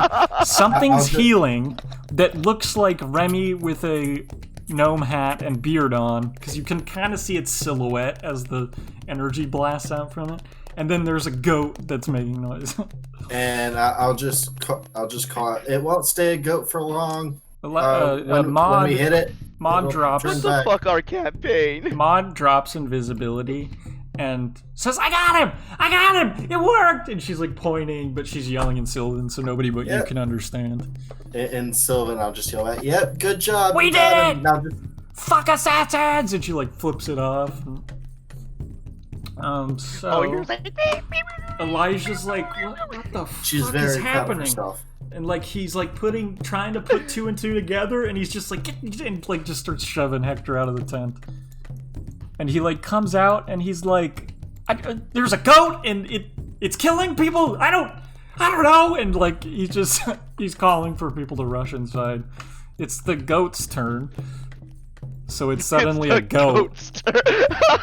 And it doesn't. That's like, oh, just campaign. It doesn't know what to do, so it just keeps like trying to attack. It tries to leave range, and that guard is gonna try to trap it, which it probably does. Like Oh, grapple. for fuck's sake! Oh, for fuck's sake! No fucking way. Okay, so there's You did not. It's like a viable roll that like I actually have to check. God damn it. So this guy's the It's like Sir Owen, for fuck's sake. the guard rolled a 6. Well, so the guard rolled a 16, and the knight Session. rolled a. The goat? It's not. Or It's the not a goat. knight, I'm it's looking goat. at a knight stat block. The goat rolled a 17, so if the goat doesn't have a minus, it wins. It probably doesn't, because Well, it's a goat. it's a goat. Like, It's a goat, but they can like climb up walls and shit. I like to imagine that you didn't mean like mountainsides, and you meant just like it can just defy gravity. It's just regular goat, CR0. You just walk what- right what up do a you- wall. Are you trying to say that regular goats can't? Yes, I think so. +1. If it's So the Dexter goat like strength, wriggles yeah. through this guard, and the guard's like confused, like, what's happening? Elijah It's- seems to kind of know that there's magic afoot, seeing the pixie and things, and he seems to be somewhat knowledgeable, but he doesn't know what the fuck's happening at all. It's still. Elise, Oh, this goat tries to leave your melee. You could roll an Arcana check.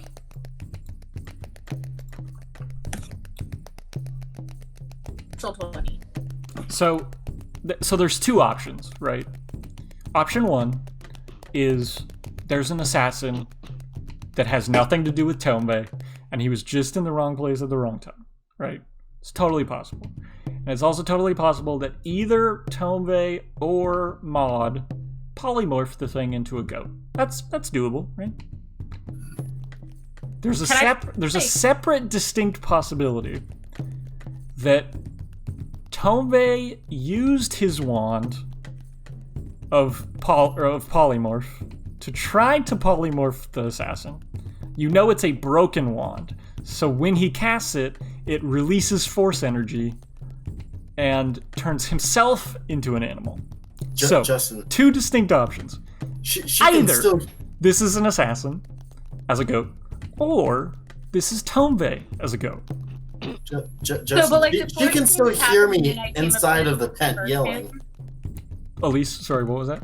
The force damage happened, and then I came up to the tent, and then I heard Tombe's voice.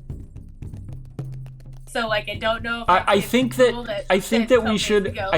what we should do is have Tombe roll an intimidation check, and he has to beat your... Well, that doesn't really work because your passive's high. He has to beat the goat. I'm pretty sure Tombe is still yelling at the moment. Roll a stealth check. Roll a stealth check with a -5. So that's passive stealth in my book. And you want to not beat 15. So this is how forgettable your yelling is in a sea of yelling. So you want to roll low, -5. I want to roll something for the goat. You want to roll under a 15, because if you roll under a 15, it means that she can notice you. I want to roll stealth for the goat. I don't know why. You said -5? That's a fucking 18. Yeah, -5. I rolled 18 stealth for the goat. Can we use that for some reason? No. Stealth check -5, Tombe. He's like, I'm getting away. Bitches.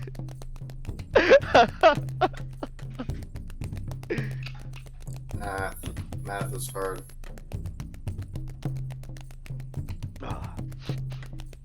So 14. Okay, so Morgan, you hear Tombe and Maud yelling inside the tent. I'm gonna try and grapple the goat then. Okay, roll an athletics check. Grab that goat. Can I are you gonna grab my goat? No. What's that? Can I try to instead jump onto the goat and like ride it? Oh my lord. I mean, It's yeah. the right size creature, isn't it? I'm not sure if that would help you at the moment. I don't think it would. Your options are to grapple it, and once you grapple it, you can either decide to move with it or impede it completely. So you could like stop it from where it is, or you could maybe like move at half. Like it could move at half speed, basically. I want to ride. Or you can trip it. I want to ride the goat. Okay, so first you need to succeed in athletics check. Okay. So athletics versus its acrobatics or athletics. 14 plus 0. 12. You can ride a goat. So you hop on board. And it is moving over here.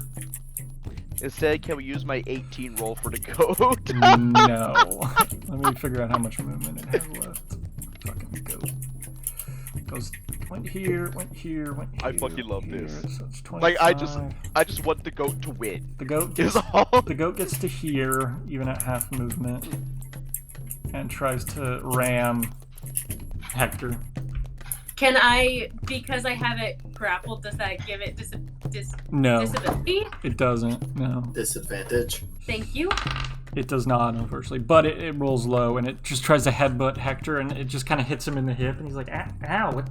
That'd be pretty funny though. And like he looks up at you riding the goat, and is just like thoroughly confused.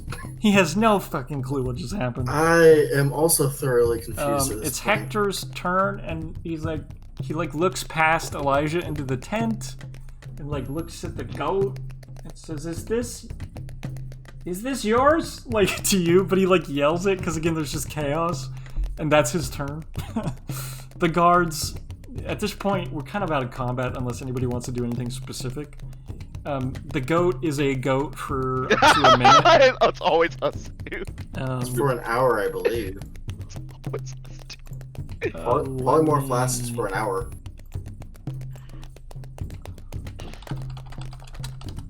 Yeah, you're right. It is an hour. So It's up like to an Harry hour. Potter. There are other court mages present, so they'll understand what a polymorphed creature is.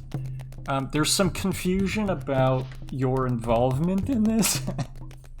So they definitely take a very with you three, get inside the tent and lay your weapons down. We're not fucking around. Like they're like, we don't know if you're involved in this, but we need to secure this place before anything goes any further.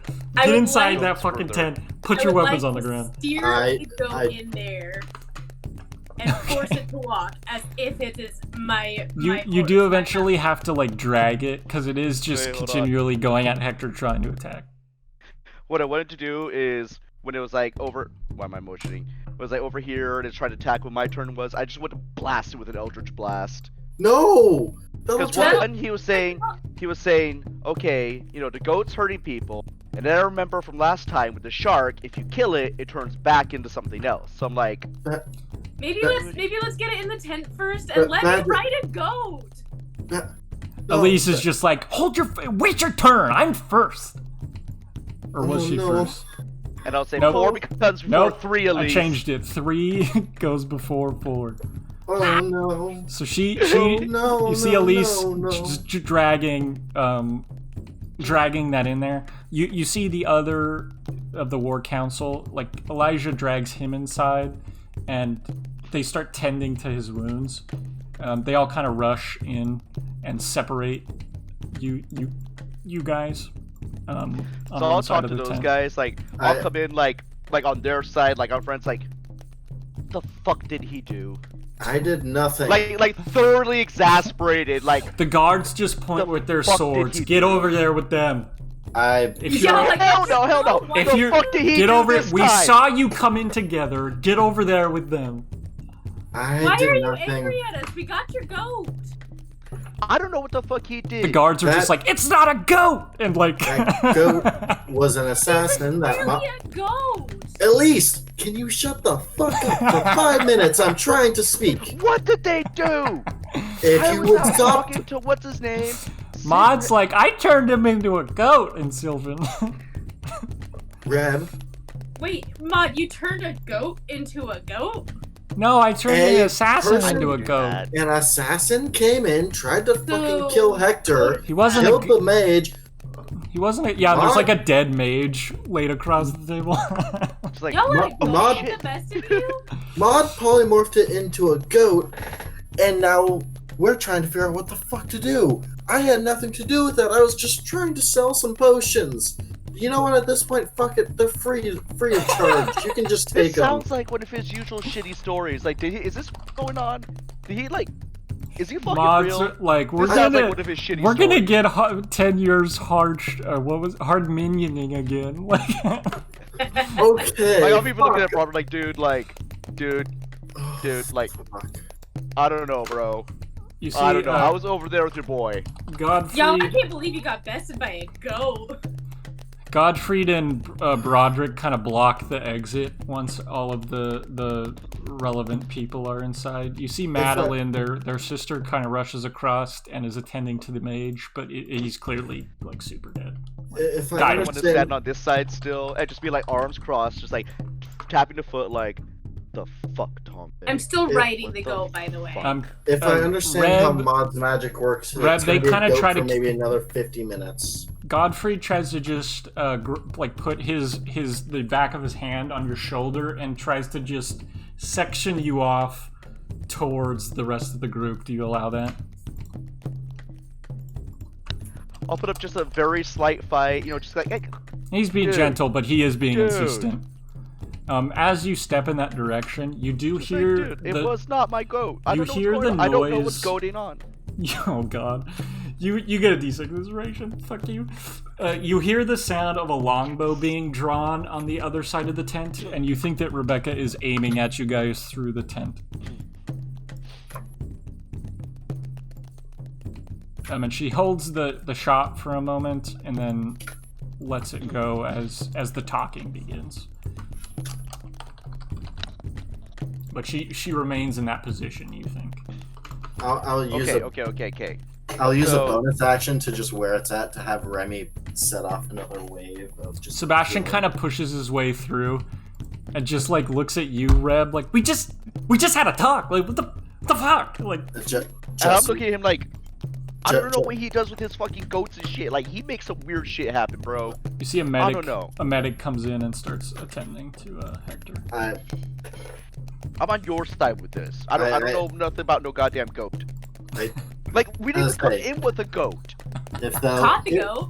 let's say I'd like to drink one of my healing potions, or one of the just self-made potions, not the actual expensive ones. Okay. The one with the asterisk? No, Yes. just the green slush.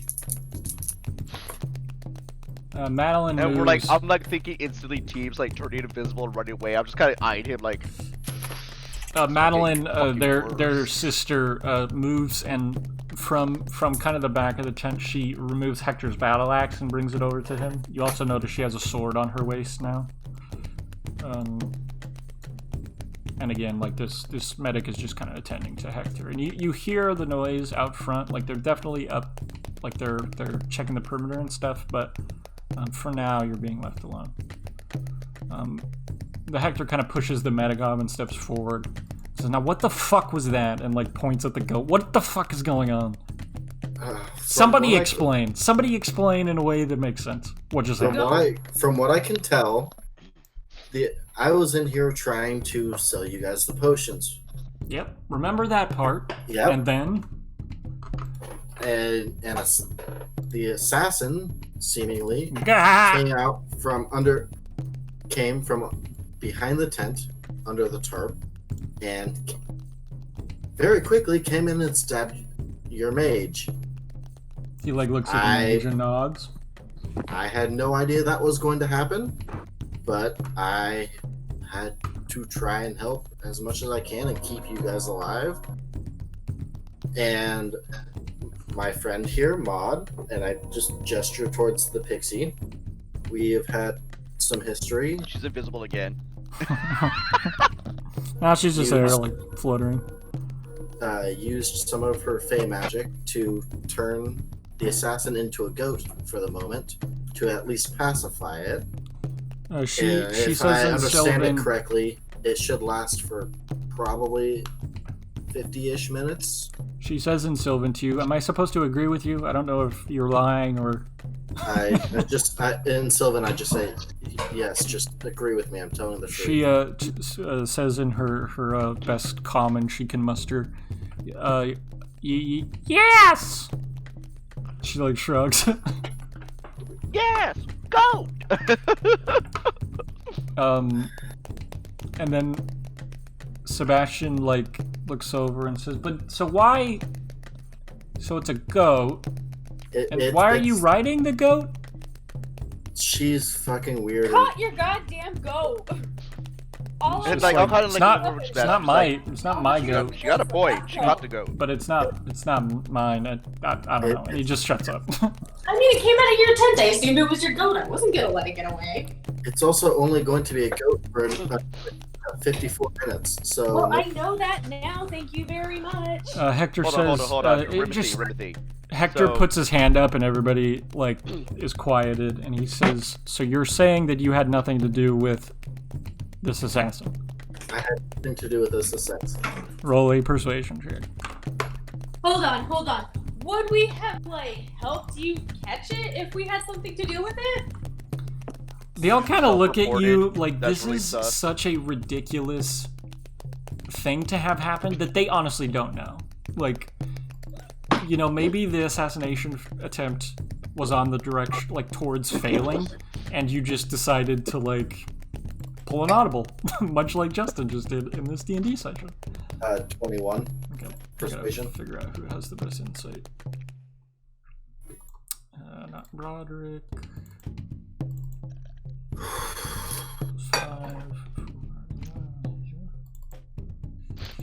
Oh, they actually have a physician. I forgot about him. So this is actually a man named Giovanni. You see like a very kind of... He's clearly a medic, but his tool set is a little bit more like Remy's would be. I mean, he has kind of a nobility-like quality to him. He's dressed in kind of what a field physician would probably wear at the moment, and kind of haphazardly thrown on as well. But he does have kind of like a pompousness to him. Justin, does he have the ability to revivify? To what? Revisit? No. He's like he's not a magic doctor. A basic doctor.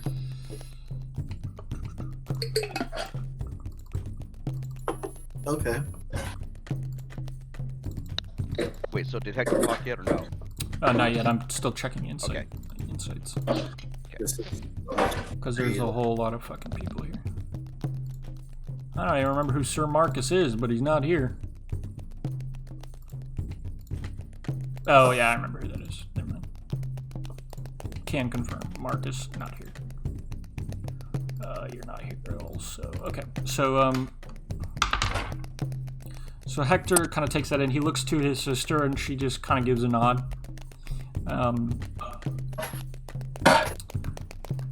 He says, "Thank you for those healing spells." Yeah. Potions are on. He says, "You'll understand if we politely but firmly ask you to leave for the night." I understand.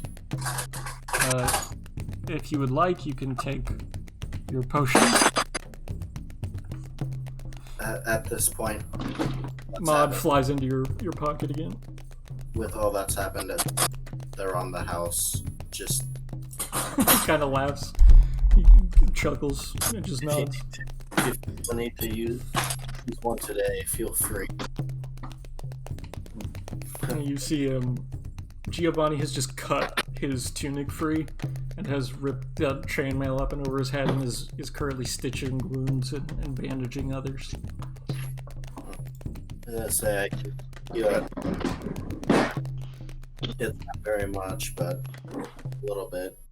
Hector says, "You'll understand if we'd maybe like to keep our distance from people for the remainder of the night as well." You notice there's like 3 bodies between you and him. I figured, but figured I'd offer. All right. Well, so they if I may, sir, if I'm remembering correctly, last time these shenanigans happened, and I'll look over Tommy. If enough battle wounds are dealt to the goat, it will transform back into this supposed assassin. As you're informing that, you see them opening a flap in the back, and a cage is being drug in. That works too. But is that's put the goat inside correct? the cage? Yeah.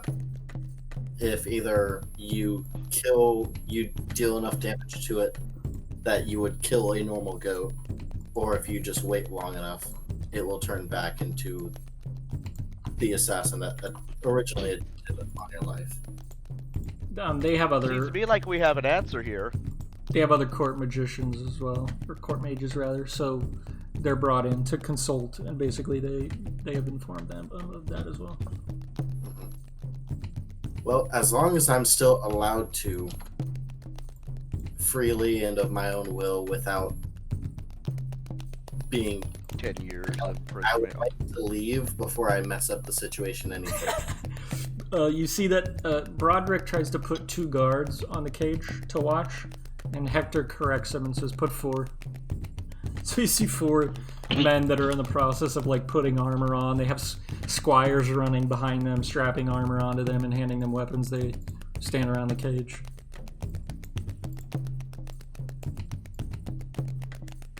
Probably out of reach. So, ideally. the people who are here, kind of looking at that like Hector or Tom, like, what did this assassin look like? Like, where did this person seem to be from? What did their cause seem to be?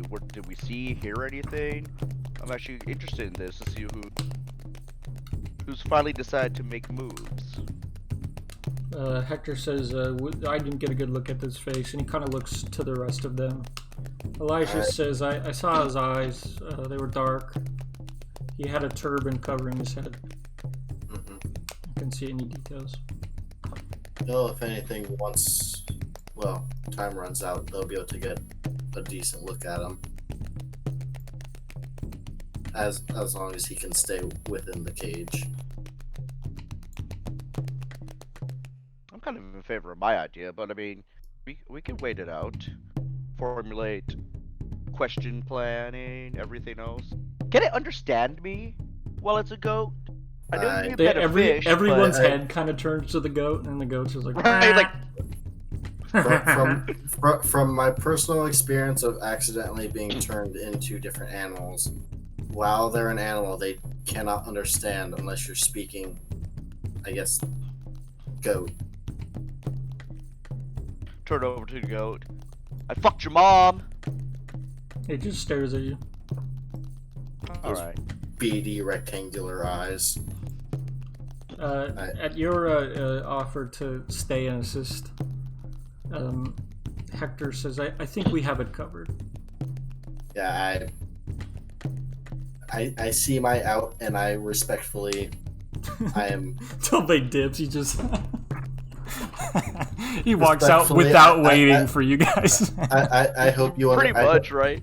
I hope you understand that my wish to leave you at peace. Maud's like, we got out of that without any hard minioning? Jesus. I guess she doesn't say Jesus. That's not it. And I'll kind of like look over at Sebastian, kind of like nod. Like, I would honestly be, if allowed, like very one concerned, two curious about who has begun doing these moves, who has the audacity for one in the locale we're at, just who's starting to plot these and begin these. Like, who do we have to watch out for? They all kind of glance back to Hector. But you see Sebastian just keeps his eyes on you. And he says,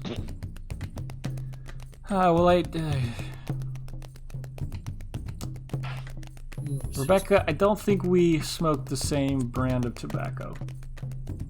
And he just kind of points his head out the tent.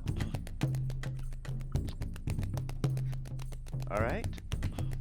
And I'll kind of like, kind of nod at Sebastian, and like, I hope it gives you the answers that you're looking for, because this can change a lot of things, not just here, but quite in the entire continent of Vestron.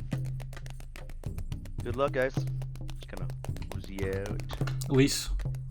Elise tries to ride the goat out. She's like, no, it's my goat! She starts a war over this goat. This is her Helen of Troy. Mod polymorphs Elise into a goat for Reb to ride. No, you? You leave with them now? Yeah, I'll leave. Okay. So you guys head back to the Westwood. We're gonna call it there for tonight.